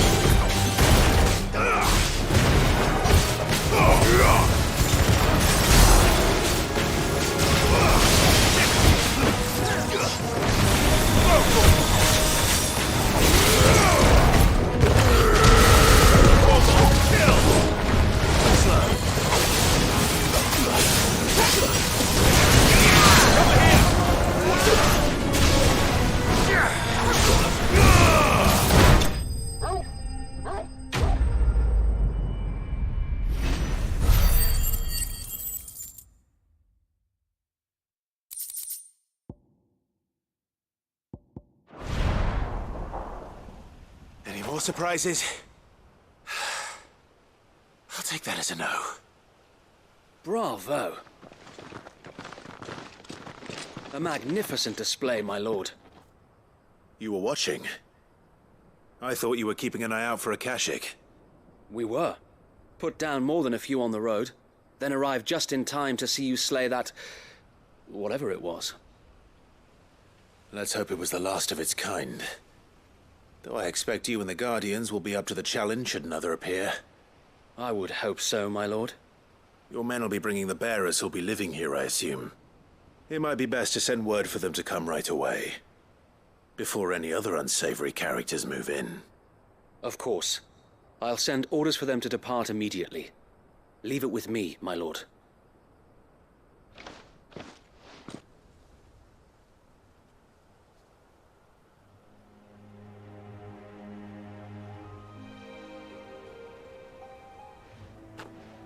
Home. Without masters. No. We're the masters now. Our lives are our own at last. That's all of them. And not a single Akashek in sight. Now to begin the important work of rebuilding the place. It won't be easy. Especially not after 5 years of beasts and blackguards having their wicked way with the place. The masonry might still be sturdy enough, but half the beams are rotted. Those that weren't lost in the fire or burned by the bandits, that is. It'll take a bit of elbow grease, but we'll see Eastpool rise again.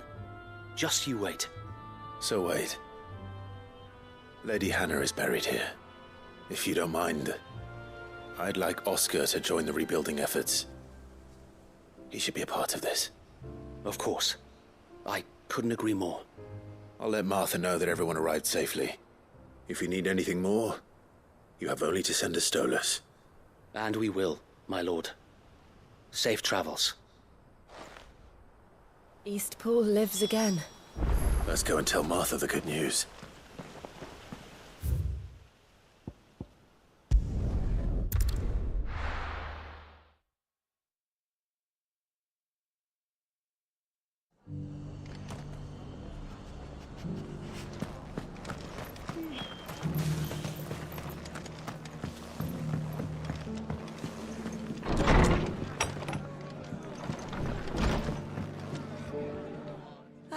There you are.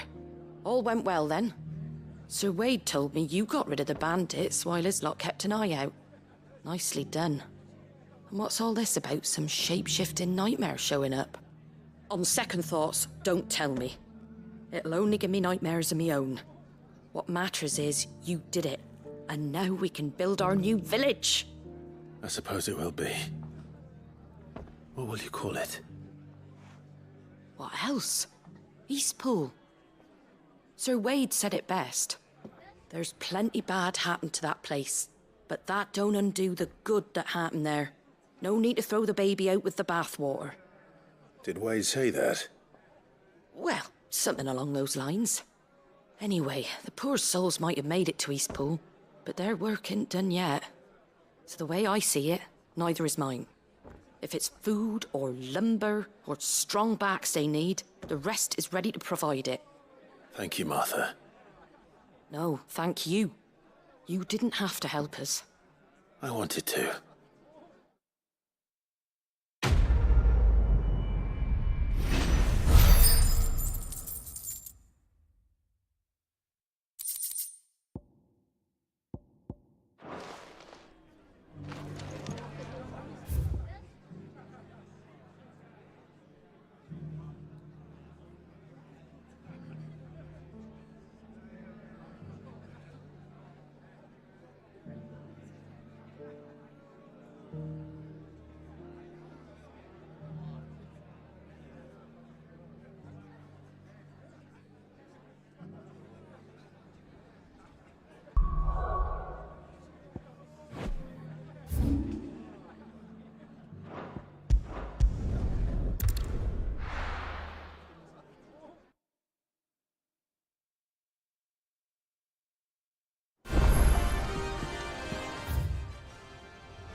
Did you see that? Tell me you saw that.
This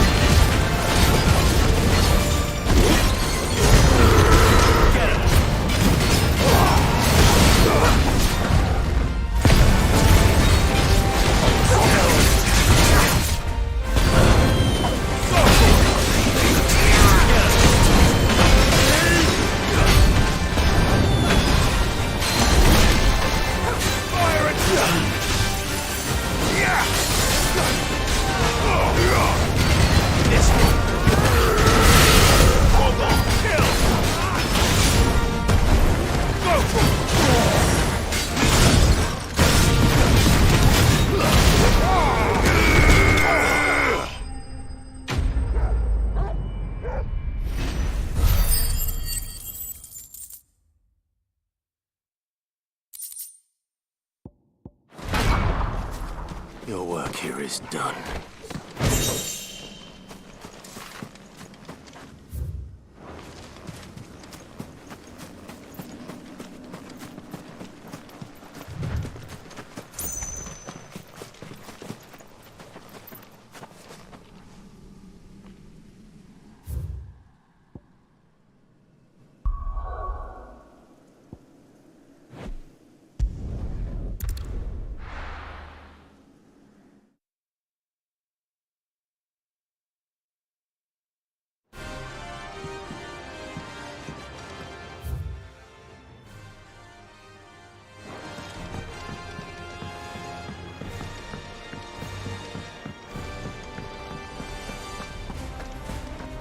Did you see the pair that got hauled into time?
What will it be today? What is it that you wish to learn? Here you are. Very good.